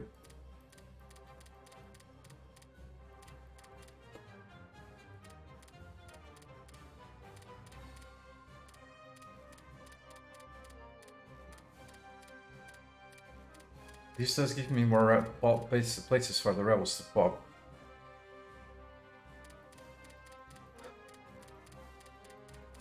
But it doesn't fuck up my map. So the long story is not that long actually. The level 1 provinces, if a rebel pops adjacent to them, it instantly takes these provinces and they can never be taken back. Unless we use the console.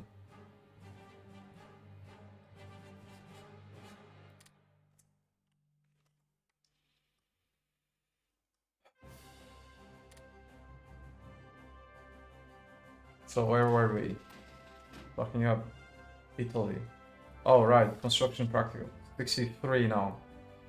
That's gonna be dirty cheap to build. It's small because this is being blocked by Saudi Arabia and Vichy France. With that in mind, I think but I can't go there, can I? No, I shouldn't be able to. So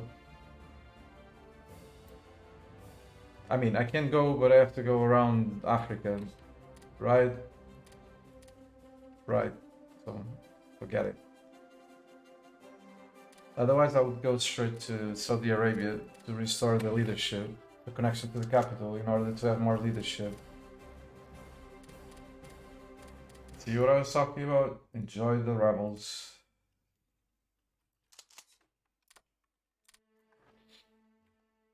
So I'm making like 40. Probably should make more.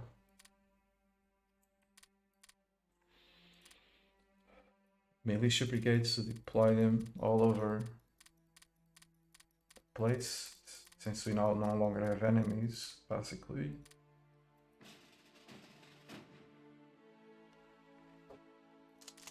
No, because they would likely join a faction.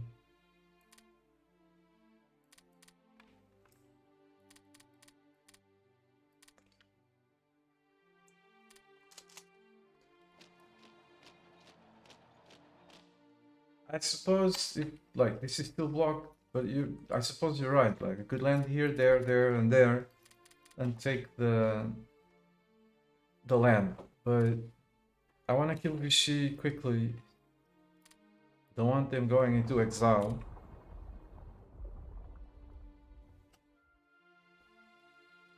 So I need to focus on.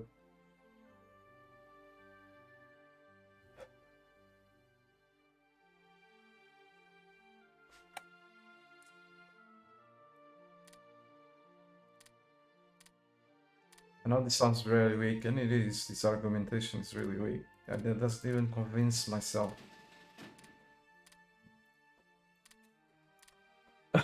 But it's just gonna be a few days. It won't be the end of the world. You gave me a good suggestion, but like combined with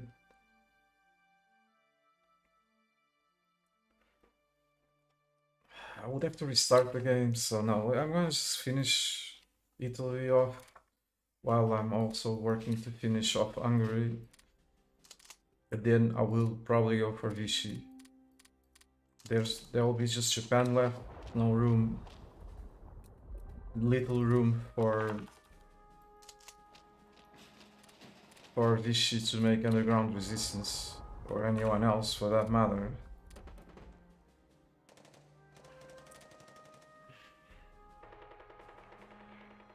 I was expecting a far easier victory than that. So I'm just gonna leave it behind.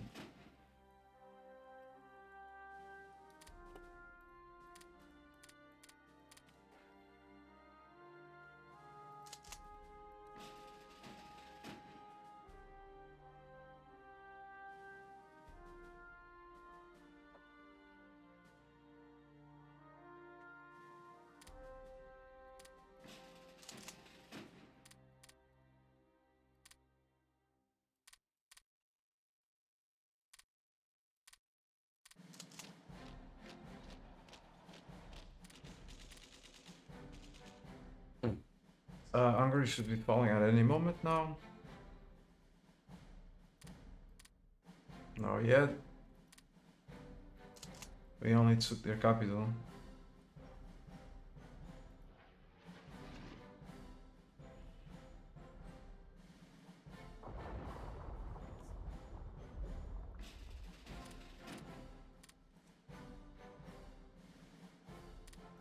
I guess I've been lucky with when it comes to the Regia Marina, or I I'd really messed up those battleships not long ago. Maybe they didn't repair yet. They didn't manage to sink them due to bad luck.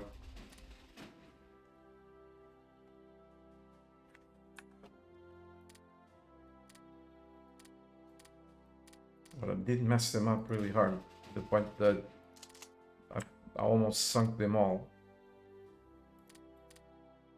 So they're probably still repairing.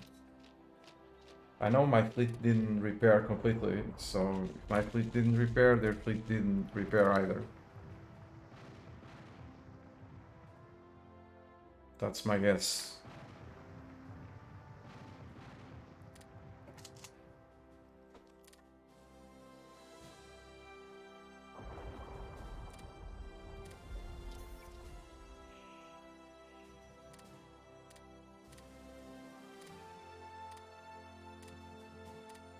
Small arms this time.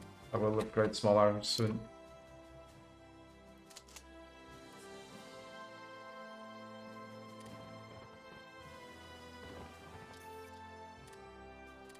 This is more important to me right now.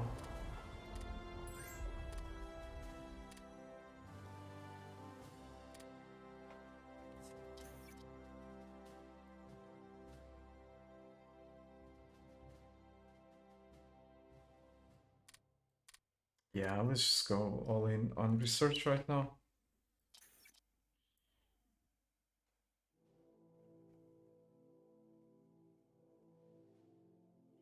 The issue are the paratroopers. There's a bunch of divisions coming. Yeah, but it's just gonna be in June. Okay.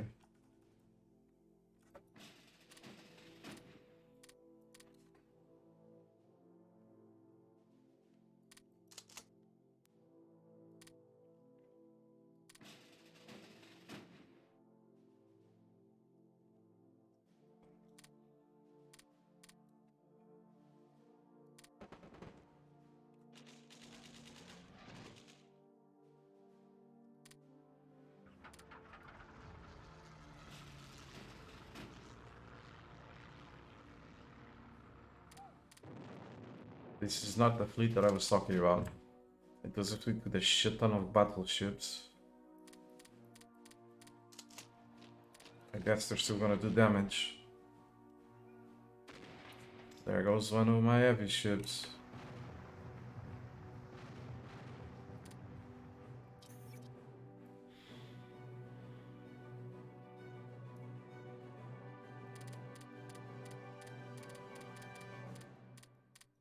This might be needed after all.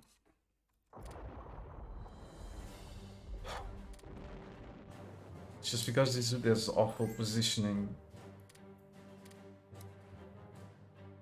It gives an awful positioning to the fleet.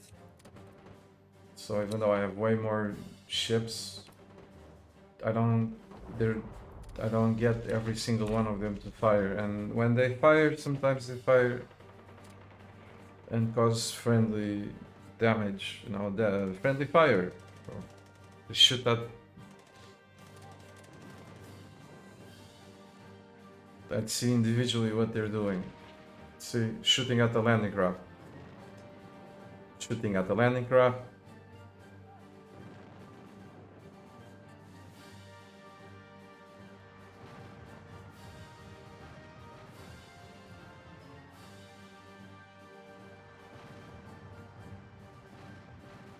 See, they're killing themselves, my ships, due to shitty positioning. And that only changes. That will only change when this guy gets to level 8.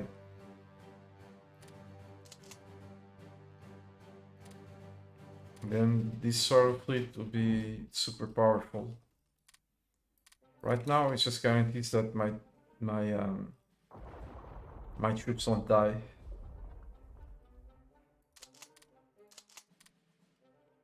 That's why I have this very big stack, because for combat this is awful.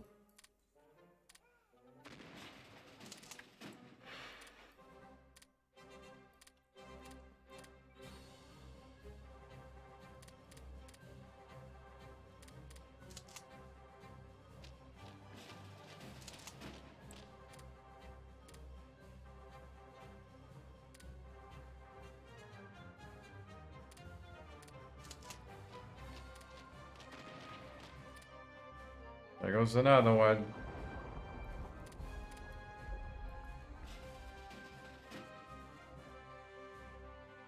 No, this is my best admiral.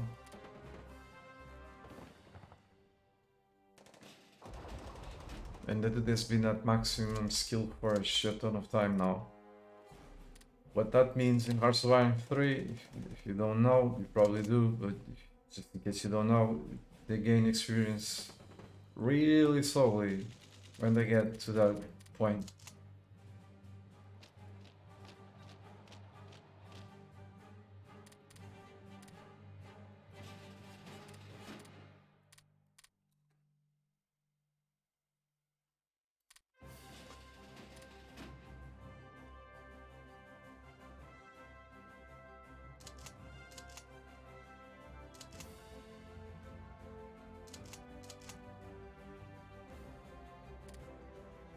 Italy is weak, it's about to surrender.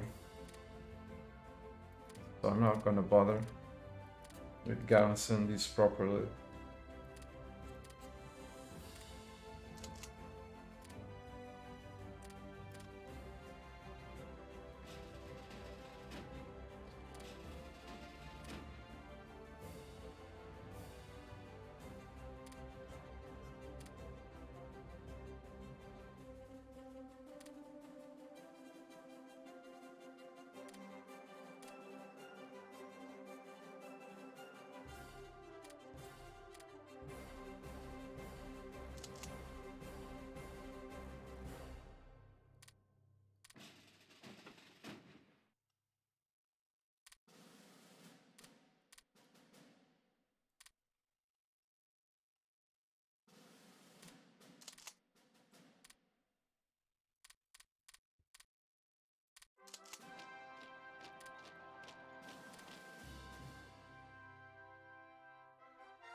What the hell? Okay, we're next Hungary. Wow, so lucky again. I don't mind. Like, there's Japan. Japan is the faction leader now, and I've completely annexed Hungary again. 3. I've attacked 4 Axis countries. 3 of them I've annexed. That's so lucky. That's so incredibly lucky.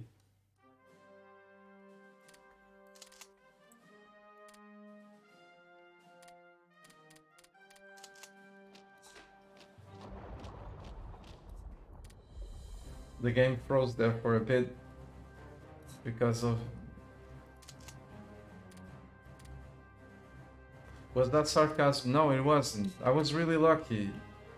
I've attacked Germany when the surrender progress hit 100% instead of it's going into exile in Japan or Italy, forming a government in exile. I annexed it.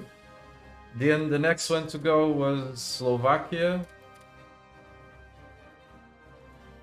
and I annexed it too instead of forming a government in exile. But then I deployed some troops to go after Hungary. Hungary hit 100% surrender progress, bam, annexed instead of going into exile. Like they should have gone. There's always a small chance that we can annex. So what usually happens is the dudes go into exile. And I was lucky. They didn't go into exile.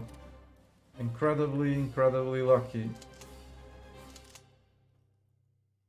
It's like something I never seen before in Hearts of Iron 3. So there's absolutely no sarcasm. What the fuck?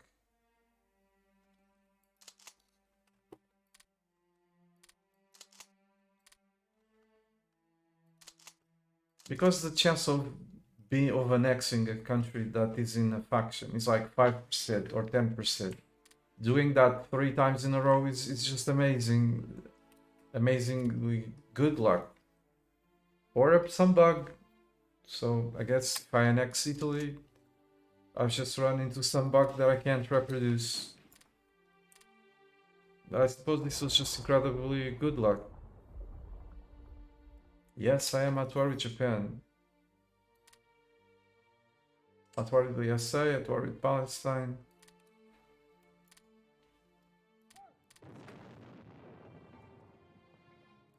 They should have joined Italy, so I was still at war with Italy. Italy is a major, so it's just being really lucky.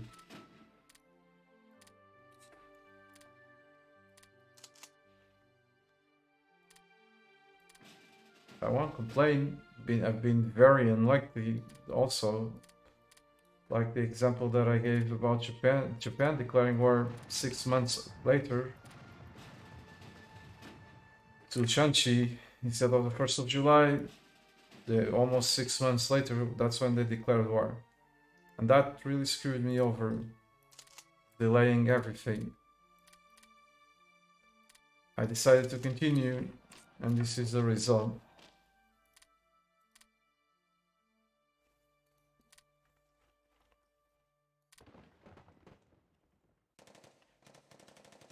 Yeah, they're gonna take that back, aren't they? Come on, that just has to hold a few more hours. They're walking to take these for quite some time. Come on, don't take it. Do not take it. Acquired territory. See, this is what usually happens. I acquired some territory, but they went into exile. See, I didn't annex it. So it was just very lucky. The first...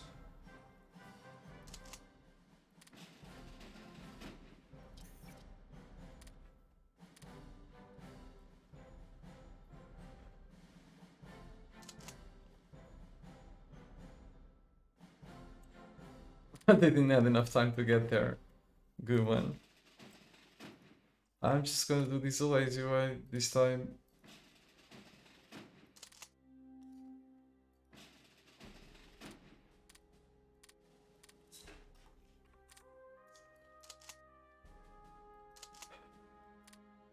It's fine.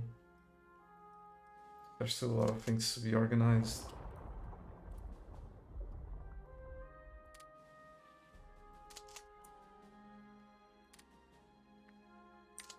Now the only major left in the axis is Japan. Once Japan goes, then it's just the US and what's left of the Soviets, which I'm already working on, and this is still have plenty of time.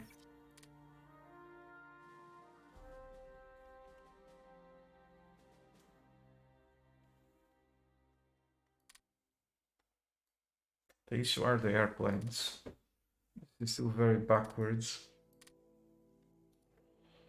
But this is gonna change soon.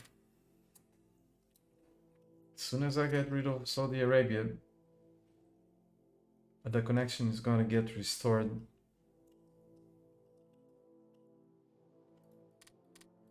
Stupid rebels war.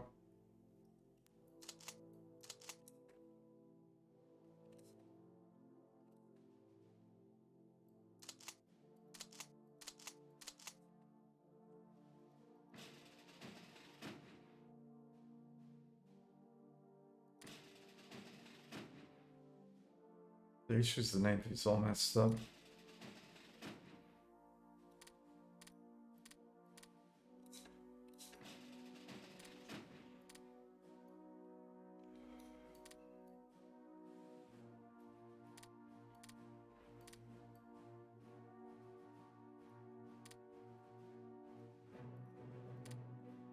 Let's go pick up. You can stay there. You can stay there, and you probably should go over there instead.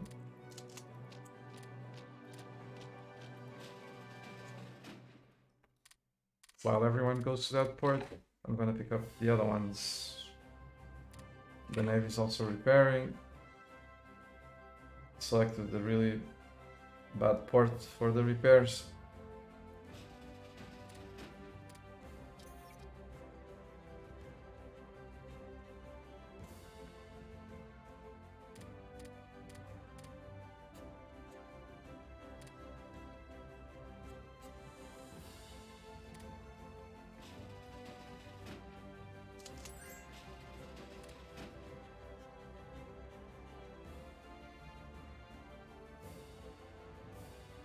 How viable is strategy to have garrison troops on front line? But that has to be taken into account. Unless your front lines are made of forts, level 10 forts.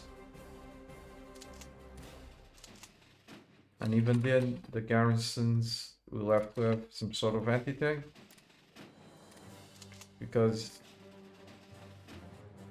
let's assume you have a front line of garrison only, and they're artillery pros the garrison, or just garrison. What's gonna happen if they don't have piercing and they don't have heart attack? You're gonna pick an armored division and you're gonna clash it against those garrisons. The fort will just reduce the efficiency of the attack. The garrisons don't have heart attack, so they can't really harm your armor. So it's just a question of time until the armor breaks through the fort.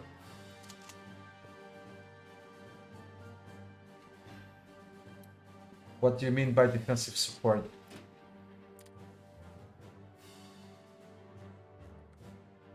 It's what I'm telling you. That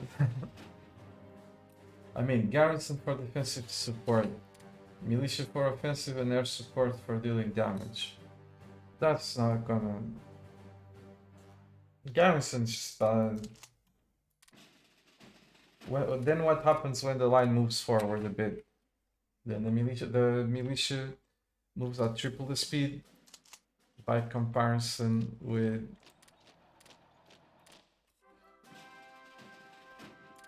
with the garrison, you would have to strategically deploy the garrisons to the front lines. The garrisons are not even good for what they're supposed to do, which is to garrison ports, let alone for control.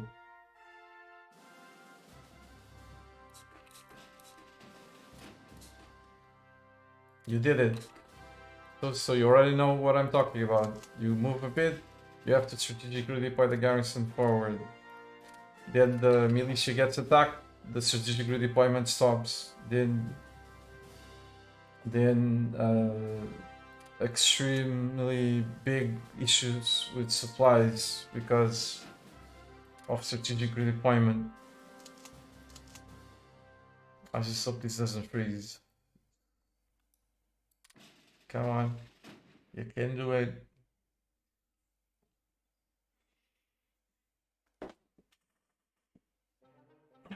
Okay, it was not that bad. Froze just for a few seconds.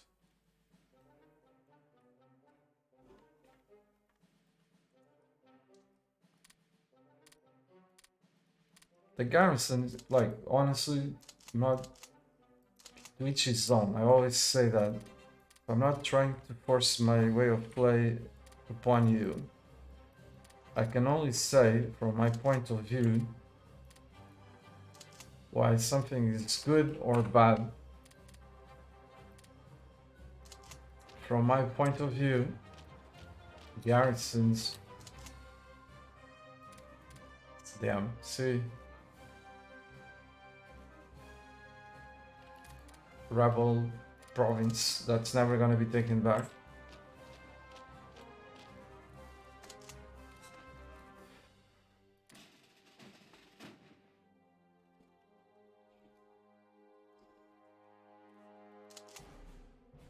Then I just lost my train of thought again. What was I talking about? Jeez. Yeah, the garrisons. So they move really slowly. You lose a battle and they get overrun quickly. There's really not a lot of reasons to use them. In any way that I think of, they're always a liability.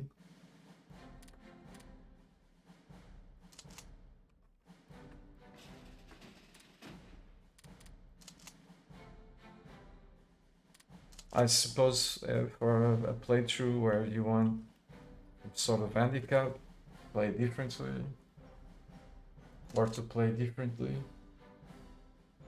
I guess they could be fun.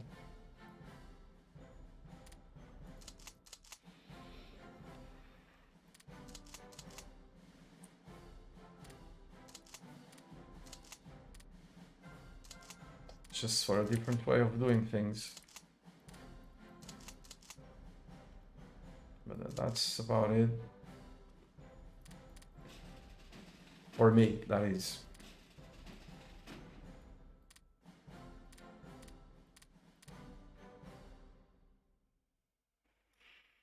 If I take these dudes along, they're gonna get stung. So might as well leave them here.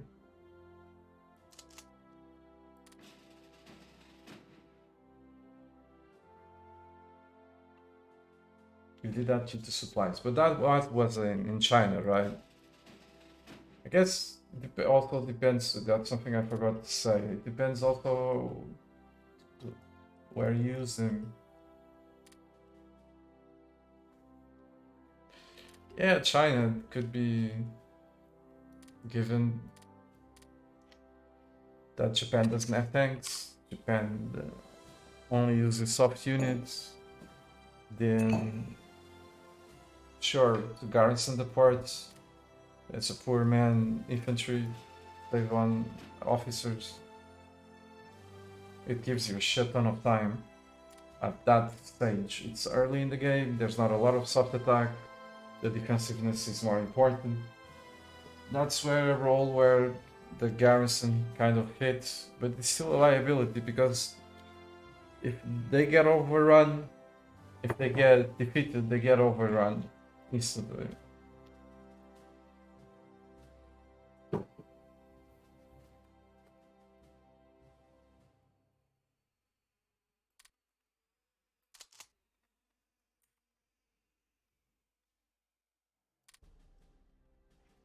gonna get rid of Saudi Arabia first because it's being a massive pain in the ass. Cutting the connection to the capital. So I'm selected the quickest spot. That would be. This is a level 1 part though. But I don't need a lot of supplies.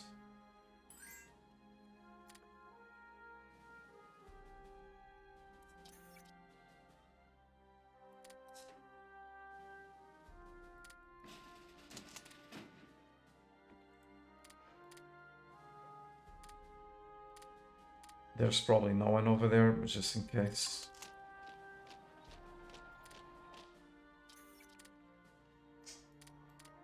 Oh, Georgetown.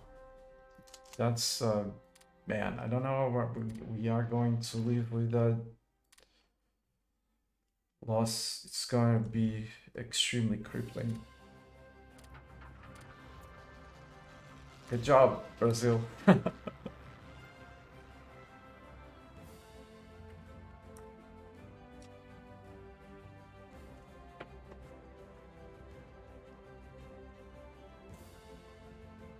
Yeah, I've got a playthrough for China if you want to see it. I also played with Poland. Probably conquered the whole world as Poland. If you type, exclamation mark YouTube, you'll have access to the link to my channel. Then you just search for China very hard Mark Antonio on my channel or something, or on YouTube.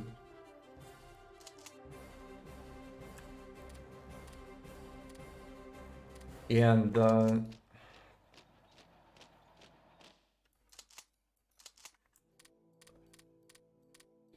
you'll find it soon.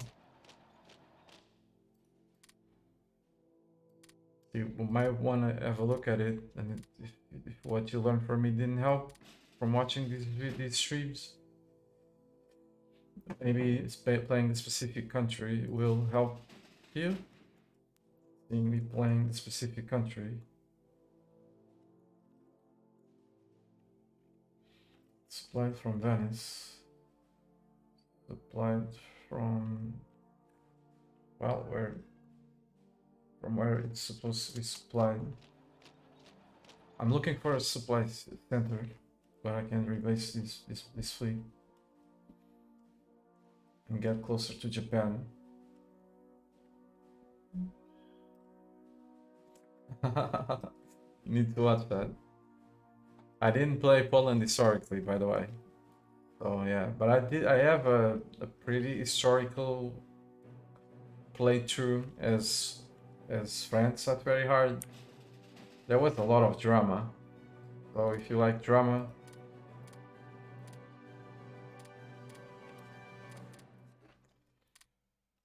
that might be entertaining. This is connected to Venice, so I can't rebase there.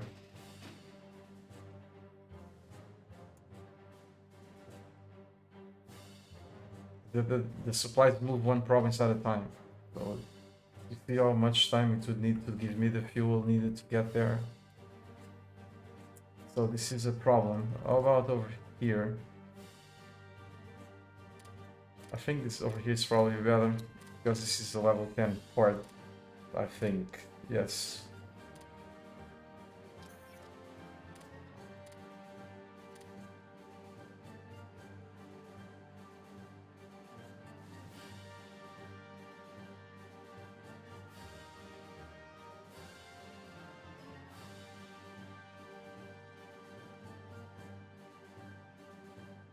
That's when this supply system becomes with these rules becomes really annoying. But this could be fixed easily if they wanted to, but they abandoned this game.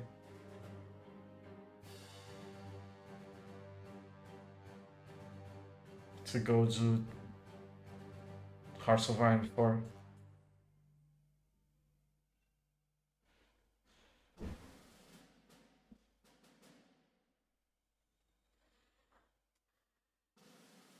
is like finding a needle in a haystack because they did not put this in alphabetical order.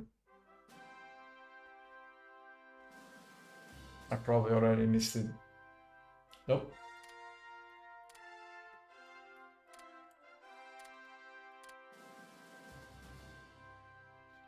Yeah, I heard of the person that you're talking about. He was the one who finally broke my record last year for U4. So I've been holding the record for the fastest world conquest in Europa Universalis for basically since 2008 and basically since 2014. It's the year 2023. I already stopped playing that game for like 4 or 5 years now. And last year, the person that you're talking about finally beat my record.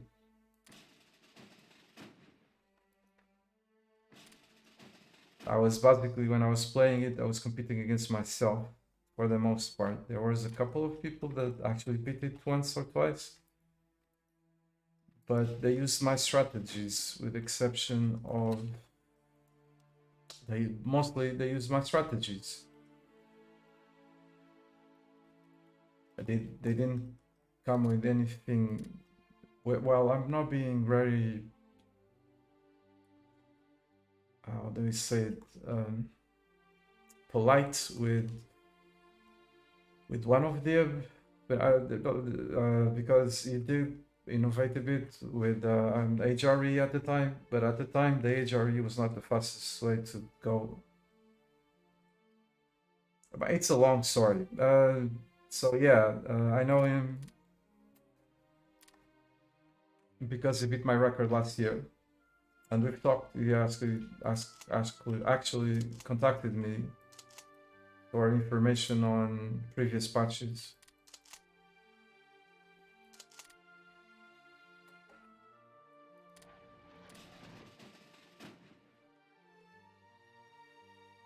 Dethrone, yeah, as if I cared. Why is this not being delivered?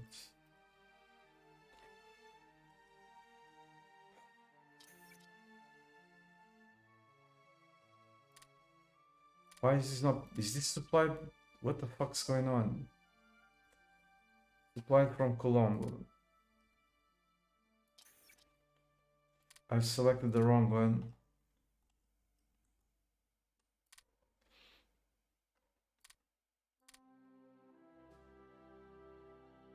What the hell's going on over here?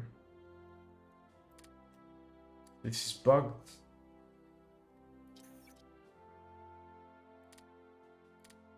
Why is this two supplies to Colombo? Okay, whatever, one of them. What's the name of these again?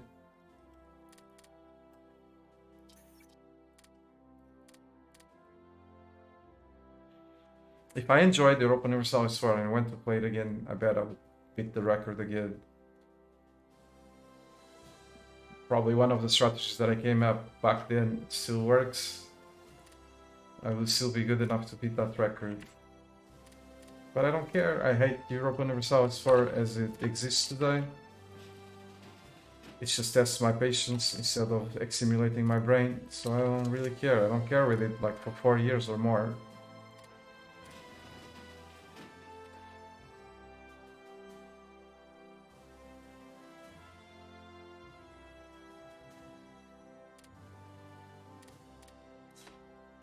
This should update. What the fuck? Why is this not delivering supplies? It isn't, so I just came across another bug.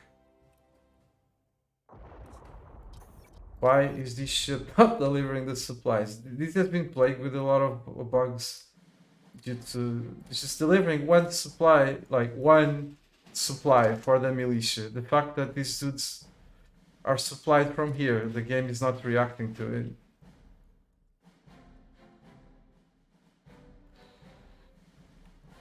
This country has been plagued with so many bugs this playthrough.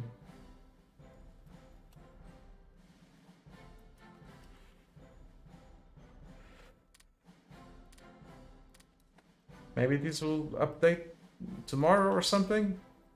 Could use that.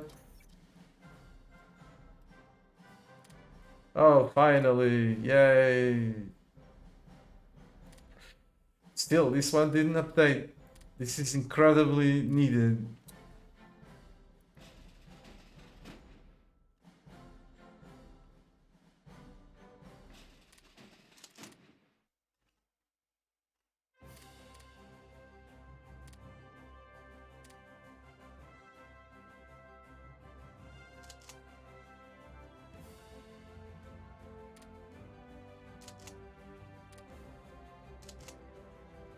I guess these dudes were forgotten over there. That was to be expected. This was the garrison. That's, so to speak, that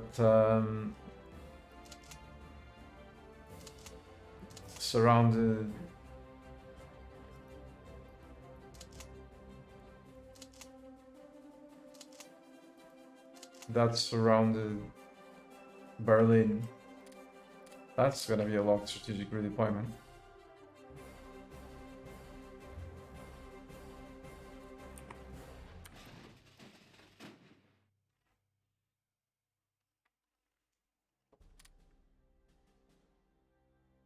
As they say, usually all good things come to an end, so I had a lot of fun playing. Okay, this finally updated. Had a lot of fun playing Europa Universalis far back then, but now it's just, I don't like it.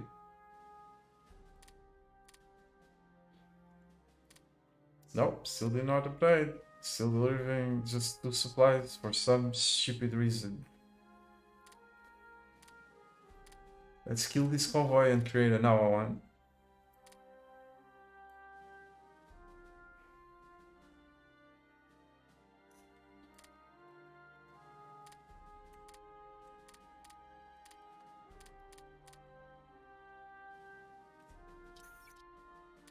Yay, this one is working, yay!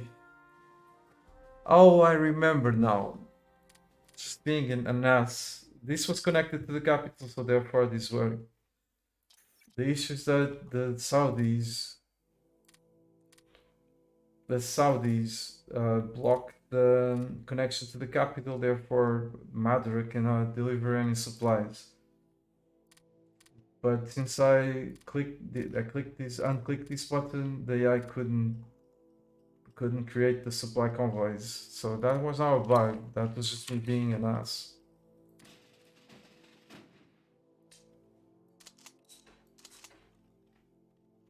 It's just that this has been playing with a lot of bugs. So therefore, that must have been a bug too. It was apparently working as it should. It was, until the connection to the capital got severed.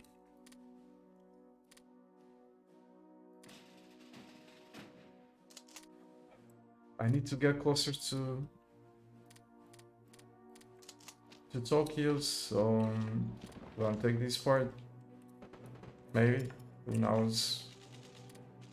This lack of supplies.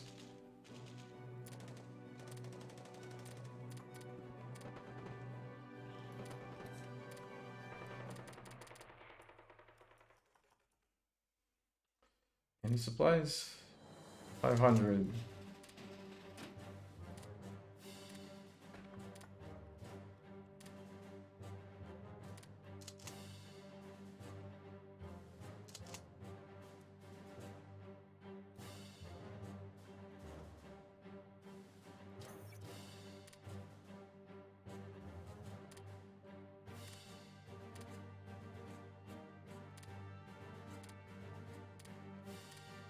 Okay, I'm gonna wait just that the AI is gonna create the convo. There we go.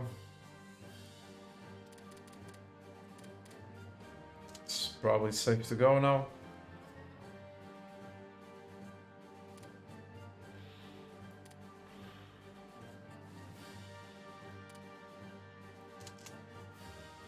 I'm just gonna get rid of it. Click, click, click, click.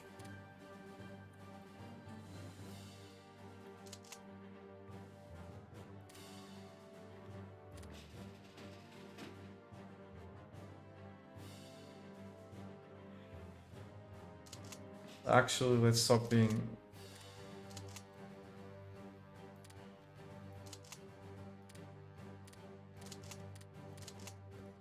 I was just being lazy. I know how to do things, but I've been lazy.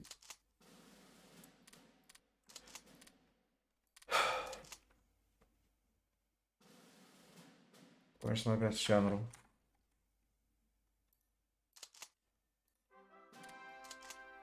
So attach this to the army group. This guy is gonna reduce the supply consumption really hard and the fuel consumption really hard. From 58.17 to 38.36. And that's before attaching these to this guy, which is also a logistics wizard. And all of a sudden,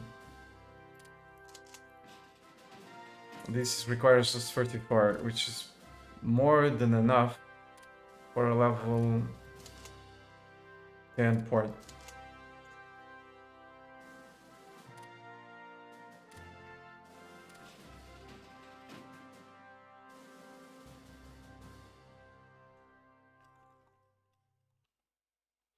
These should be close enough, yes.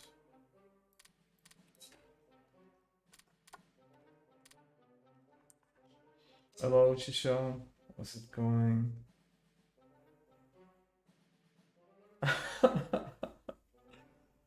Nah, the dude is not here.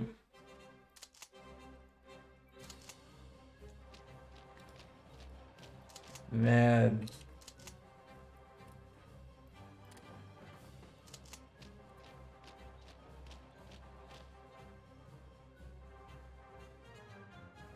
They made some questionable changes, like having combat weight in every province. You mean Heart of Iron 4? It's nice to see you, Shishal, by the way.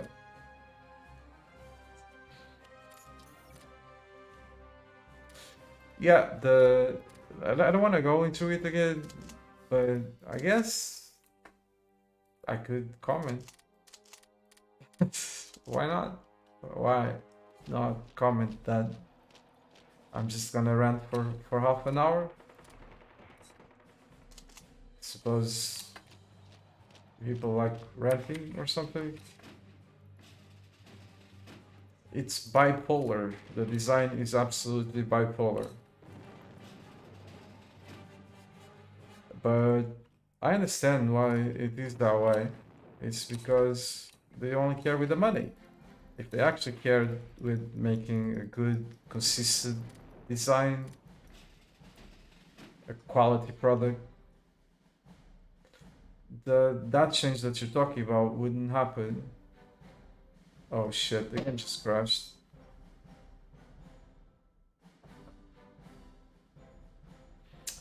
These guys surrendering was combined with the autosave and this just crashed. The save is corrupted.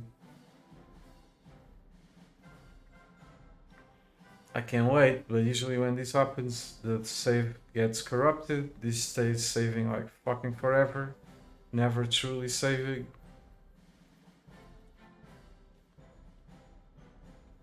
And I have to go use one of the autosaves from 7 days ago. Or I can wait just 5 minutes to see if this fixes itself. But usually when this happens, it's a bug and the game just never wakes up. But I think I've seen it once at least coming back from these.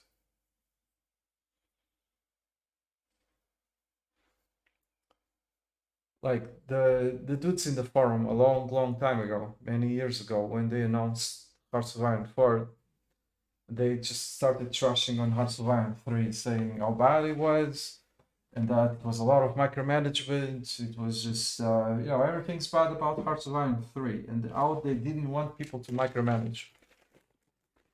Several years later, amongst other things, they introduced what you're just saying. It just said the combat with changes provided based on terrain.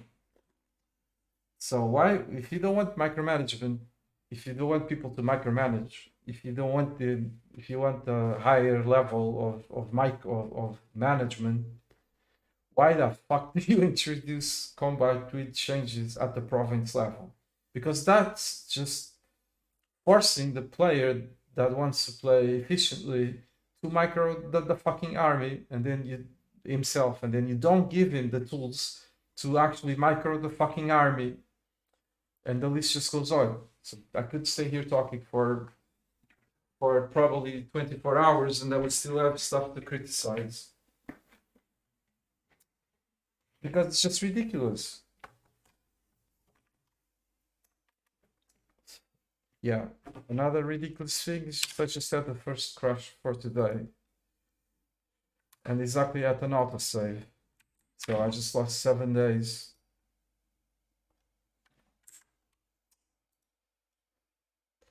I guess I could give it a few more minutes, but I know that this is not gonna come back. Usually it doesn't come back from these.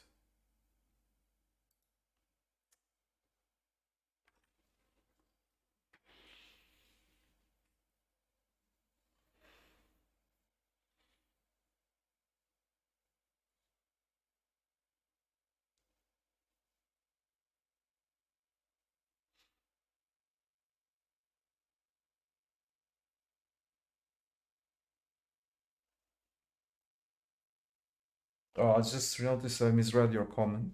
But whatever, it what I said still kind of holds.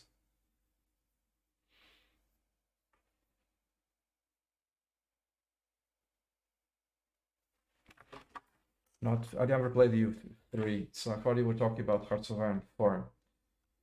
Questionable changes, Hearts of Iron 4. So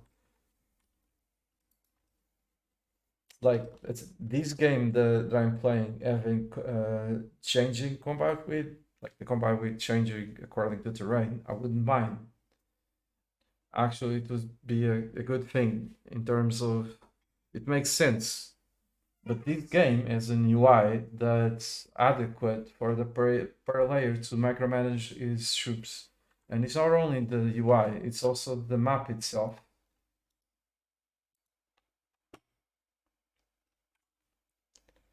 You zoom in too much in Hearts of Iron 4 and it's just it's just that thing like looks like a Christmas tree. You can't properly see the terrain, you can't properly see the map, you can't see shit properly by comparison with this one. So you don't have a good UI, you can't see things properly. Nothing is adequate for you to zoom in and micro things. But there you go, lo and behold, now you a game that's supposed to not be for micromanagement now really invites you really hard to micromanage. So that's why I say it's bipolar design.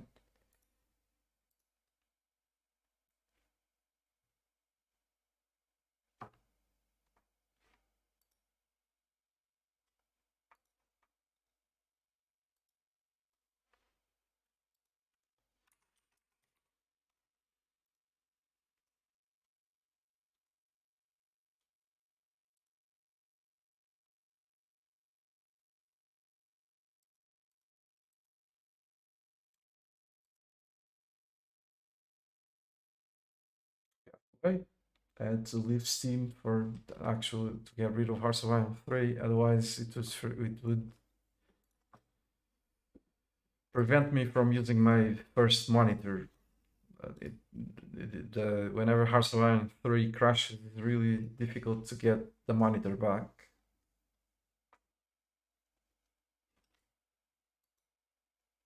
Control Alt Del is delete doesn't do a good job.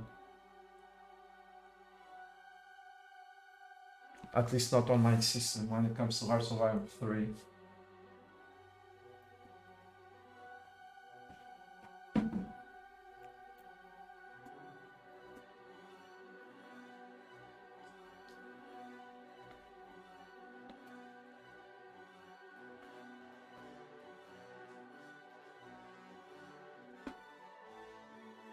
Shutting the fuck up again.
This save is corrupted. If I click it, the game will crash again.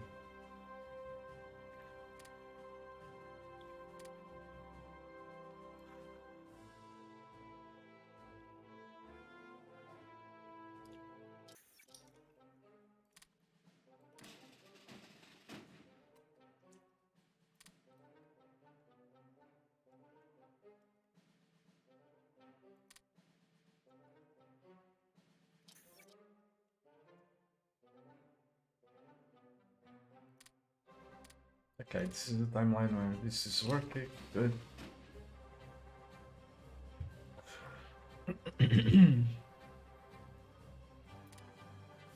600 I see.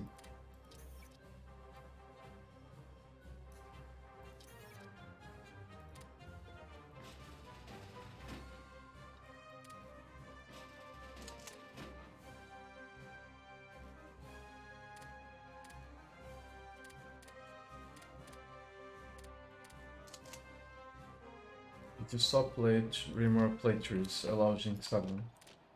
Good evening. Yeah, I did.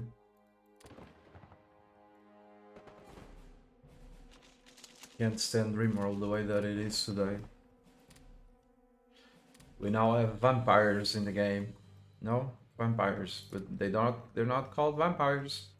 They're vampires. Everything the game says about them, they're vampires. But it didn't call them vampires. We've got dudes with big people with big tails, and we got Neuroquake, we got magic, we got, that's not what I signed up for. I signed up for like a survival space cowboy game. Now I don't know what the fuck that shit is.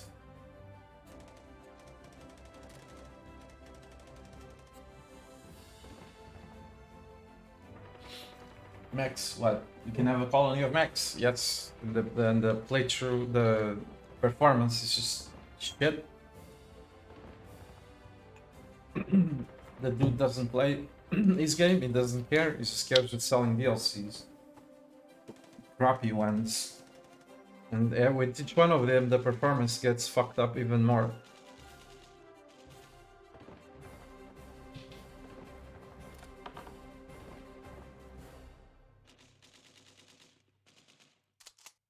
So yeah. I actually bought this stupid DLC.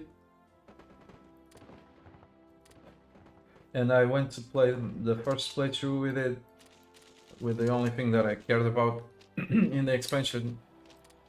The what's it called? The guy that cares with mechs. I was gonna make a mech colony for. As I started doing it, really, you're gonna play these? No, I saw something there I didn't like. Don't know what it was. It was making even that playthrough that I wanted to check out. It was making it annoying instead of pleasant. Hey, the dudes, yeah, they're there. So I just stopped. I was gonna play. I pressed the stream button to stream. Less than 5 minutes later, I stopped streaming, and I didn't stream for like, I don't know, 3 weeks or a month.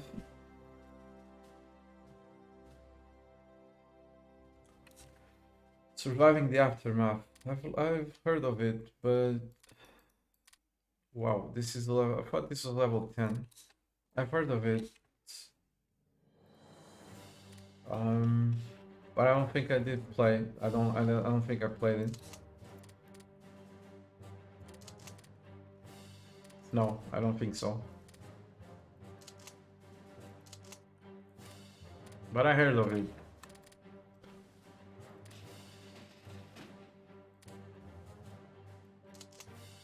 No, I'm a bit scared that this is gonna crash again.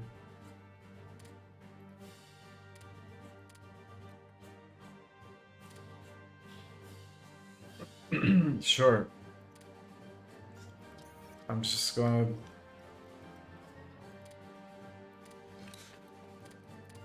I wouldn't hold your breath. If I was you, I wouldn't hold the breath.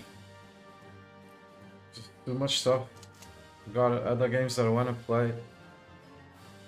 Now I'm playing Hearts of Iron 3.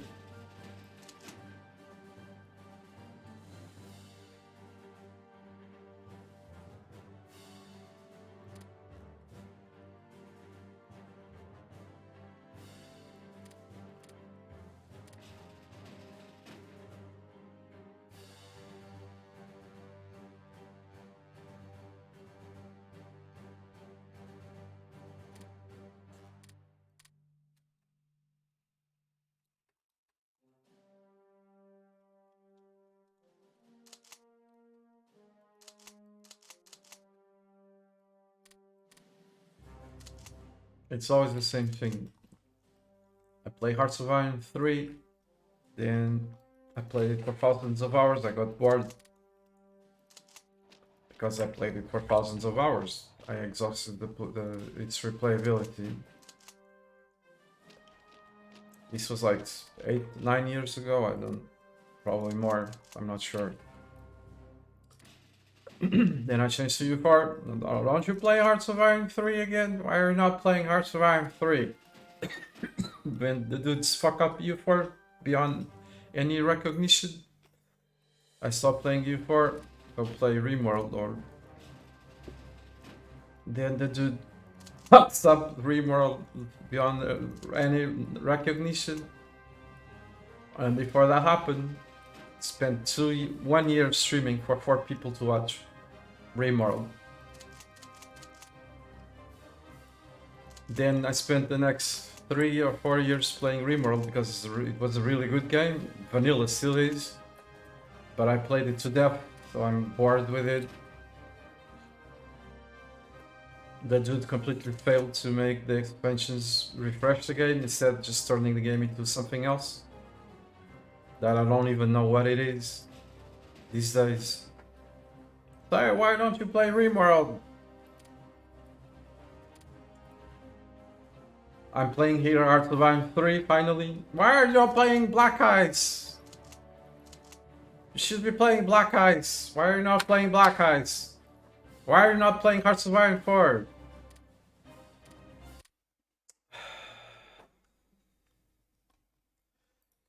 I had to restart because the game will not update. I need the leadership. The leadership will take ages to update.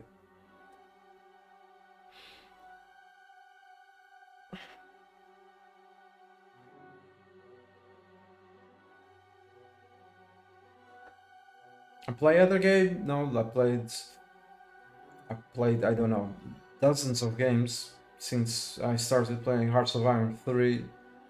In between the major games that I played, no one cares, no one watches, no one gives a shit. No one gives a shit even when I play Rimworld.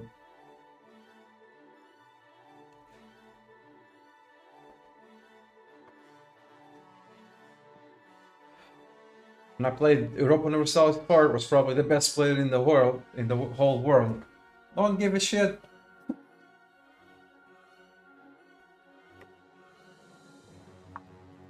Playing Rimworld, come up with all those crazy strategies. I was probably the first one to survive CIs when everyone and their mothers thought it was impossible. Did that change anything? No. Nothing. Never managed to actually get a following. 30 people, 40 people. Never actually...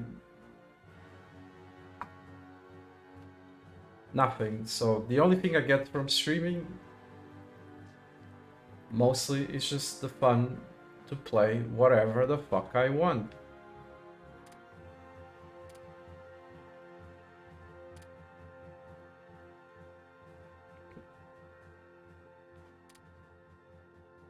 This gives me no work.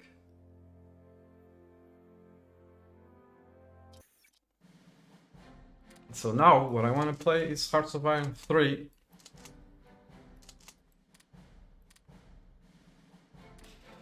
Which is not to say that the person shouldn't, make suggestions. But like, I don't really understand.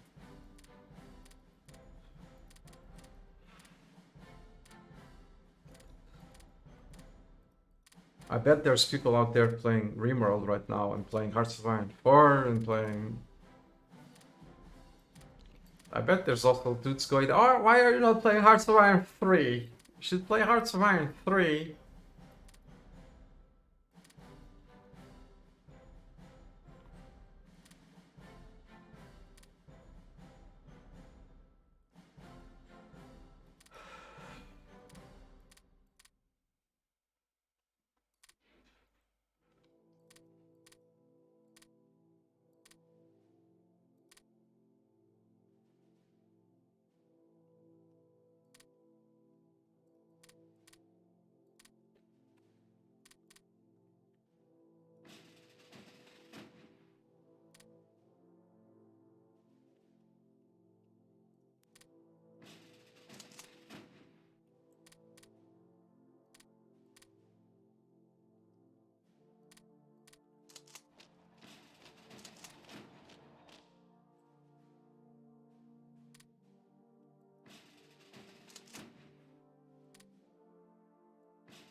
What the hell? How is this being attacked?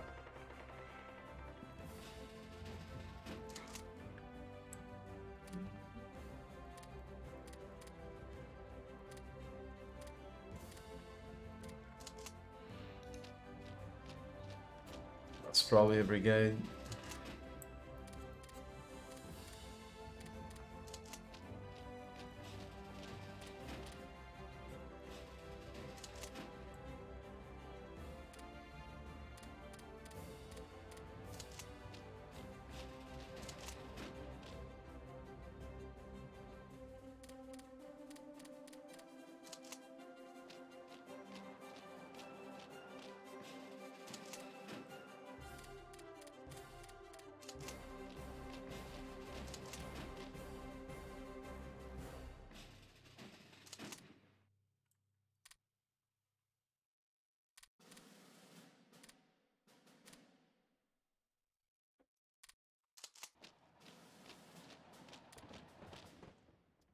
I don't have a general.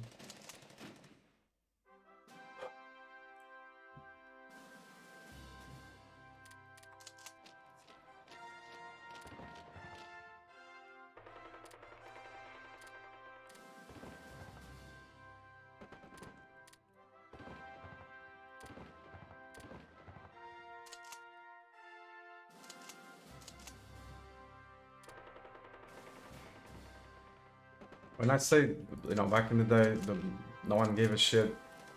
Maybe if someone gave a shit and I actually managed to get a following, maybe I could be streaming, be my job, and then play the game in a way like as if it was a job. Therefore, you know, it's fucked up, but who cares? You need to put food on the table, so just take it. It was my job. Nope. Even then, I think it would be really difficult for me to do it. But still, there was that chance. But no, never actually managed to have a following that would allow for such a thing. It would be awesome for me because I've always loved to play games.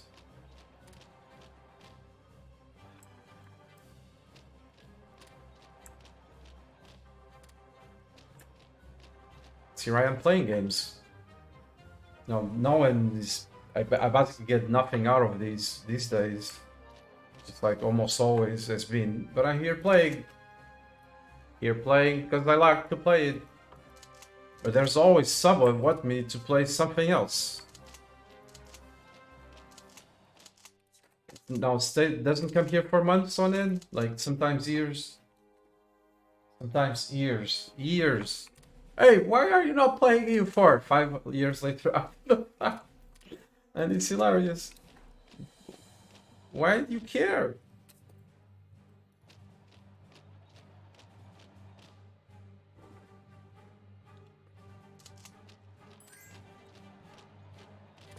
I had a guy like that, it's like popping here a months ago. Oh, you why are you not playing EU4 or something like that? Which is pretty hilarious.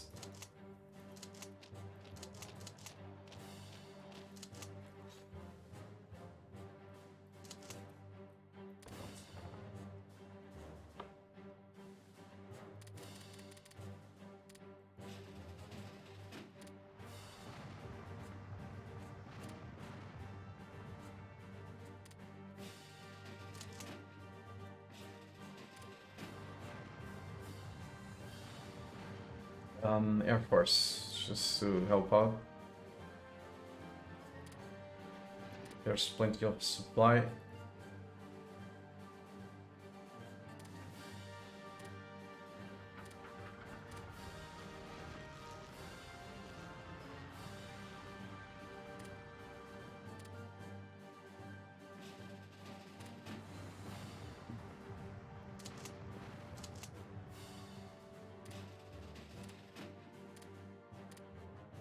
This is irrelevant now, the war goals, but whatever.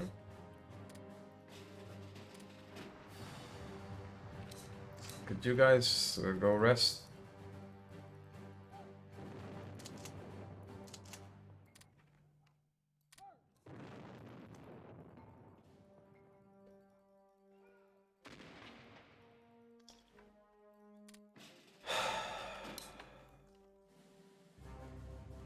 Yep, that's exactly where I want you to go. Good job. Stop. Two ports where we would be safe to be at.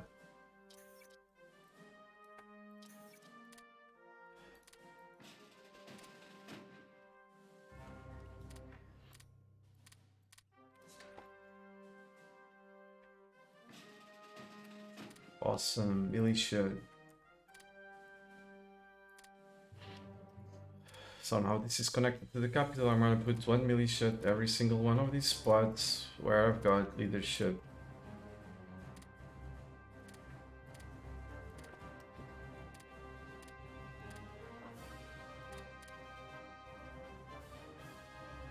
To prevent the rebels from taking these very important provinces.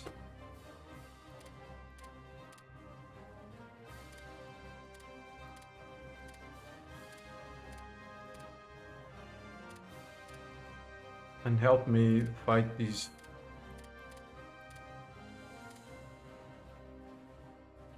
Oh look, Palestine owns Moscow.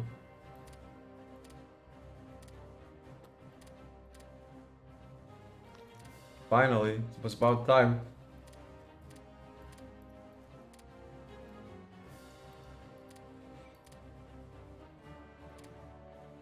This is gonna make my life so much easier.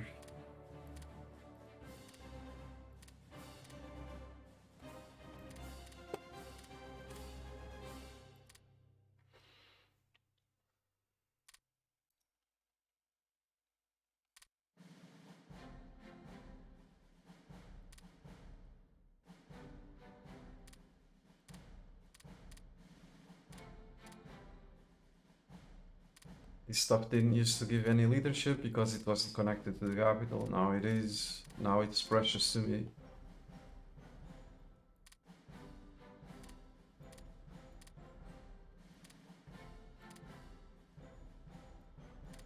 Can't stay a single day without being under my control, because then I lose leadership.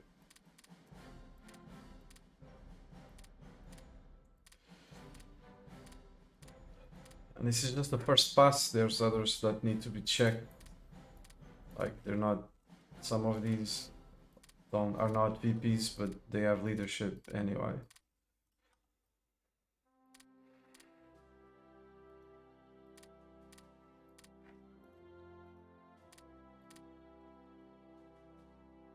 Wow, I'm gonna need a lot of these.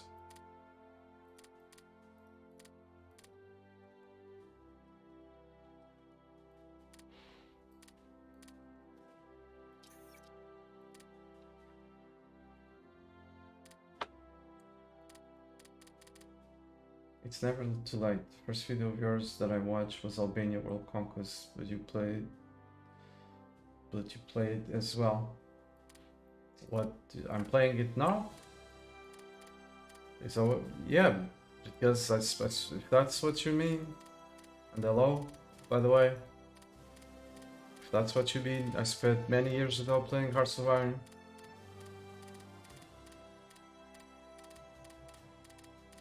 Oh, okay. Thanks for the compliment.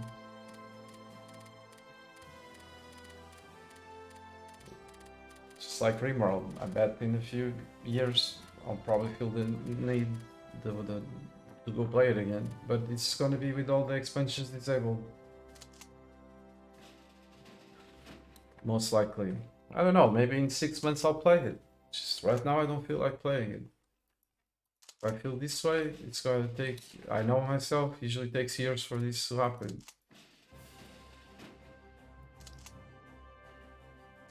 But the problem is when I start hating things. When I start hating them, it's really fucked up. I stopped playing U4, hating it. I was hating U4. And so at that time when I stopped playing.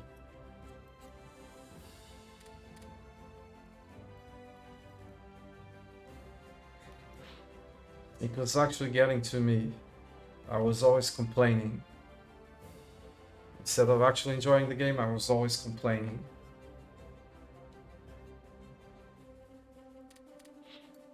Now I can, playing this game over here, I probably can go hours without complaining, unless like,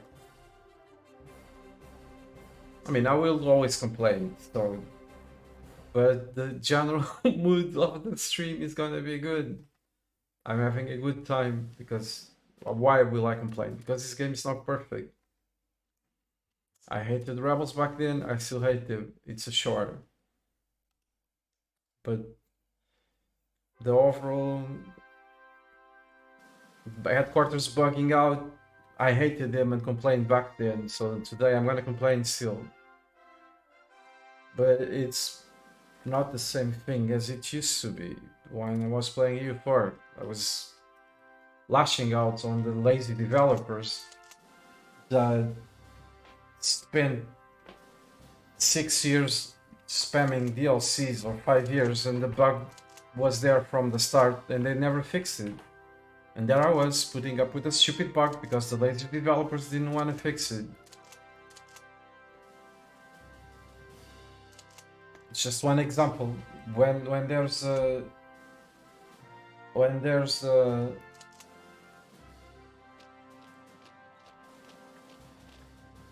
you ever played U4, you go to the new world, and you have messages that give you information about things that are happening in the world. In this specific case, the new world.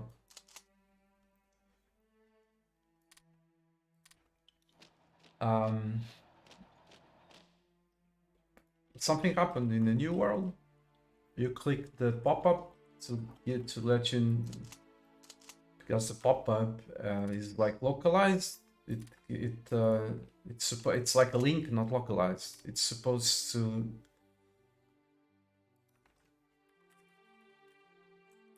guide you to the place where that happened,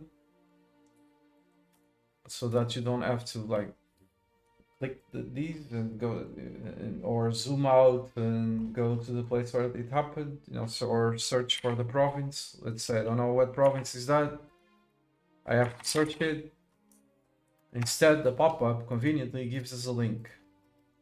So let's say the pop-up was about La Plata. Suppose it's over here. You click the link. You know where you're gonna end up? You're gonna end up over there. It's something about Mexico. You click the link, you're gonna end up over there. It's something about Brazil. You click the link, bam, over there, Alaska again. Enjoy. It's infuriating. All these years later, I bet it still works out. They didn't fix it. So this is just a tiny example of the many bugs that existed and likely still exist. And I couldn't stand it any longer, so I was always lashing out. I had to stop playing it, even if I wanted to play it, because there was other things that I enjoyed, still enjoyed. I had to stop playing it because it was getting on my nerves. Moving on.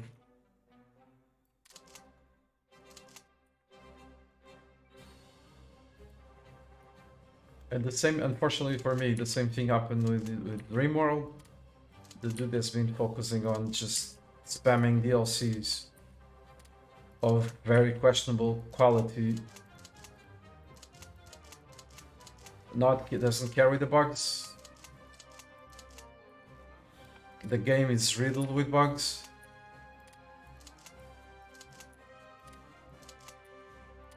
It's one of the most inconsistent games that I ever played. These days, I used to joke with it saying, oh, this game is very consistent. I mean, this game is... the only thing consistent about this game is inconsistency.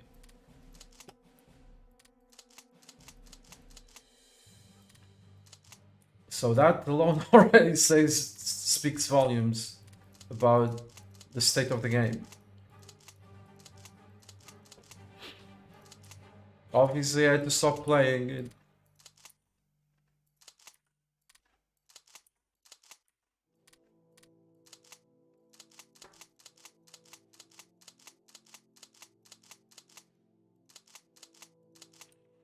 And then the dude probably learned with Paradox too. The game is full of crap, lots of stuff, but they're all useless.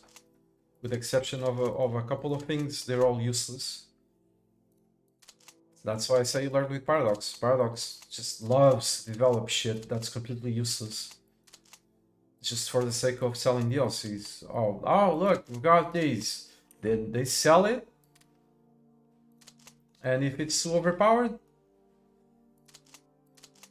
I'm sorry, I have to attach these things. If it's too overpowered, they first sell the DLC, in the next patch they nerf it. So you just bought something, and then in the next patch they're gonna fuck that up to oblivion. It's gonna be just a shadow of what you bought. So that's something they shouldn't do, but they have no problems doing it. People cheer them for it. Oh, you just bought these, let me see if I remember something that they nerfed to the oblivion. I don't know, what was it? Jeez, I can't recall. I mean, there's so much crap, like, something, like, I don't know, the monuments probably, they nerfed it somehow, or it's probably a bad example, but I don't recall right now. I just remember seeing it a lot of times. So I just bought something and then you fucked it up in the next patch. Cool.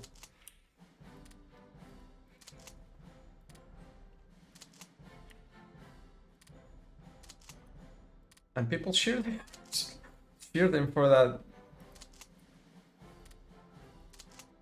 Of course I had to stop playing it. Of course I no longer play Paradox games. The new ones. Like, I opened up an exception for Hearts of Iron 4 because of a person that I consider a friend. Yeah, he wanted me to play it. and I couldn't say no because, you know, and I was like, oh, it's gonna be fun still because I'm gonna be playing with friends.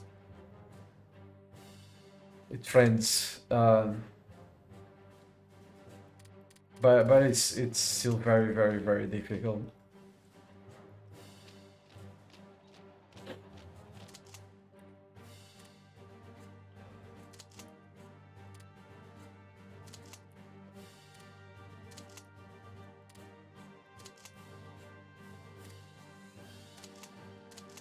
There's a much easier way to do what I'm doing right now, but this is so complex already. The structure that I've got is so complex, so all over the fucking place,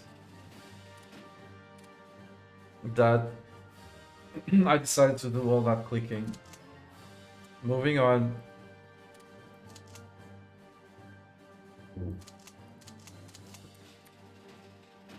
Time to automate these.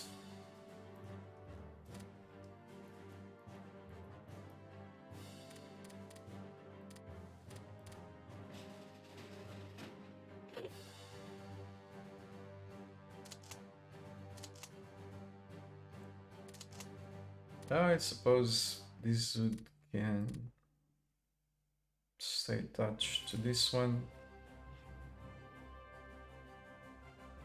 It's 95% chill. Sometimes you do need breaks from games. I always have breaks with you 4 with any game really. Yeah. 95% chill and 10% rage usually. But why Rimworld when Django Rimworld has better titles? I don't agree. Rimworld, the base game has more to it than what it meets the eyes. At a glance, Rimworld seems to be like some sort of Sims, a mix of Sims with I don't know what, and it never attracted me.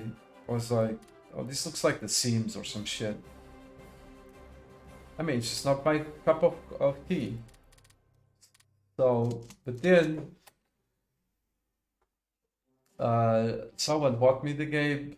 I don't recall who was it. I mean, I do. I just don't recall the name right now. Just me having a brain fart. And it was highly recommended by Atwix. Don't know if you know Atwix. He's unfortunately no longer with us, but.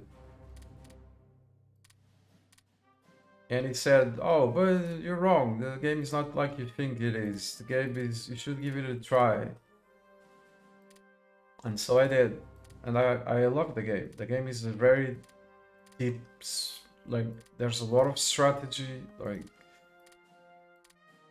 there was, and still is there is kind of, if you disable all expansions, the game can still be recognized as a very deep strategy game. Like it really is, especially because of the combat, the way the guns work, and then everything. Like it's a survival game mixed with war game mixed with a really good strategy game where you have to be really good at resource management to do well. And there's and not only that, it's also a very challenging game. If you disable all expansions, it's one of the most challenging games that you will ever play. But you need to disable all expansions and play at hardest difficulty. So that kept me playing for many years, to the point that it's the second game that I played the most. Clocking in at least 10,000 hours, probably more than 10,000. I think it's closing in on 11,000. Even EU4, I clocked in at 11,000 hours, a bit more probably. And Rimworld, I almost played it almost as much as I played EU4, which is crazy. So, nope, I don't know any game out there of the same type that's better than Rimworld Vanilla. It's The dude had a brilliant idea that is just slowly but steadily wrecking it, and people are cheering for him for it.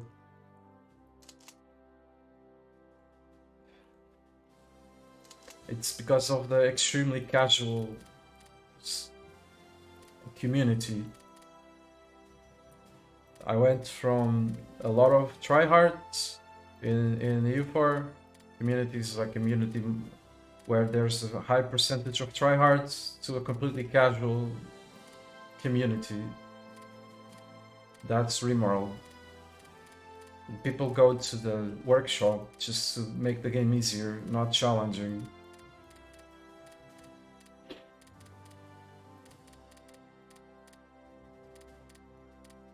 And if you never played Rimworld, but you like strategy games, you should give it a... You're gonna get hooked completely. If you like strategy games and you like challenge,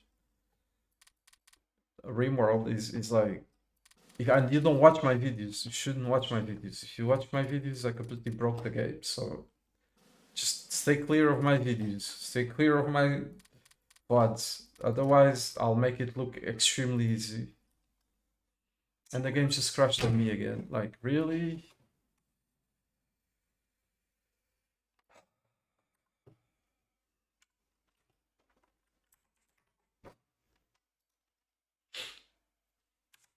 Have you ever... yeah, I've actually bought Dwarf Fortress.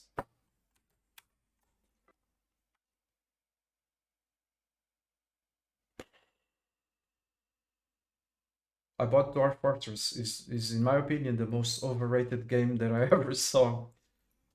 But it's slowly going back to its place. Like the... It's completely overrated. The current Dwarf Fortress game on Steam is awful. It's mind-boggling awful. It's likely the worst game design that I ever saw in my life. Yeah, you're talking about the old one? I'm talking about the new one. There's Dwarf Fortress on Steam. It was released late 2022. But it came with the completely garbage UI that forces you to click like a million times to do simple things that should only require 1 or 2 clicks at the most. The UI is so bad that I felt like I was working. It seems the dude, like, it's everything's intuitive about it. It seems like the dude tried hard to hide everything that's interesting and and the cherry on top of the cake is what is the UI basically. The UI. So I've already talked that the dude might have a deep simulation under the hood, but the work that he did was like as if he was trying to hide it all, because I don't know anything about it. It's just I can't see shit. Everything. I don't know how to explain it. This almost looks like I'm an idiot, but I'm not an idiot. So at least not for gaming. Might be an idiot for other things, surely am, but for gaming, I can see what's in front of me usually. So I had high hopes for Dwarf Fortress, so I bought it because no, people were saying, "Oh, it's so good, but it's just the most overrated garbage that I ever saw." That's the state. And like, geez, look at how much am I gonna have to go back. The word, I'm sorry, the word to me, it's what I just said. Like, just all the work that I did, and I'm back at, oh my.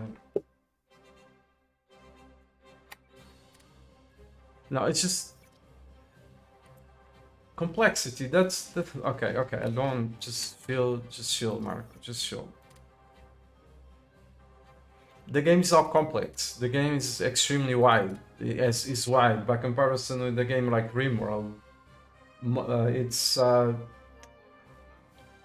can I say it? So let's see. I want to make a door for my house in RimWorld. So what do? I just go make a door. Like, how can I say it? There's another existing door. I press the O key to copy the existing door, and then I place it. I click to place it where I want. Okay. It puts a ghost there. What it's called a ghost. So that exists in Dwarf Fortress 2, but in a different way. So how many clicks did I need to do the door? I needed 2 clicks to do the door. Then the pawns go grab the materials needed to do the door. They place them there, and the builder will build it. But the amount of clicks that I needed to make the door was just 2 clicks. Now let's see how Dwarf Fortress does it. So in Dwarf Fortress, we've got a workshop. So that the workshop has to make the door. So let's see if I can remember how that clumsy, incredibly way of doing things works. So I have to tell the workshop, whatever the workshop is, to go make the door. Then the dudes go put it on a stockpile. If there's room on a stockpile, if not, it just stays there on the workshop. But I can't fucking see it. But it's there. And then I click. So let's give an example of a bed. Like, I want to make a fucking bed. In RimWorld, it's exactly the same thing. 2 clicks and the bed is made. If I want to make a lot of beds, I don't even, like, it's 2 clicks just for the first one. The first bed requires 2 clicks. All the other beds, just 1 click. If I'm going to do a bunch of the... For Dwarf Fortress, I have to go add the build on I can place a ghost in the place of the bed, if I recall correctly. But that bed won't be made unless I put a build on a workshop for the bed to be made. And then if I have the issue is that I already forgot how it's done, because I played for 3.5 hours and I hated the thing. But I think there's a workshop. I need to go put the build to make the bed. So click to make the fucking bed. If I want to make 10 beds, I have to make 10 fucking clicks to there, and then I have to go worry where I've got the fucking bed on the stockpile, and then I go place the fucking bed on the place I wanted. If I want to make things slightly easier, I have to make a fucking desk for a fucking administrator and a fucking throne, the stool that's called the throne in the UI instead of a fucking chair. So I have to have a chair, but in UI it's called throne. For the so-called administrator, or whatever the fuck the name is, so that instead of making beds 1 at a time, I make beds 10 at a time, or make beds forever. So this is not complex. I mean, this is just incredibly poor design for the sake of being bad. A good thing would be working like RimWorld.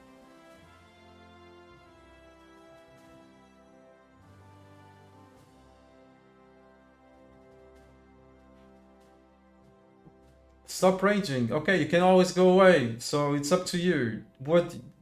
It's just bad. The thing is bad. I hate it. It's really bad. So what do you want me to say? I'm not lashing out to you. I'm talking about you're saying it's complex. I say it's bad. It's like you have to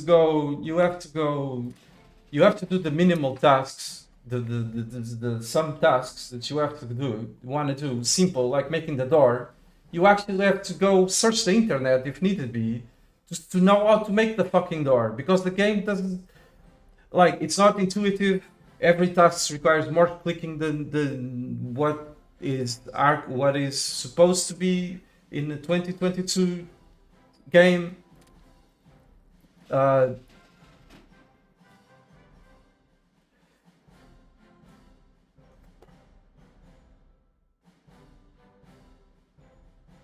I was gonna give an example of how to fix it. So that was the last thing that I was gonna say. So you want the game to be wide. You want to have the workshops. I'm not arguing against having a carpenter, having a stone mason. So I'm having. I don't. I'm not arguing against that. It's fine. You want to make it? Go ahead. Just make everything. If you need to feel the need to make the nails and you have a special type of thing to make the fucking nail, you go and do it. But just make it easier for the player to manage that shit. So how would you make it easier? Just make it like Rimworld. You want a bed. So you already made the bed. You go there. Let's say for the sake of argument, this is a bed. I go there and click it, and I'm copying that bed, copying it. Then I paste it next door, or whatever the fuck I want to pass that same bed. So whatever this bed is made of, and I want it made over there with one click. So one click here to copy, a click there to paste it. And then I want that same bed over there, and I click again to paste it. I want the same type of bed over there, I click it there to paste it. I go click over there to paste the fucking bed. And what does this do? How is this different from the way Dwarf Fortress does it? Because pasting a fucking bed doesn't do shit. It's gonna stay there forever and never be built.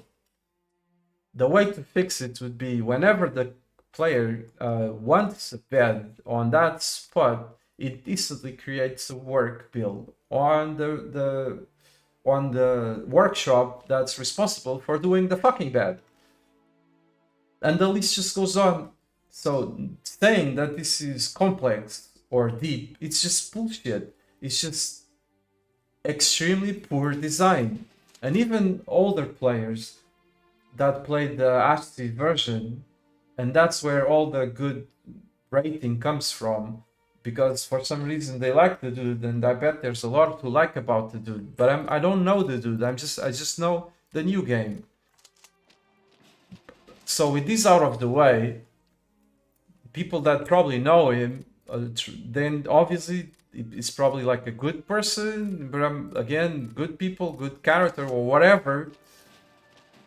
And they love the other game, but even those people are leaving negative comments because of shortcuts that no longer work in the new version. And it was like, according to those comments, it was a breeze to use the game back then. You could use keyboard shortcuts. Those keyboard shortcuts, for the sake of the new UI, were removed. And even the older players are complaining about it because of the UI. The dudes removed the shortcuts, which makes the game a pain to play. So saying this is complex, it's not. It's not. It's just, at best, it's so wide. Because there's more stuff, but it's not deep. It's just clumsy design. Another example of something that was really infuriating to me was games, when you want to zoom in or zoom out, use invariably every single game I've played in my fucking life. If I want to zoom in or zoom out, I use the mouse wheel. Okay? Nothing else is needed. If I'm on a environment where I'm working, I already know that professional applications, if I want to zoom in or out of the document, I'm going to have to hit control. But that's on a working environment. in gaming environments is always these. Okay, it's always a scroll. The dudes made it that if you want to zoom in or zoom out of the map, you have to keep control, as if you were working on fucking Excel or something. Look, what transpired to me is that he never played a game in his life, besides his own. And I had so much trouble adapting to that. You have no idea how difficult it was to mentally adapt to a game that's to that. It was really difficult. And this is just a tiny example of all the flaws.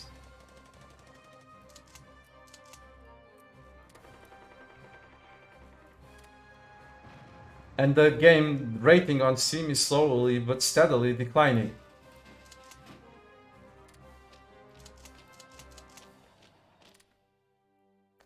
I couldn't return the fucking game, otherwise I would have, because I played 3 hours instead of just 2. So it took my money. And I will likely never play that game again.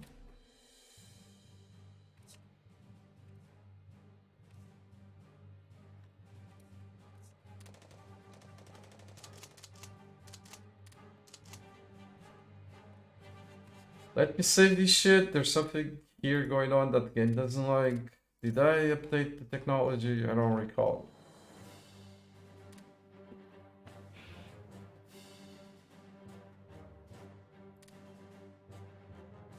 Yeah, I didn't.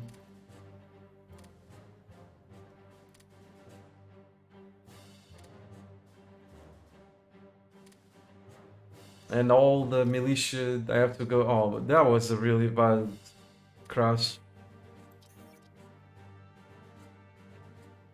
See.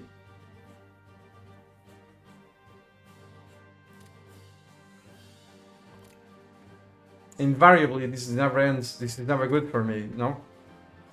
Because... Which you could have just tried classic, which is free though. Yeah, of course. But of course. Why not? Let's go play. Yeah, it's my fault. It's my fault that it delivers a version with UI and it fails miserably, makes it awful.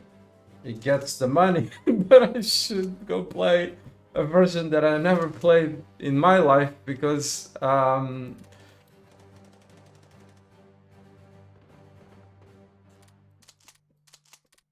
yeah, exactly. No, exactly what I was thinking. Good one. So what I told you, or I was trying to say, is that I kept an eye on Dwarf Fortress for like a year and a half, because I was playing Rimworld and people were saying, "Oh, the Rimworld, this is based on Dwarf Fortress. This is based on Dwarf Fortress," and I was like, I went to check out Dwarf Fortress, but then it had no UI, and I was like, yeah, maybe some other day, when you finally have a UI,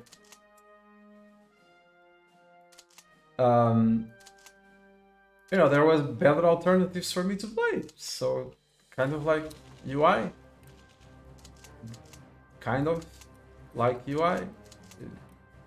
It helps play games. It helps to work if that's what you want to do.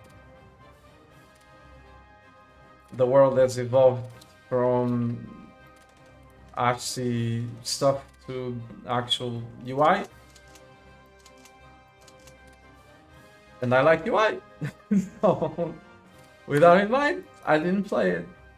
But then they said, I don't know who said it. Oh, there's a new version on Steam. It's doing a new version on. Oh, and I was like, oh, great. I'm gonna keep an eye on it, and so I did. I keep an eye on it for over a year, expecting that to be something that I would enjoy playing. Then I went and bought it, played it for 3 hours. I regret having ever played it, and I wish I could return it, but I can't. And now it's the end of the rant.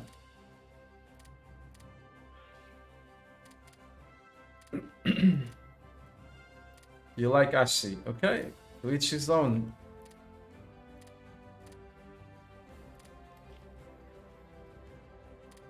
That's what I say, to each his own. Never take what I say about games personally. So you like the game? Good for you. You see Paradox, even if you go talk about Paradox. I say, no, I'm saying shit about their games now. But you see Hearts of Iron 4, even though I think it's crap, a lot of people liked it. But it doesn't change the fact that Paradox, since Hearts of Iron 3, Hearts of Iron 4 was released, that at least at least one game failed miserably. Another one it's predicted to fail just as miserably. I'm talking about Victoria 3, and it appears that Crusaders Kings 3 is nowhere near the success that Crusaders Kings 2 was. So, just to give you another example, really quick, of why I don't play, why I criticize Paradox and why I don't play Hearts of Iron 4 now, for example. You know, with the new game, Victoria 3, the dudes removed the ability for the players to control armies. So, what does that do to you if you like to control armies? What it does is that there's one less way for you to play. It adds one thing you enjoy doing, which was to control armies, but now you can't because the dudes decided to remove it. So what that does is to remove a playstyle from the game. Remove interesting things and basically a playstyle. You didn't like to be an administrator or something, but you love managing the armies. You love to be an armchair general. Now you can't do it. So you do not play it because what you liked the most about it was to be able to control generals, control troops. So you multiply that for like tons and tons and tons and tons of features that I used to love and that they removed. It's just I'm a bit more picky. So I stopped playing earlier because for my taste, for my personal taste, those games stopped being appealing a long time ago. But for the people that are not as picky, or whatever you want to call it, they got a taste of it with Victoria 3. Now you can't even control the armies. So now what are you going to do next? Remove the map? Making an Excel file or something like that?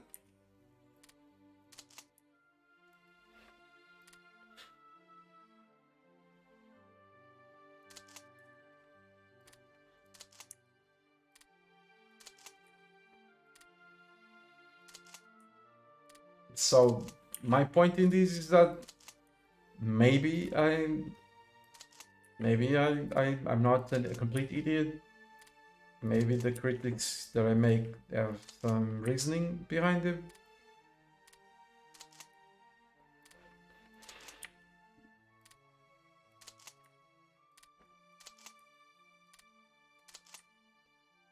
In the end, nothing changes the fact that I don't gain anything by criticizing. Quite the other way around.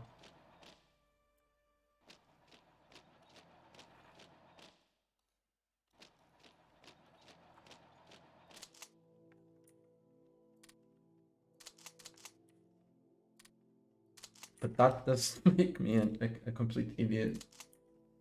That just makes me picky.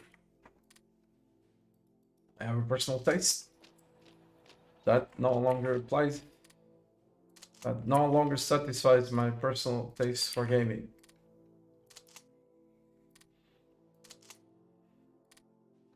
But if other people like it, that's fine.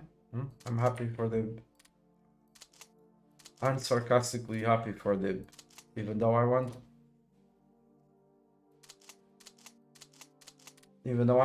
really happy that the game's crashed, and I'm gonna be really happy personally if Victoria 3 fails just like Imperator did. Now it's just like they go a long time without being accountable. So it's their actions. Ask it, no, like just at one point you have to pay for the things that you do. I remember, for example, the War of the Roses. That was a very expensive game, and not only the War of the Roses, but also the expansions for it. People spent a shit ton of money on that.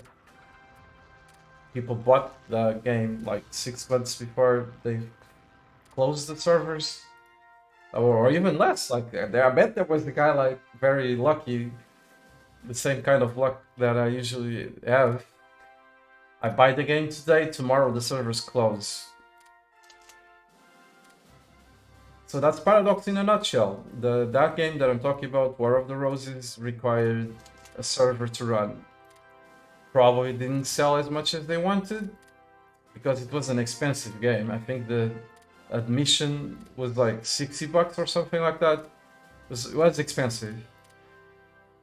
And then they closed the servers and no one can play because it was a multiplayer game. So that's like a really shitty way of doing things. They could have. There were people that wanted to host the game. Now have the server, come up with a server for the game so that they could still play it. Nope.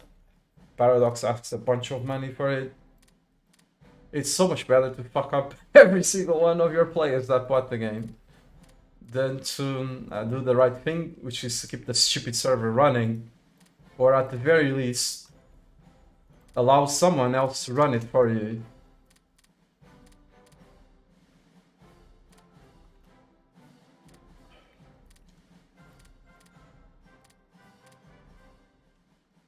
And the list just goes on. Greedy company deserves to go down.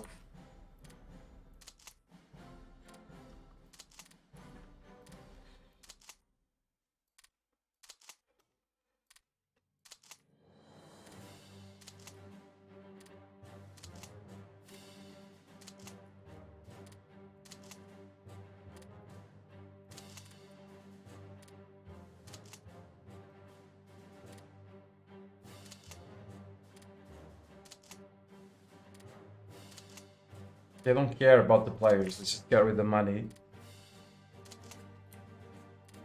And that the War of the Roses thing that I'm talking about is just a good example of what I'm saying. Where the only thing that matters, even running a fucking server, it's too much. How much does it cost to run a server? Have a server to run a game. How much does it cost? It's probably for them it will be peanuts. But it's cheaper if they don't run it.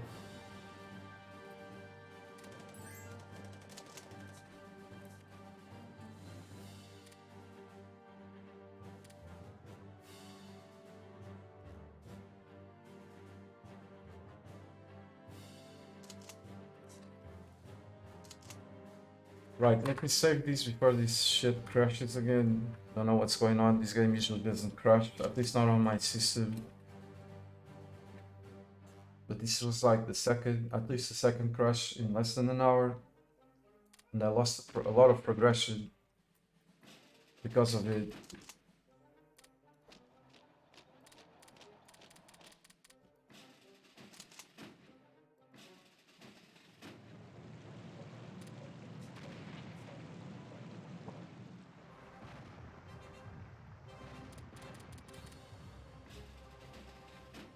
Okay, whatever.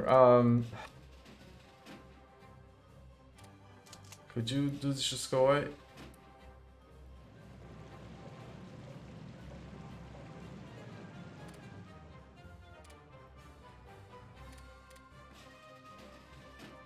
Yeah, of course. It's coming.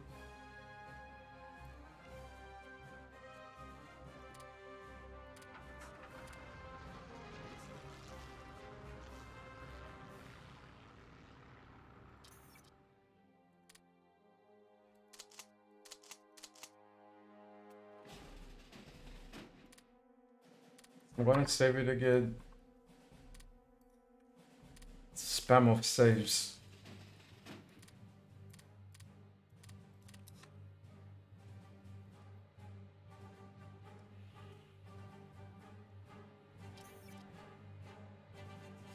Okay, this is Asia, therefore I get leadership when I take some city in Japan. Just look at that sweet leadership.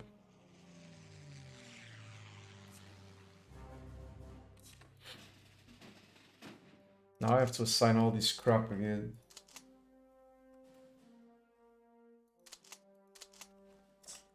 Shitty luck, I lost like half an hour of work.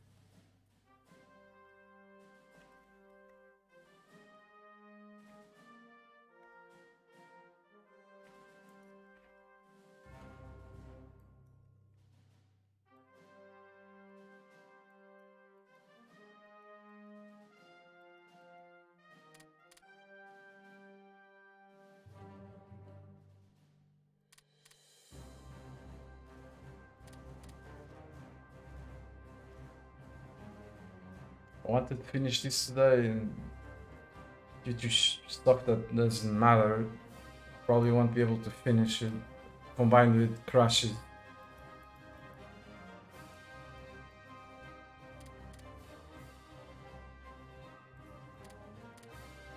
You know, talking about shit that no one cares and just I get pissed, annoyed, the blood pressure goes up needlessly because who cares? Who cares with the War of the Roses? You care with the War of the Roses? No one cares.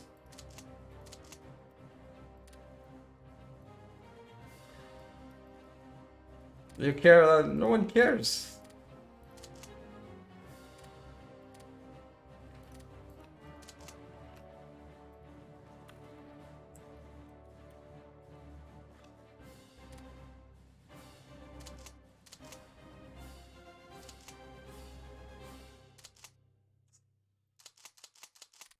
So, any infantry over here? This is a side effect of me pressing the button to assign all by theater.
And I'm gonna save it again.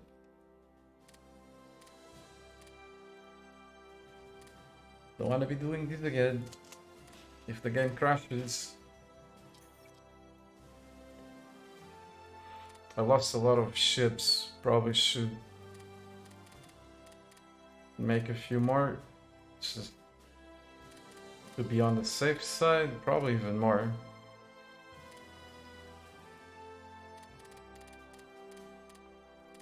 I'm swimming in IT now, so that won't be a problem.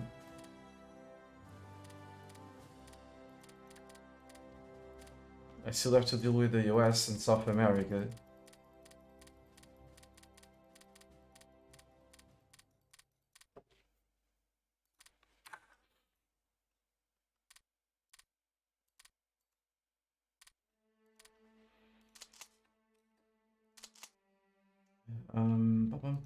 Detach these.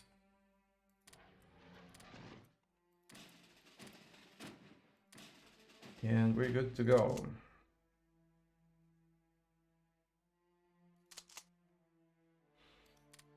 Go get him.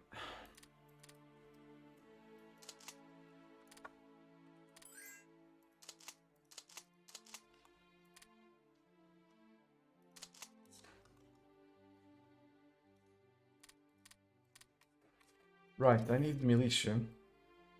Probably stop making them.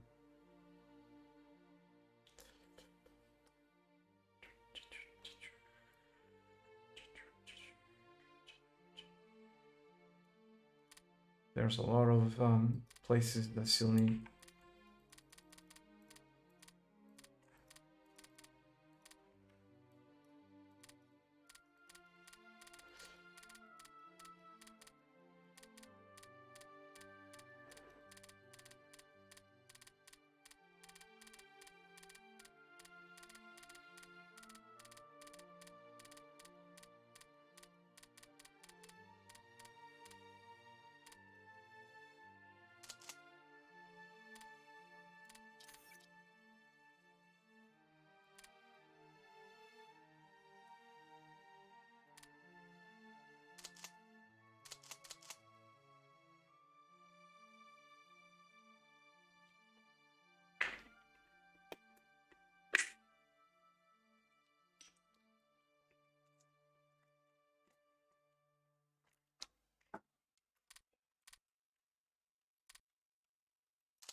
Go get him.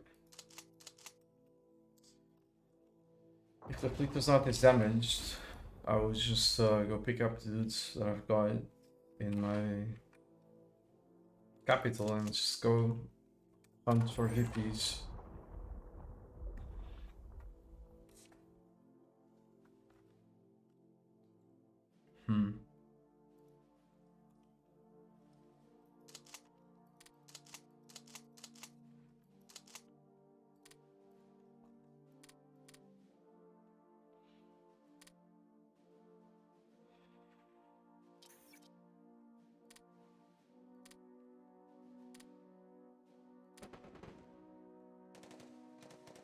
Right, bomb the shit out of them.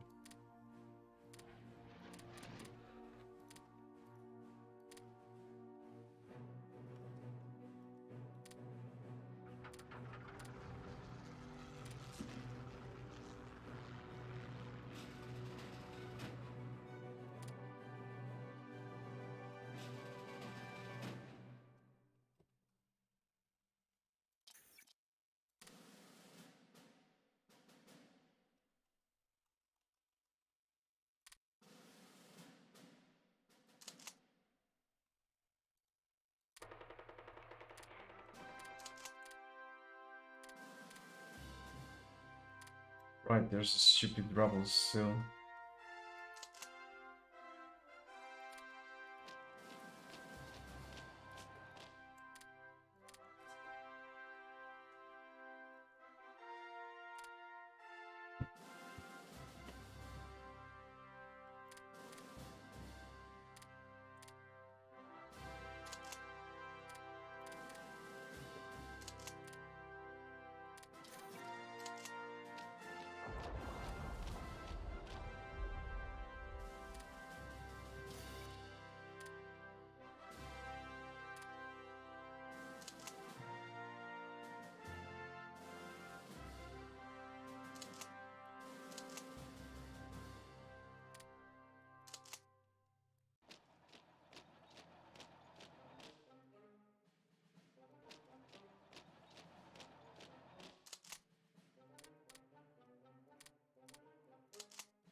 See this guy, if I had the militia over there, like I should have, like I wanna have, he would be dead by now.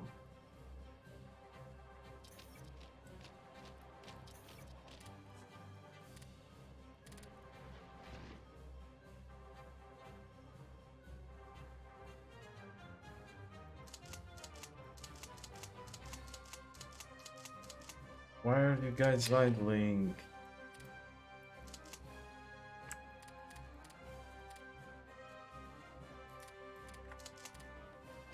Attack across the river, no problem.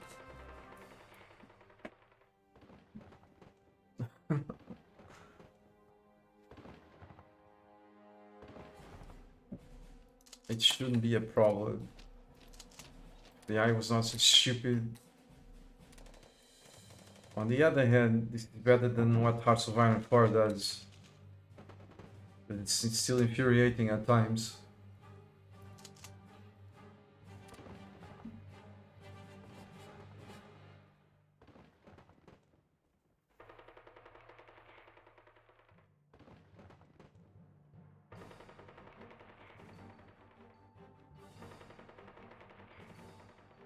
A massive advantage, but no, doesn't know how to take advantage of it.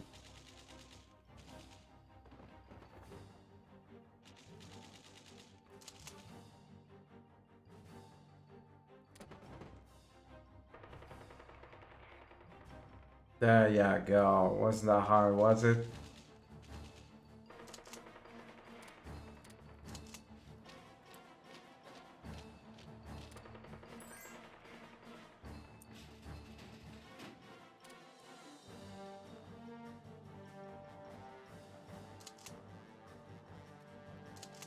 And then does this shit. Suicides.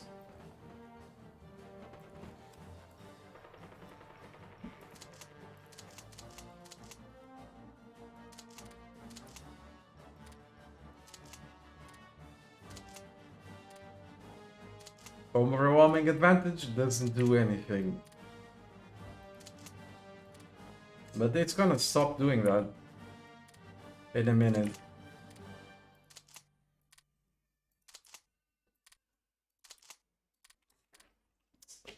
I suppose those dudes could get bombed.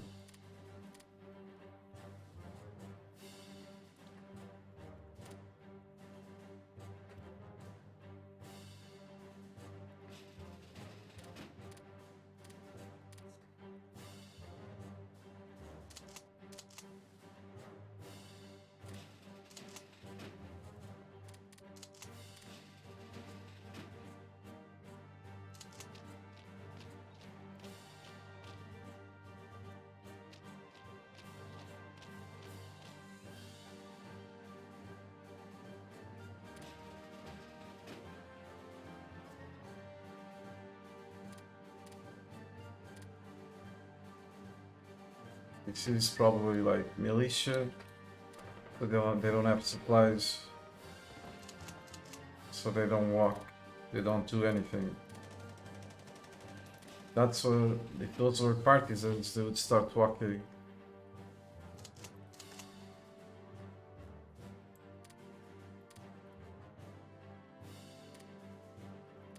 Right, I gave orders to make the infrastructure last time, and that's when the game crashed on me.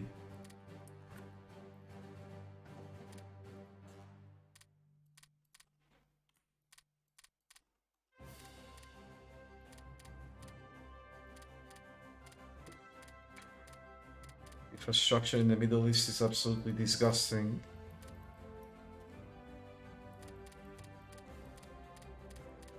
Then the rebels are gonna pop.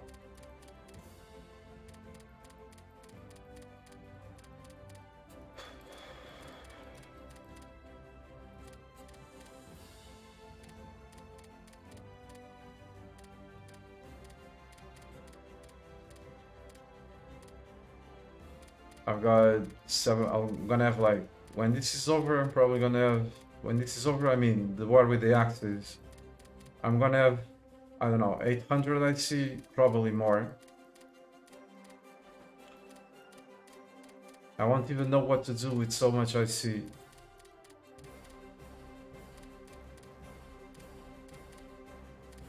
I said 800. We'll see. Probably like 1,000 or something.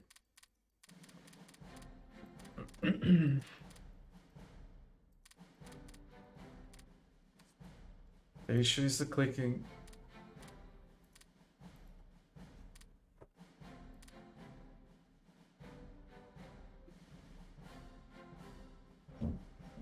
Is this?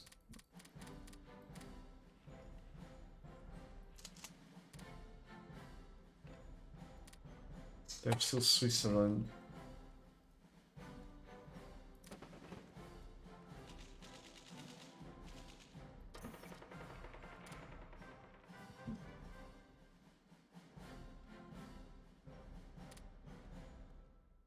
So I've got a few years with a massive amount of leadership, and I see to prepare to go kill the US.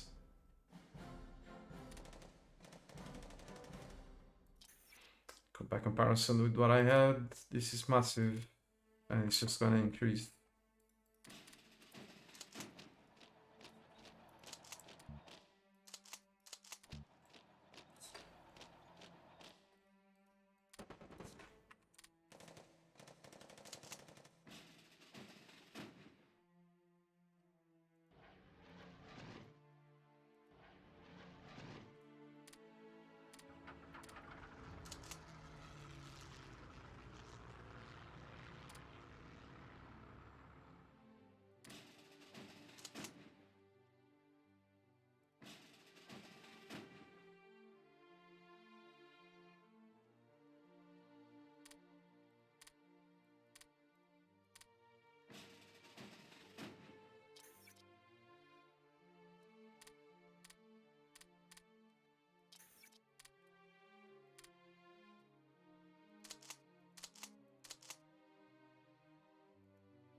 Right, if Italy had paratroopers, I would be.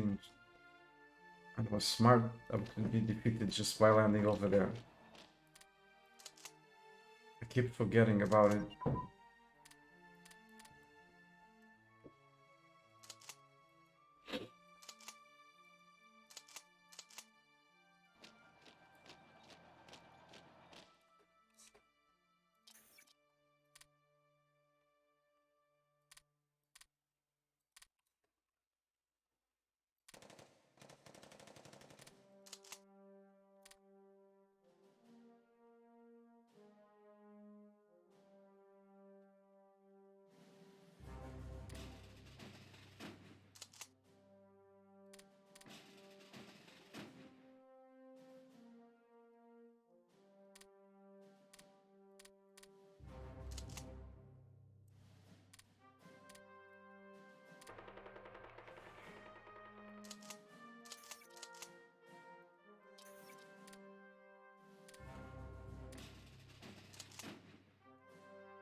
Where are my troops, militia?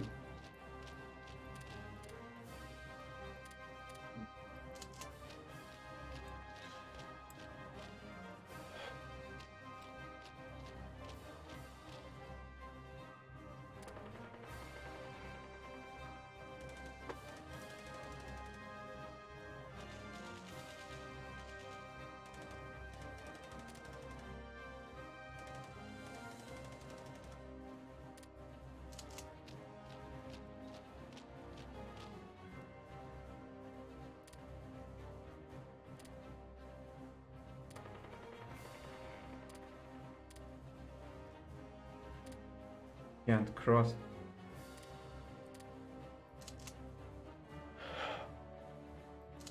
See, the AI is asleep. This is doing nothing over there. But right now it doesn't. Who cares? The my strength is overwhelming. I don't care if there's a dude asleep because the AI stopped functioning.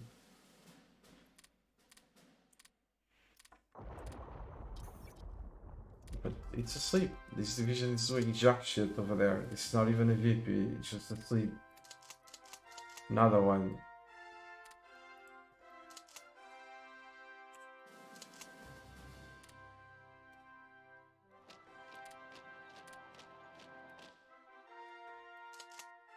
Another one.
Oh shit, no. Go over here and do air superiority.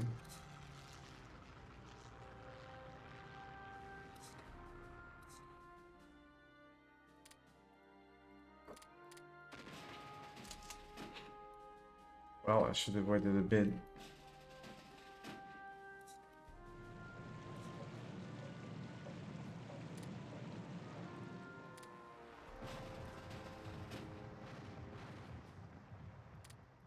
I suppose I'm getting impatient. I predicted June of 46 for Japan, or 44 for Japan to be, for the majors to all be annexed. It's still April. If I recall correctly, that is.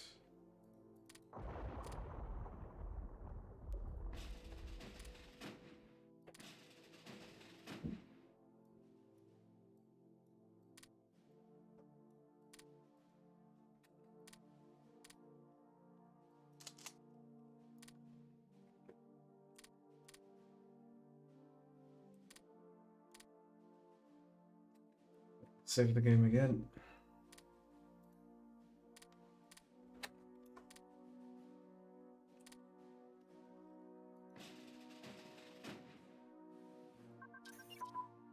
Oh, nice. So that's all she wrote for Japan. That's all she wrote for Italy. That's all she wrote for these ones. Cool.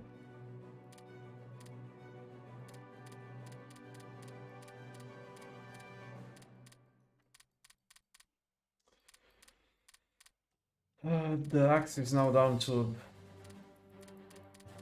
a few small, by comparison, smaller countries and less powerful. In this game, China is very. It's like a giant that is asleep.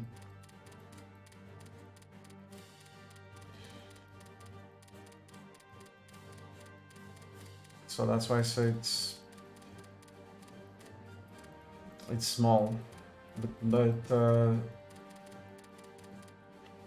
China, with good gameplay, can become it's a major. I call it a major in these guys.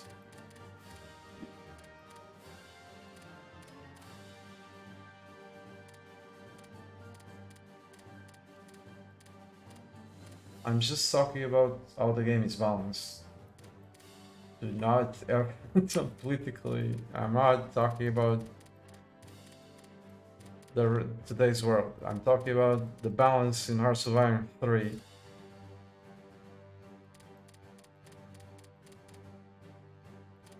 China is small. It's comparison to Japan in terms of IC, in terms of standing army, in terms of everything, with one exception: manpower.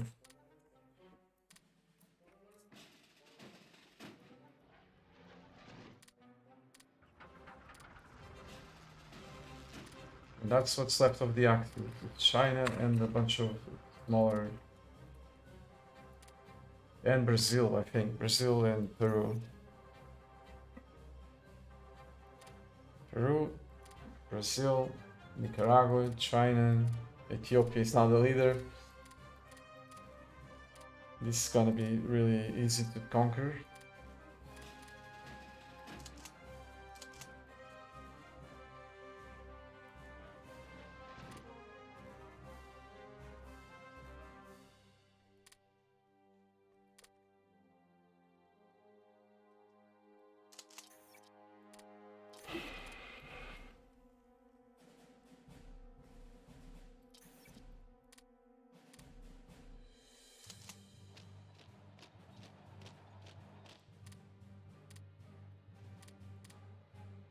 Here we go.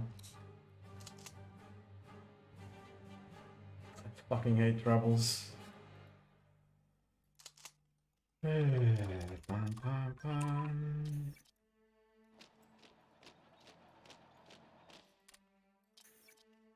Like, I just conquered Korea, bam, next day, rebels. Enjoy.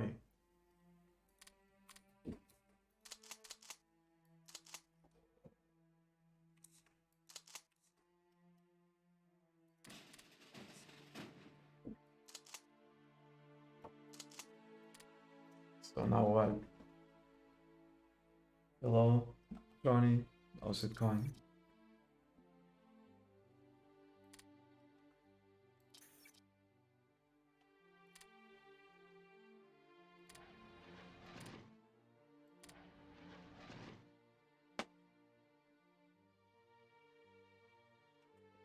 I'm good, thanks. Glad to hear you're fine too.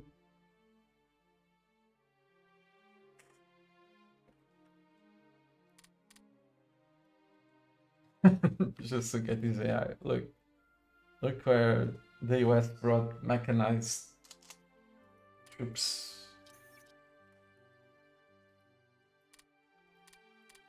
I have one province in the Philippines for whatever reason. Looks like a good place to stock a bunch of mechanized.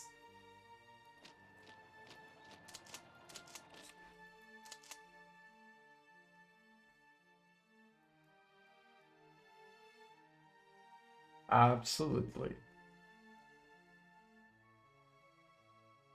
Don't know what.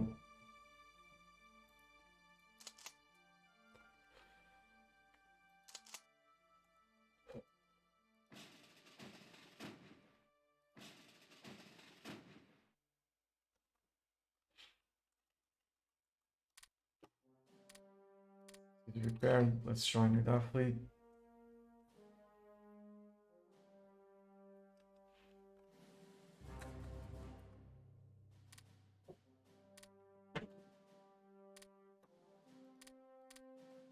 Enable that again.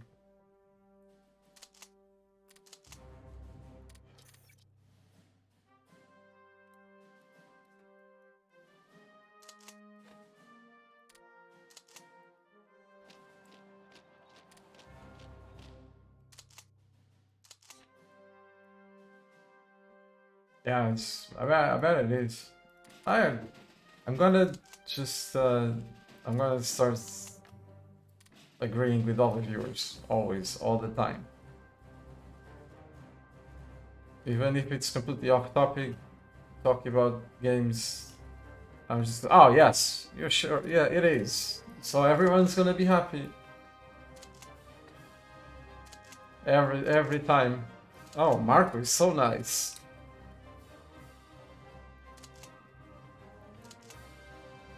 I never played what the game you're talking about. I heard of it, but I never played it, so I wouldn't know. But if it makes you happy, sure, it's the shit.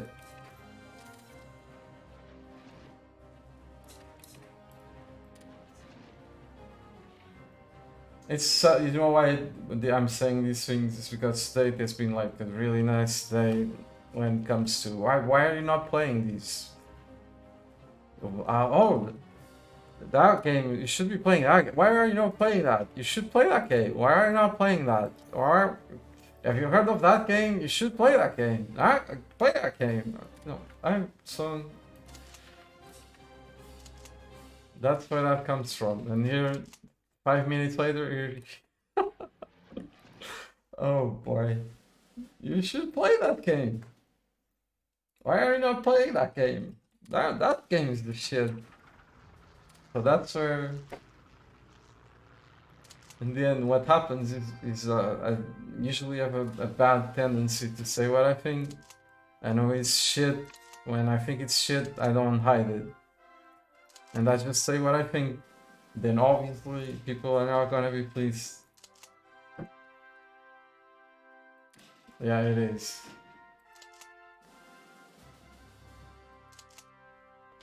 Right. So, uh-huh. Pretty sure.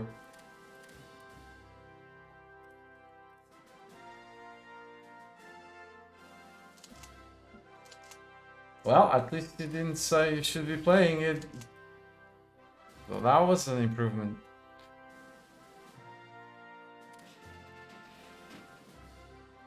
There's still time though. You sure you don't want to say it? You should be playing Diablo 3.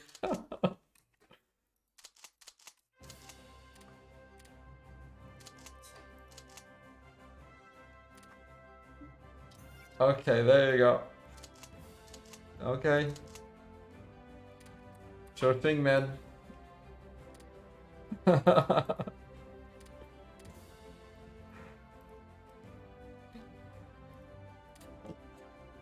I suppose it's just natural. It's just me don't have the patience sometimes. I've been having a headache and it's only natural, I suppose. Someone comes here, sees me playing these. There's a newer game, Hearts of Iron 4, and they'll be like, why are you not playing? But then after a while it gets old. Always saying the same thing, then I have to make a command, then now work or ignore people, ignore them. Just sorry, that's something. Oh, pretend you didn't see it. But it's hard for me to do those things. Pretend that I didn't see.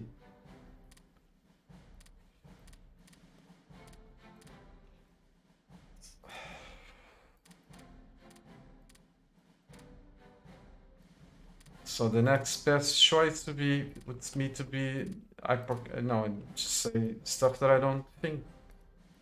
Lying. So let's say, today I'm playing this one. Yo, I love Heart of Iron 4. It's just the best game ever. But today I'm playing this one. Today is the day of the week where I play these. And then tomorrow is going. Oh, but this is the day of the week that I also play these. You've been have bad luck.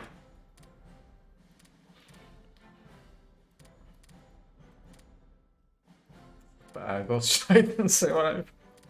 Hearts of Iron 4 is horseshit, so sorry. Oh, this guy is rude. This guy is so rude.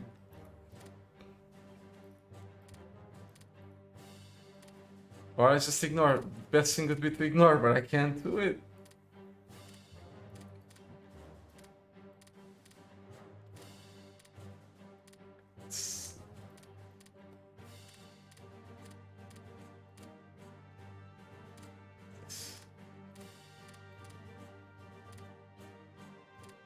Play whatever you want. Sure. Yeah, that's what I do. Always. With very few exceptions. I just had one recently.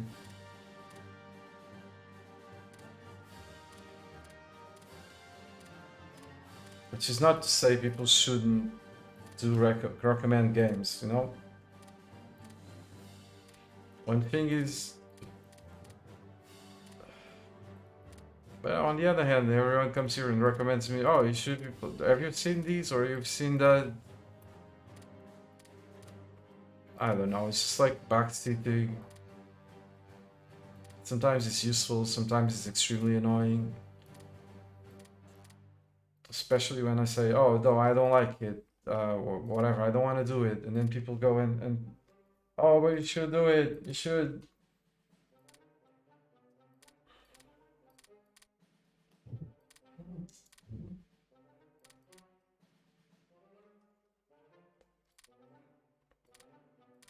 I'm gonna save these again. Too much work going into this to be screwed by the game crashing.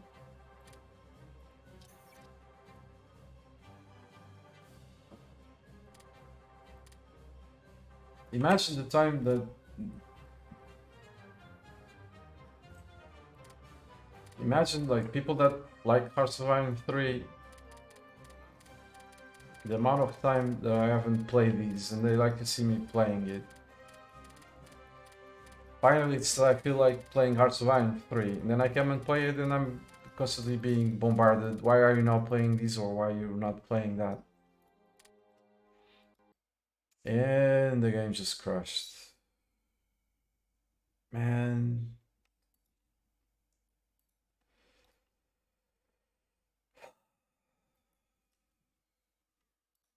I'm gonna take a 5 minutes break. I'll be right back.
Yeah, Johnny, glad you like it.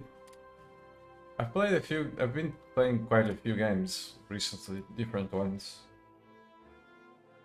that I once I got bored with RimWorld, I didn't know what to play, so I've been playing a bunch of games.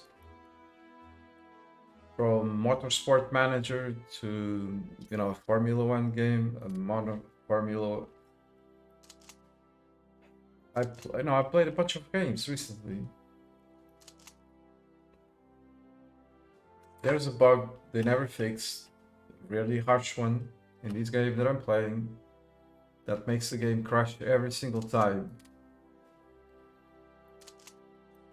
If you hover the mouse over the fucking flag.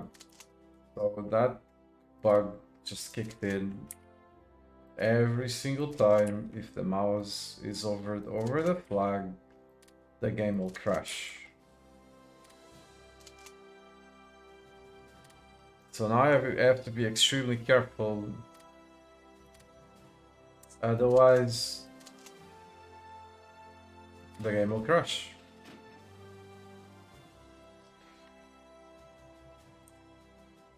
Like really slowly to go over there to get this guy and put him on my capital or something.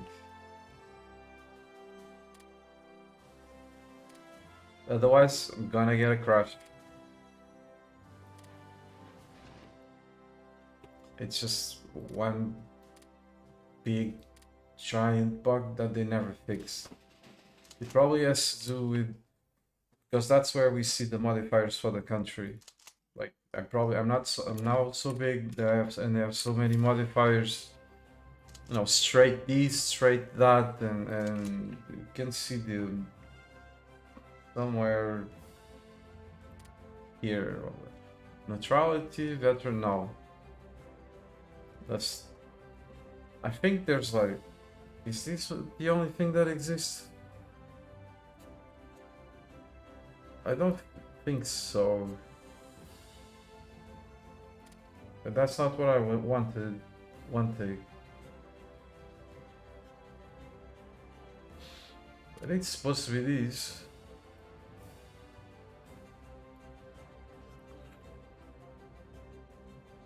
Oh, somewhere in here I could see, but I guess it has to do with the country that I'm playing. Like Mozambique channel, and you can, so I suppose it was over here. But this has to do with the country, so that's one theory just out of the equation. So it's probably something else.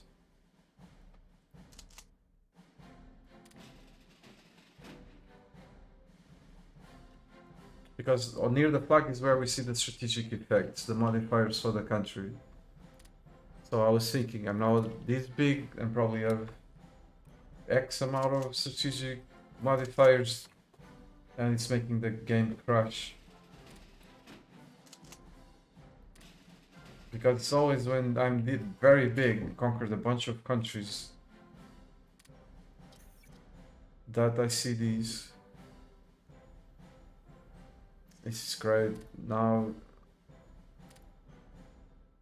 my neutrality just went through the roof.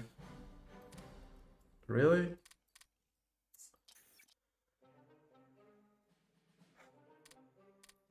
Bum, bum. Wow, this is hilarious. You must be fucking kidding me.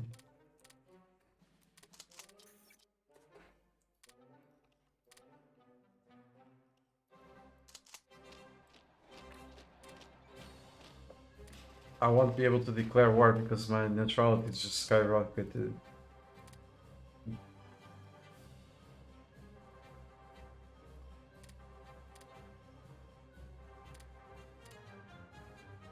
This is not this is not my day.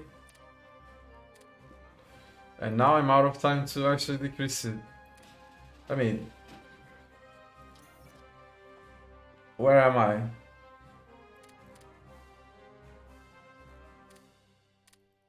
I'm on the opposite end of the triangle.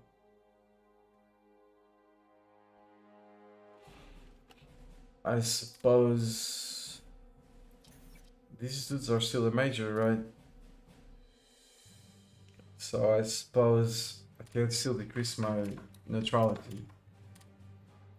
The thing is, when the dudes get annexed, I'm probably gonna... I have to go kill everyone before declaring war on the Soviets. Hey, what am I doing? I'm in autopilot.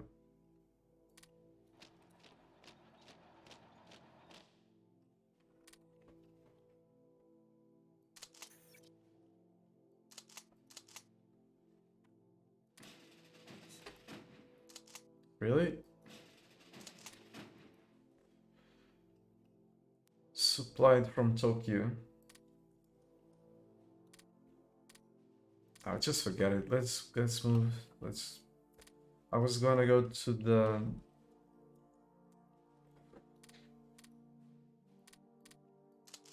I was gonna go to South America and start killing everyone. But I can't kill them all.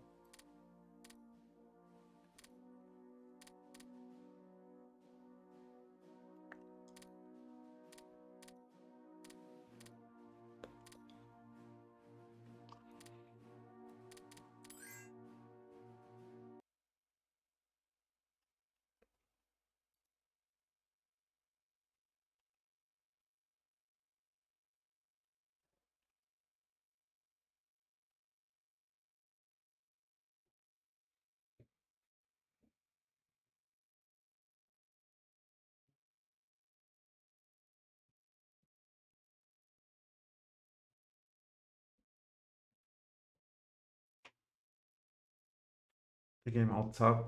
One moment.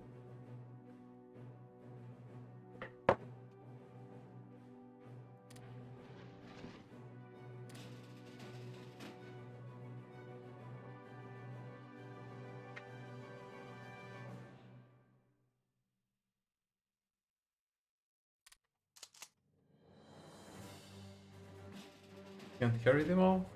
What the fuck? Wow.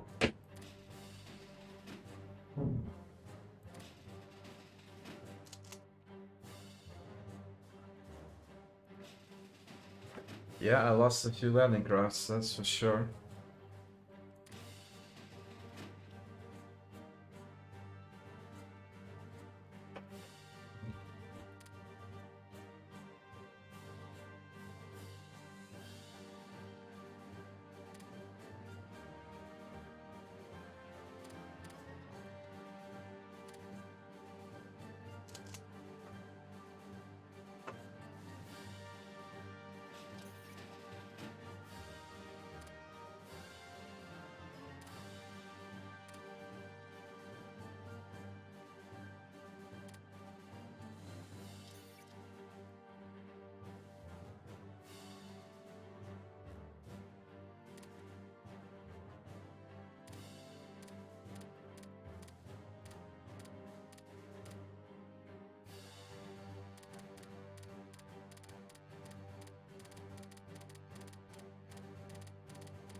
So where was I? Save these again.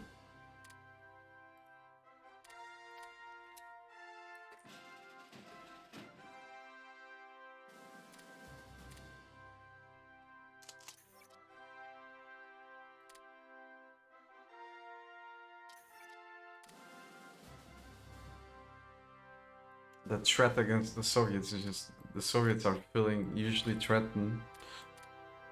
300% threat or something. 300 threat.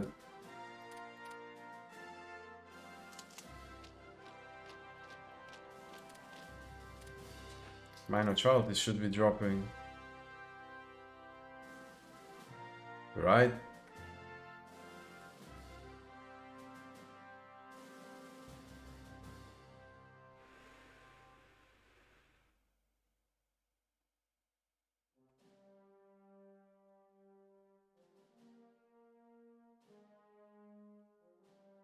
Yes.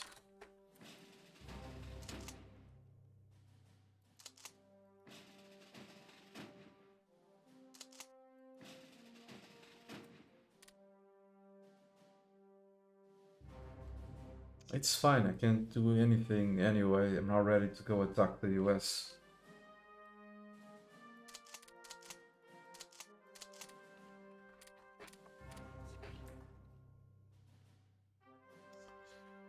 These are not enough to go kill Switzerland.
You like cheese? Yeah.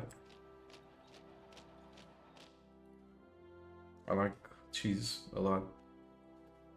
In game and in real life. I like cheese.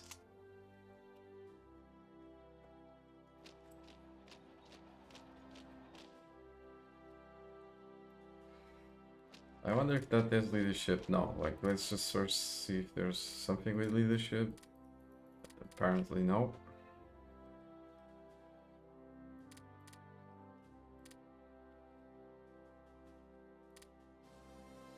Leopoldville. This dude is gonna go for a walk.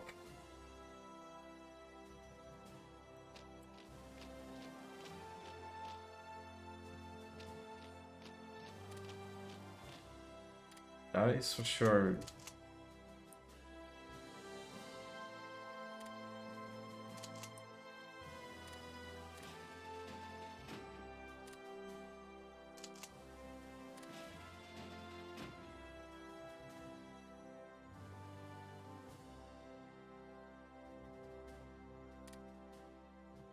Yeah.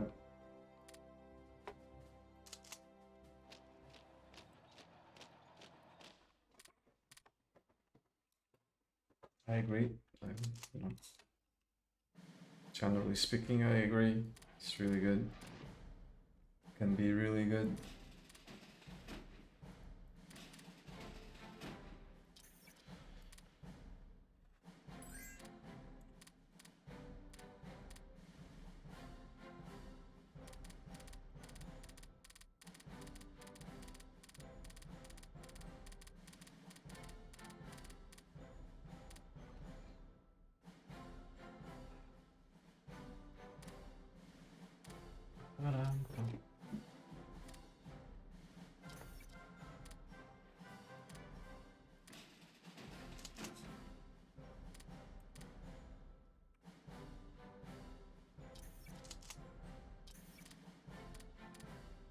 Patience, my friend, patience.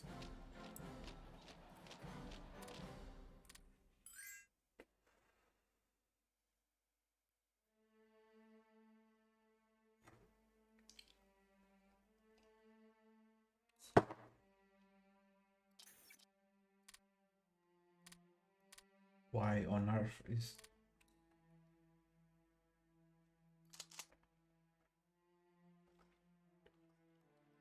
The only annoying part with doing this strategy is when the supply, when they run out of supply and I don't get any warning.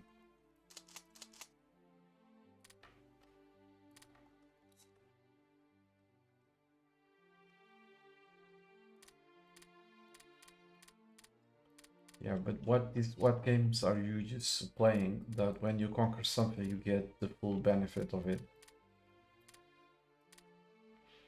This is normal design, at least as far as I am concerned. It's normal. This is the list of my problems when it comes to questionable design choices.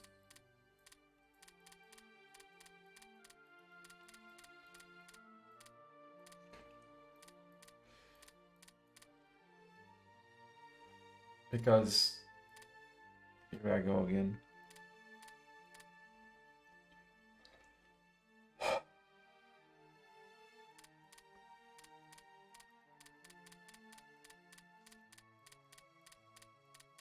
Let's take an example, EU4. When they introduced corruption. Have you played EU4 before? Suppose you do. Have. At one point, the nonsense was such that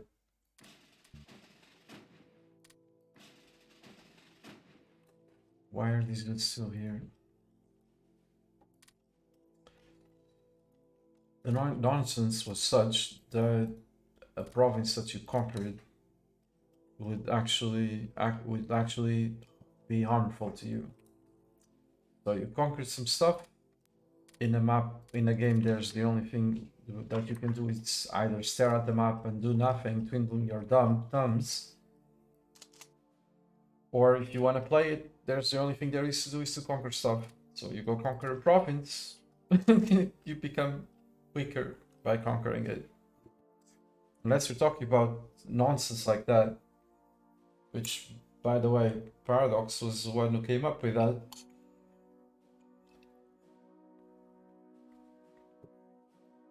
The incentive should be the other way around. When you conquer something, you need to become stronger, because otherwise, why would you do it? And the problem becomes more severe when there's nothing else to do.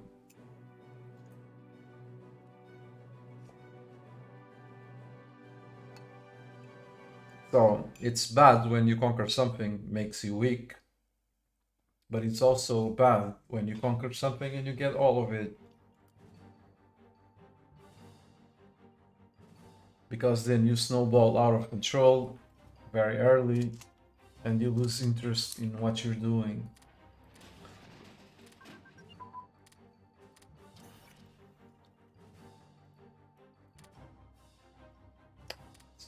That's just my 2 cents.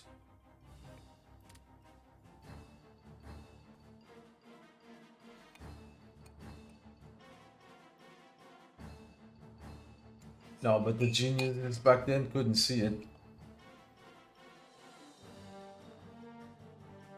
Corruption that I'm talking about was corruption from territories.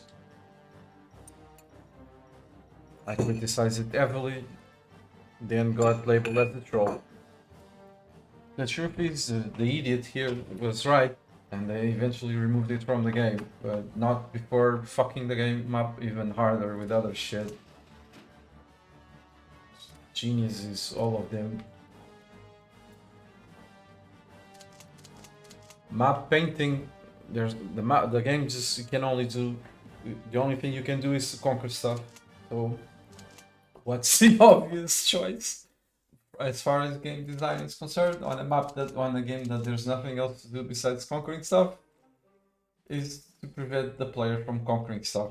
Giving incentives for the players to just stare at the screen and do nothing. That's just the work of a genius. Truly. Only a genius could come up with such a wonderful solution.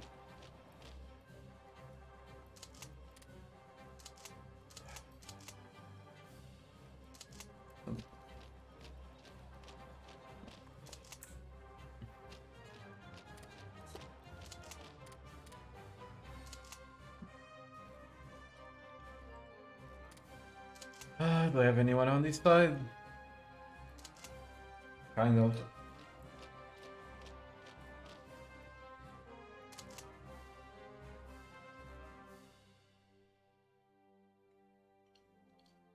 you should be able to spend IC to boost on output, but you can. It's called making these.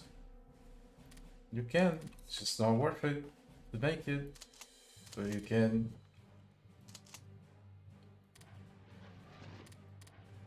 And you can also boost the output of the stuff that you conquer.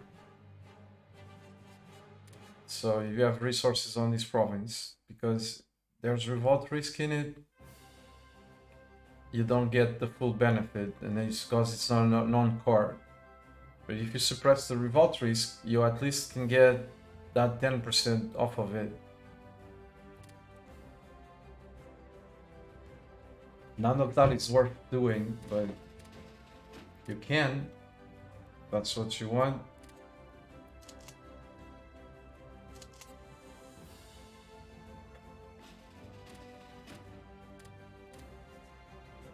You can do it.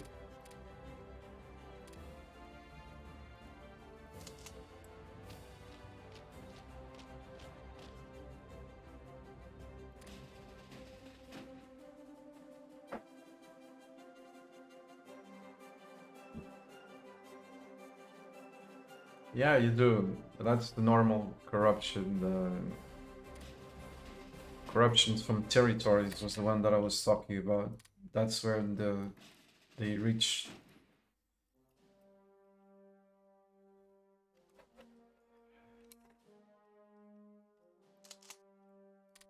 I was gonna say that's when they reach the peak of the DUC, but not really. There was there. Since then they've done other things. Moving on.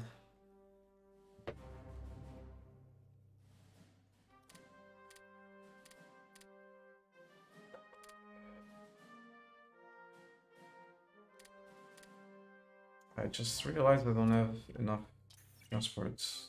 They got sunk. Made. I ordered another 20, but I think I need even more.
Wow, that's my entire navy. I lost a shit ton of stuff.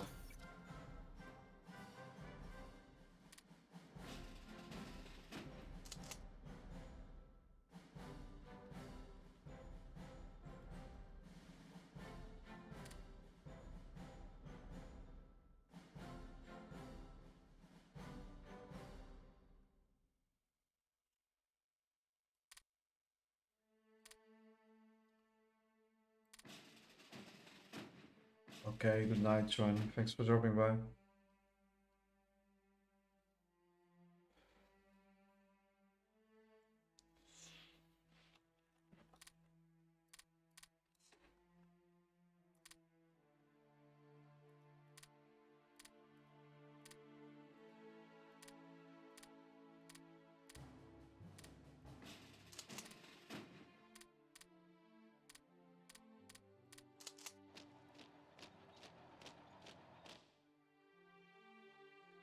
could split these dudes in two and go do stuff simultaneously. Invade over there, invade over here, invade over there, and split these in three.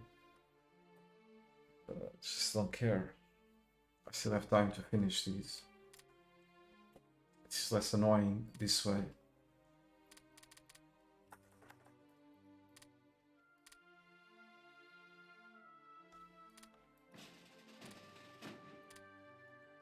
Like leaving landing crafts behind to carry these dudes and then combine it somewhere else. But that would be if I was doing like a speed run, but that's not what I'm doing. Or if I was, oh geez, I won't be able to finish these in time, the game is gonna end. That's not the case. The speedrun part, as far as I'm concerned, ended with the opening moves. I wonder if I'm actually going to be able to conquer these guys, actually, by taking the coastal provinces. Looks like I might be able.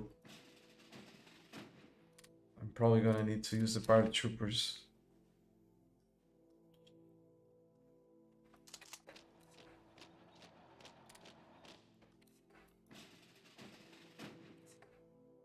That's what it looks to me.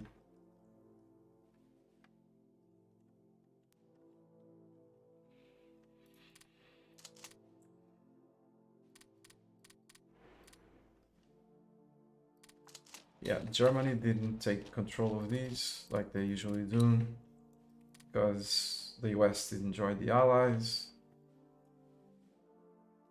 because I was too quick at killing the Allies, so that's why this is not gonna work. Usually they're very easy to kill. I guess I could go over there. Should have gone over there.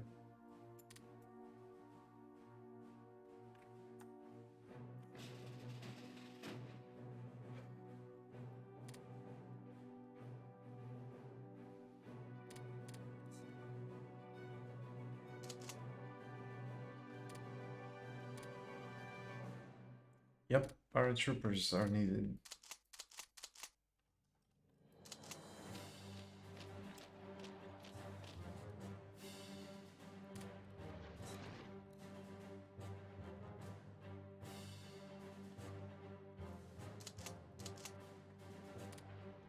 Paratroopers! Cheese mode! Just don't recall. Paratroopers cannot board the transport planes if they lose the organization. If I recall correctly, that's a minimum organization. But that doesn't apply when I do the cheesy thing, right?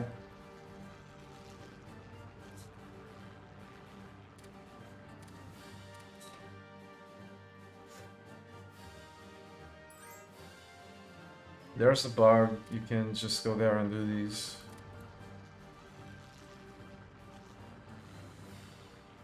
Of course, if they've got fighters, it's gonna be harder to do.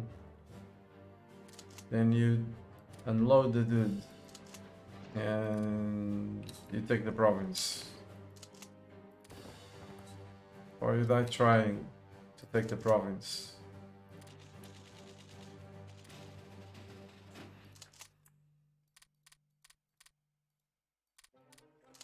One of the two will happen.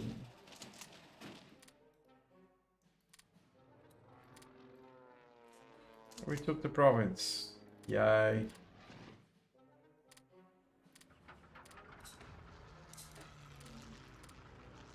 Jeez, they're nowhere near surrendering yet.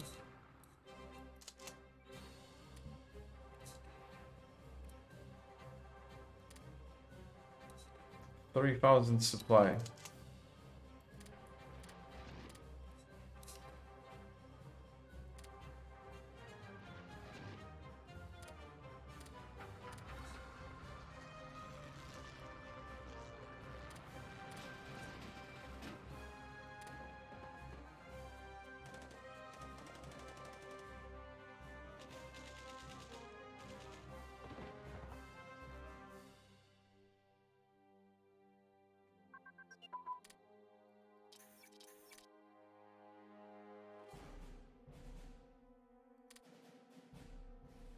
Very carefully, go over there, otherwise I crash the game.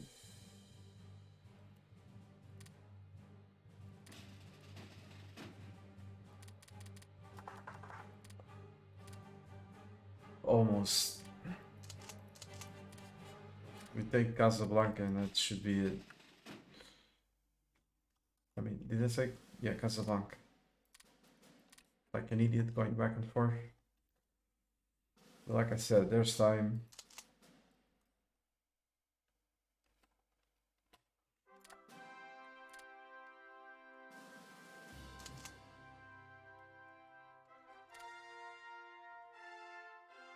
I think there's time.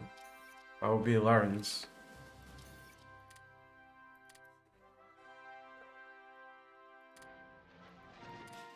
Especially with the paratrooper streak. Like, it's insanely powerful.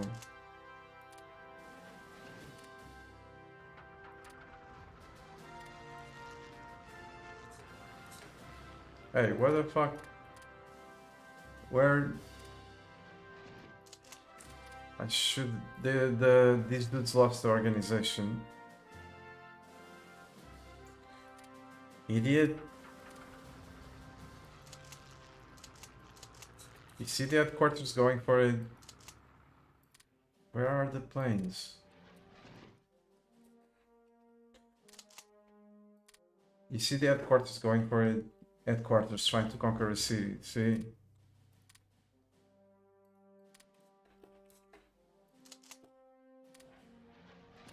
No units, just headquarters.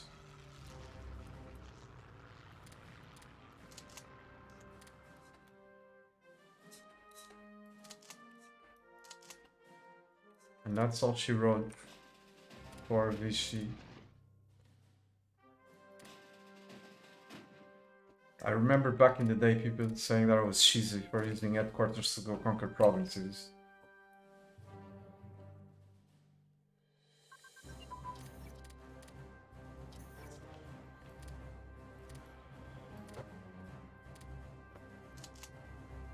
That was what I call blitzkrieg.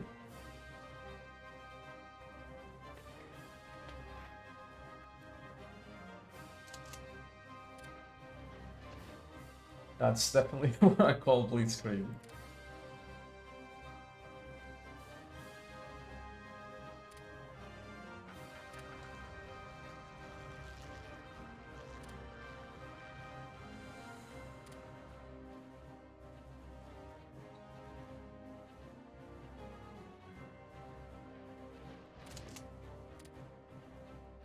Now,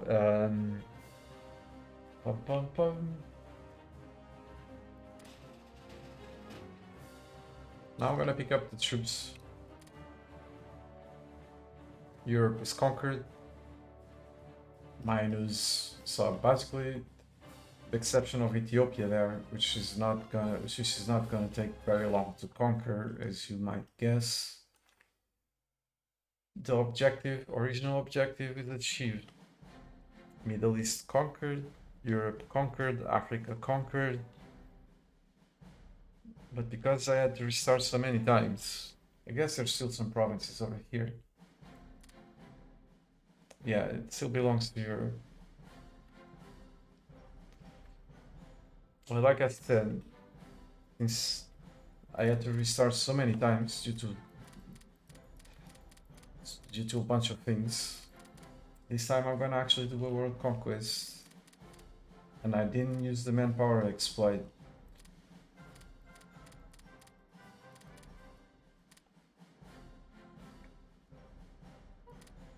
I still have to make a few divisions, to say the least.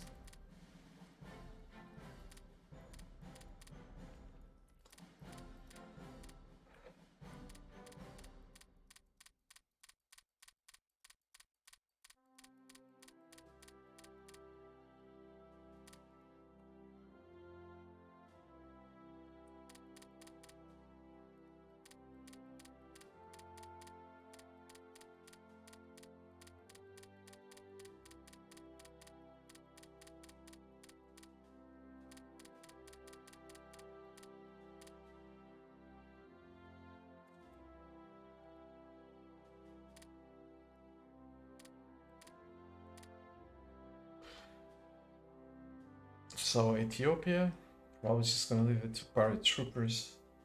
They don't have troops. Otherwise, I would be seeing them.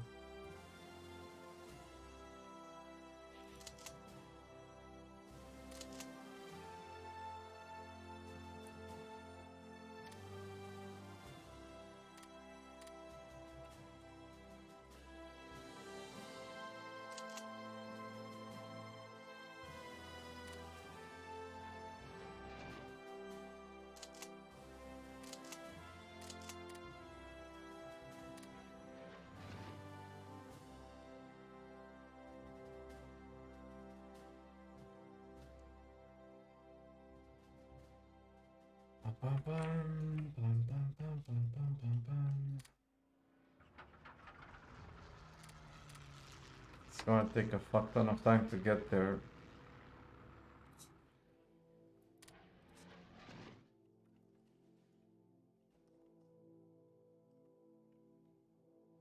It's probably gonna be faster to just walk the paratroopers than to drop them. Because the airplanes don't have organization. Oh, they have troops.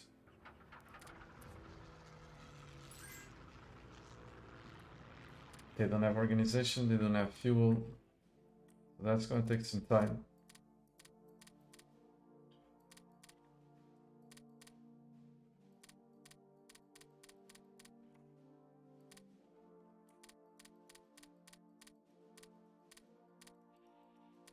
I suppose I could run a convoy there. That would speed it up. What's the name of these? Add.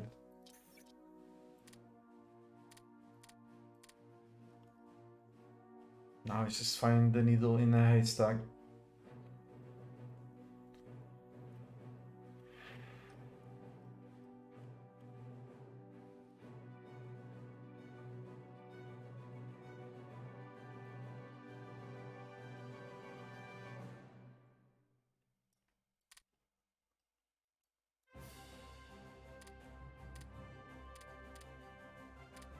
That should have an effect because it's connected to the capital. This was not connected to the capital, this wouldn't work. With 99 supplies on the supply center, this would not work. The convoy would deliver exactly nothing.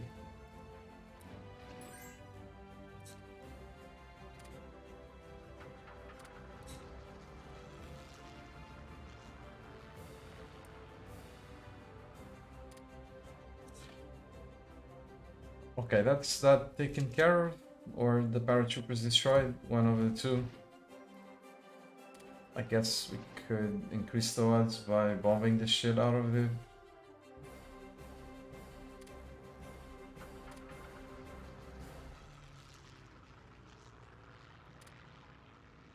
Or at least go scout it.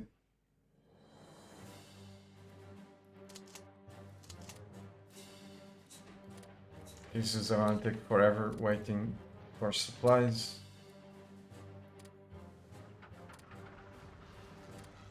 Damn, no range.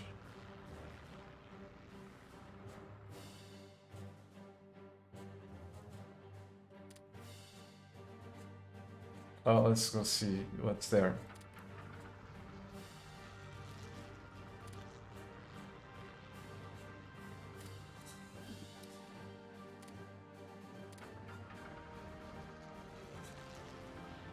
Oh, they do have a bunch of troops there.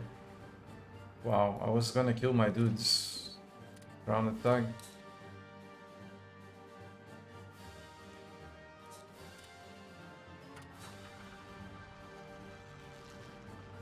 I was totally gonna kill the paratroopers.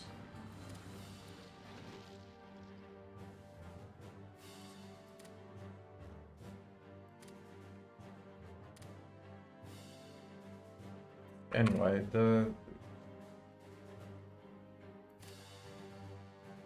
that's gonna work with the airplanes. Eventually the supply system is gonna catch. Oh, the infrastructure is just awful.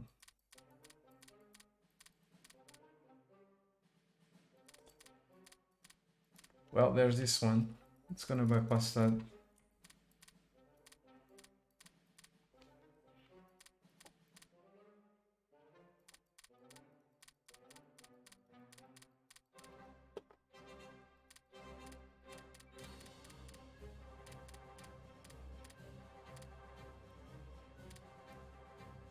Moving on.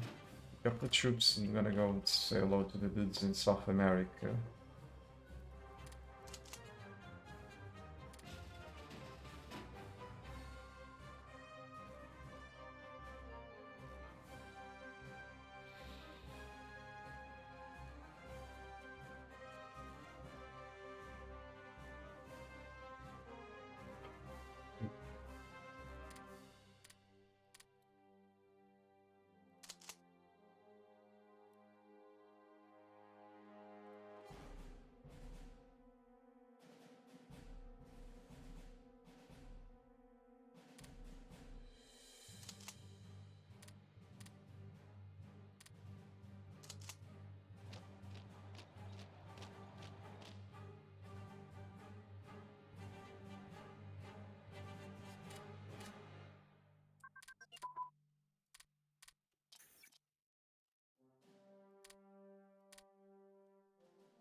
And save the game again, just in case it crashes. It's been really unstable lately.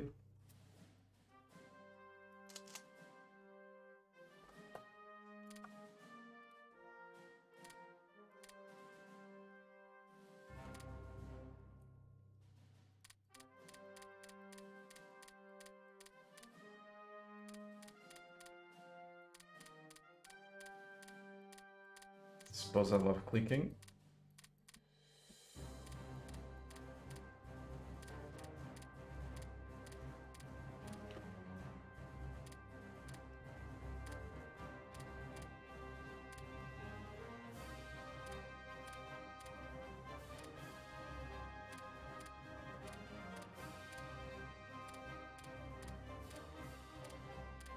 If I hadn't improved the infrastructure when I did, those airplanes would never get the supply they needed.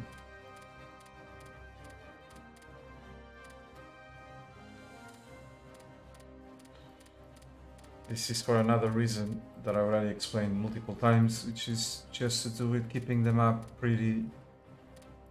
If a rebel pops over here, this is automatically taken and I can never take it back.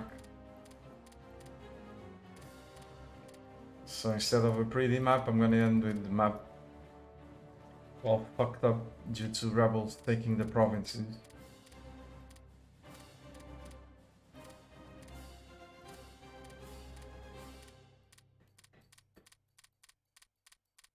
Then who knows, this might be needed.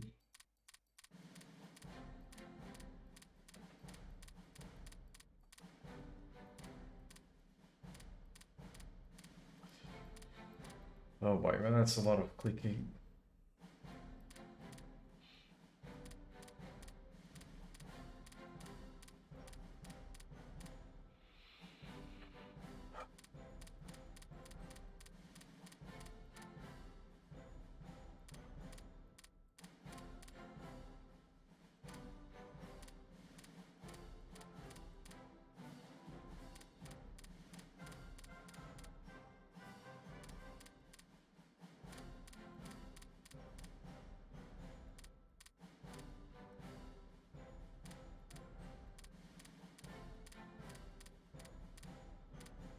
Generally speaking, the higher the infrastructure, the easier it is to deal with the rebels or any threat.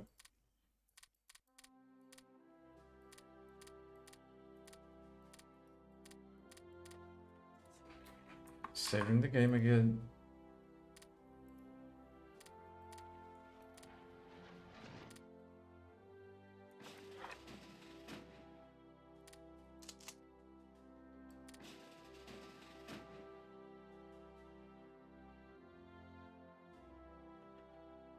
I don't need to bring all these dudes. I'm just gonna dump them in near Switzerland.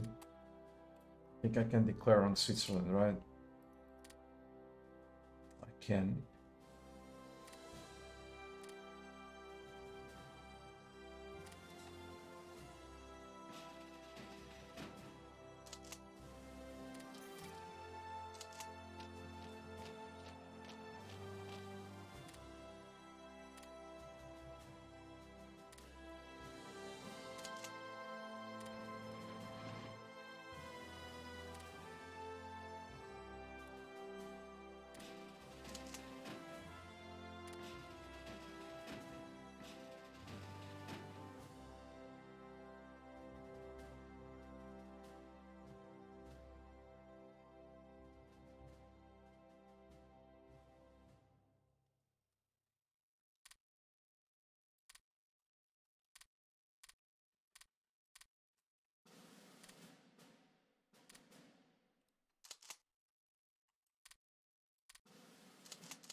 see the rebels popping almost a lot of times adjacent to rebels. The militia they already have.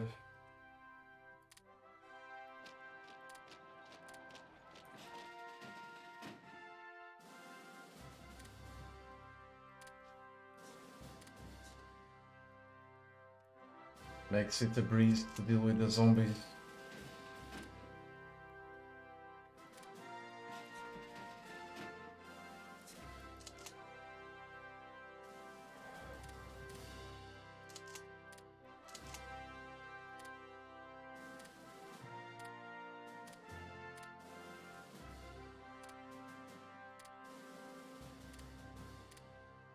"50 divisions, this is a complete overkill."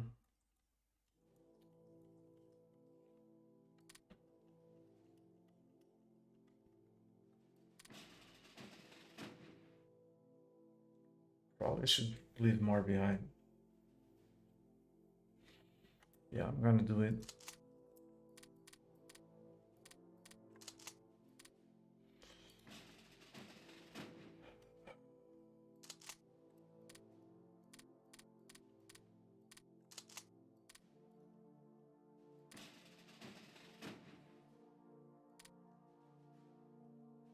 Time to go fuck up Brazil. I mean, say hello to Brazil.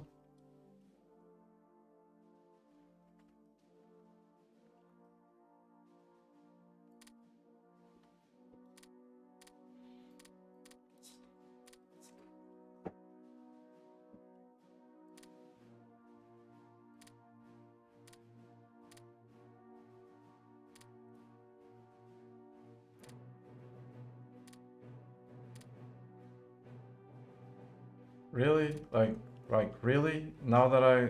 Really? You... This is so hilarious. Now that I was using that as a stockpile, exactly when I was using it as a stockpile to go conquer them, the dudes are actually invading it. Preventing me from having the range.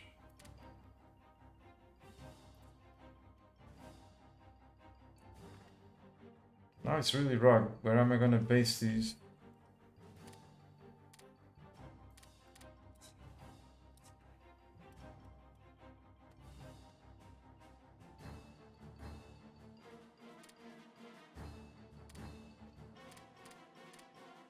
It's just level 2.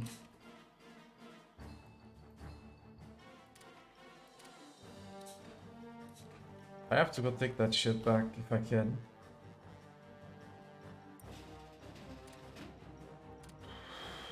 But I can. So I need to go straight to their capital if I can get there. It appears I can. So that's where I'm gonna rebase the fleet.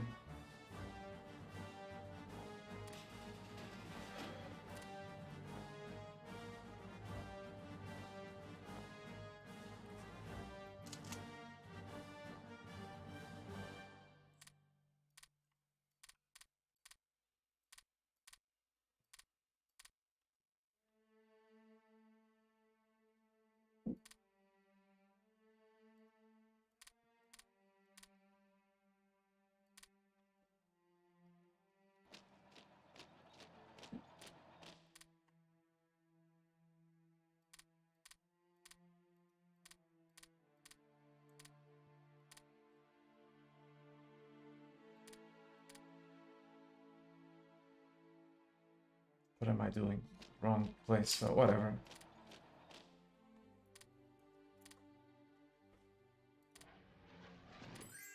Okay, here we go. No, not yet.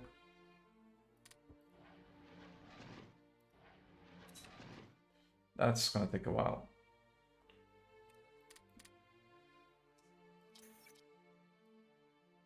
And like I said, it would probably be faster to just block than to use paratroopers from such a fucked up province. Infrastructure is really low. It takes forever to regain organization.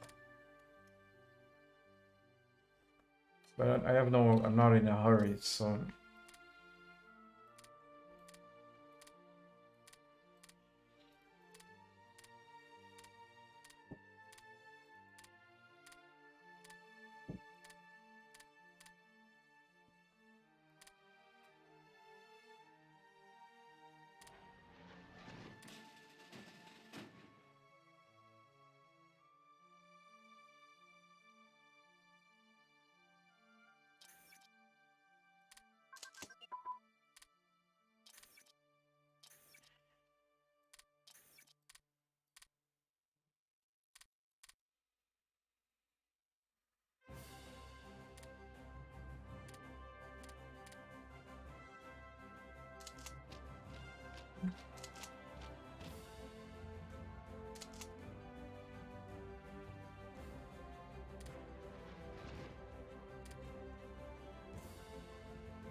I have to go. I wanted some spearheads, but I suppose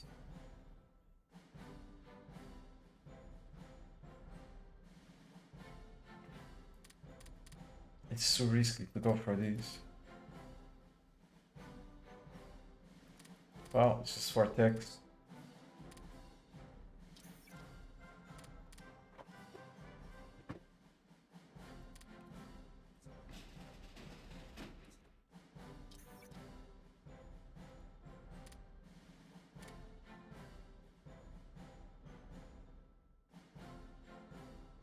There's one tech here that unlocks tank destroyers. I don't remember which one.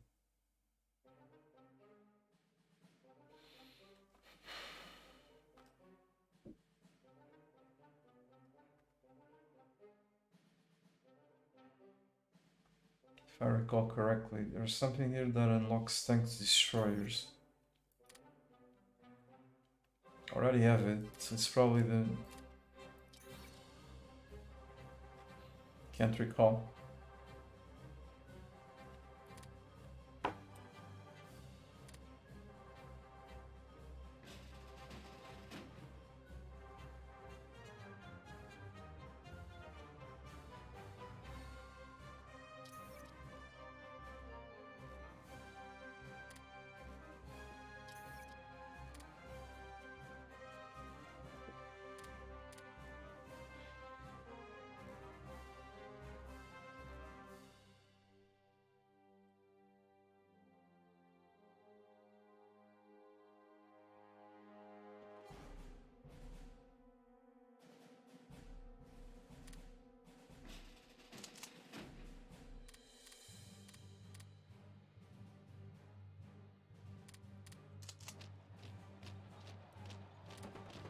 Lol.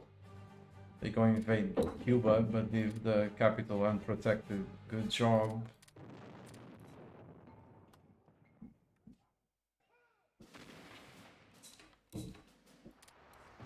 Oh, there you go. Paratroopers did their job.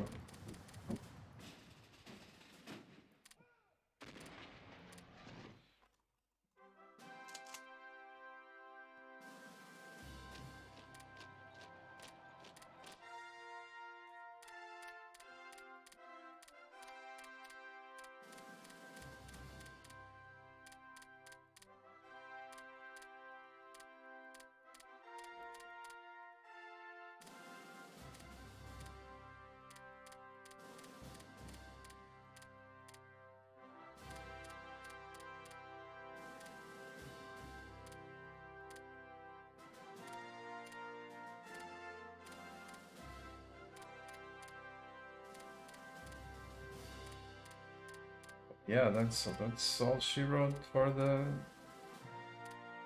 the challenge, basically. Unless we want to nitpick. Oh, there's Switzerland still. Never mind.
Oh shoot, already had.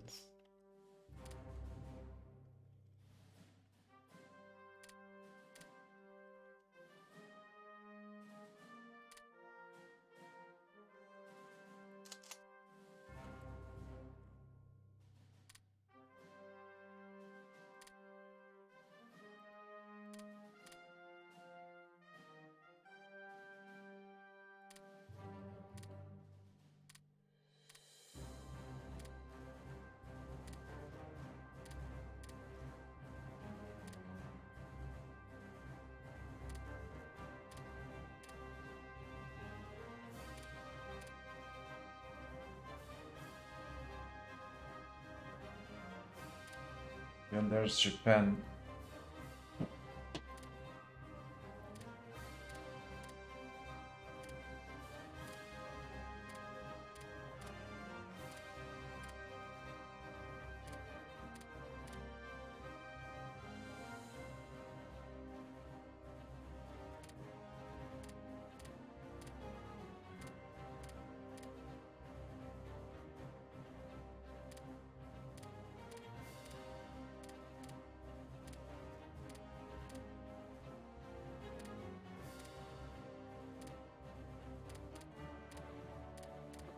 Most of the provinces in this game are wastelands. They don't have anything. So the only.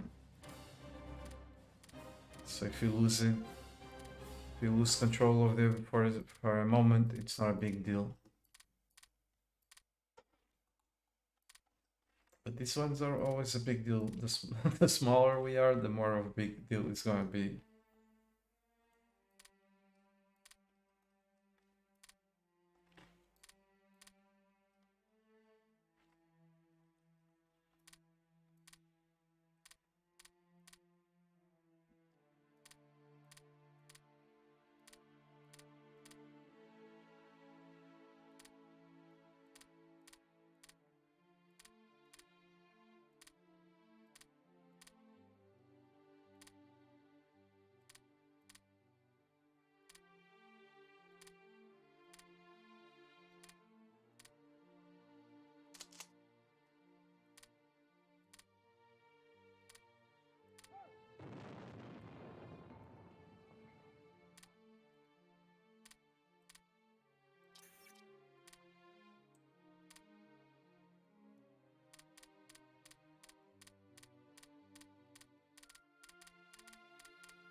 See the 10% almost of my AC for supplies.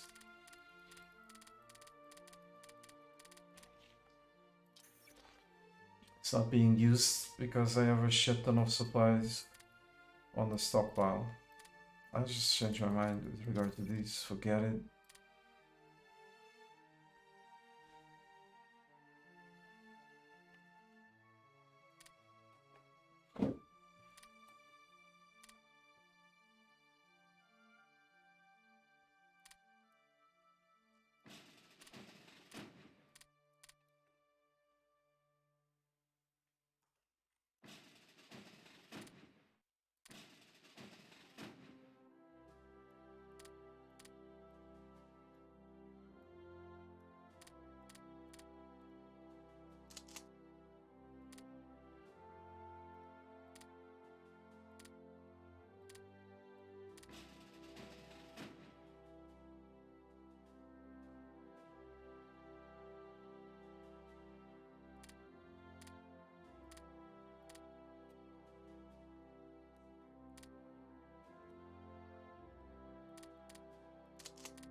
all your paratroopers.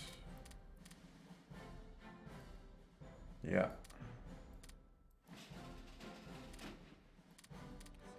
Like we could see it on the officer ratio.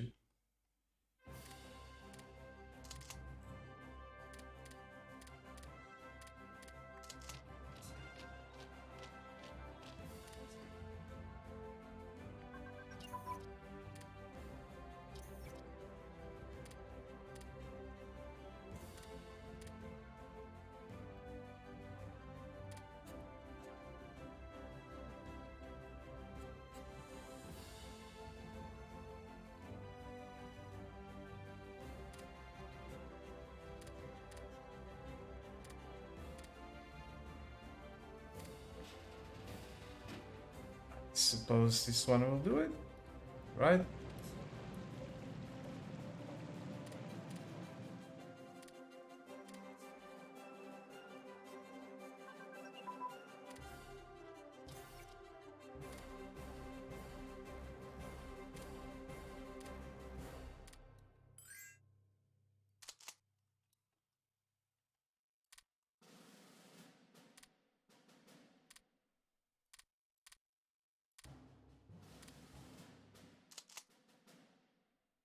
And these dudes are not well placed. Cool.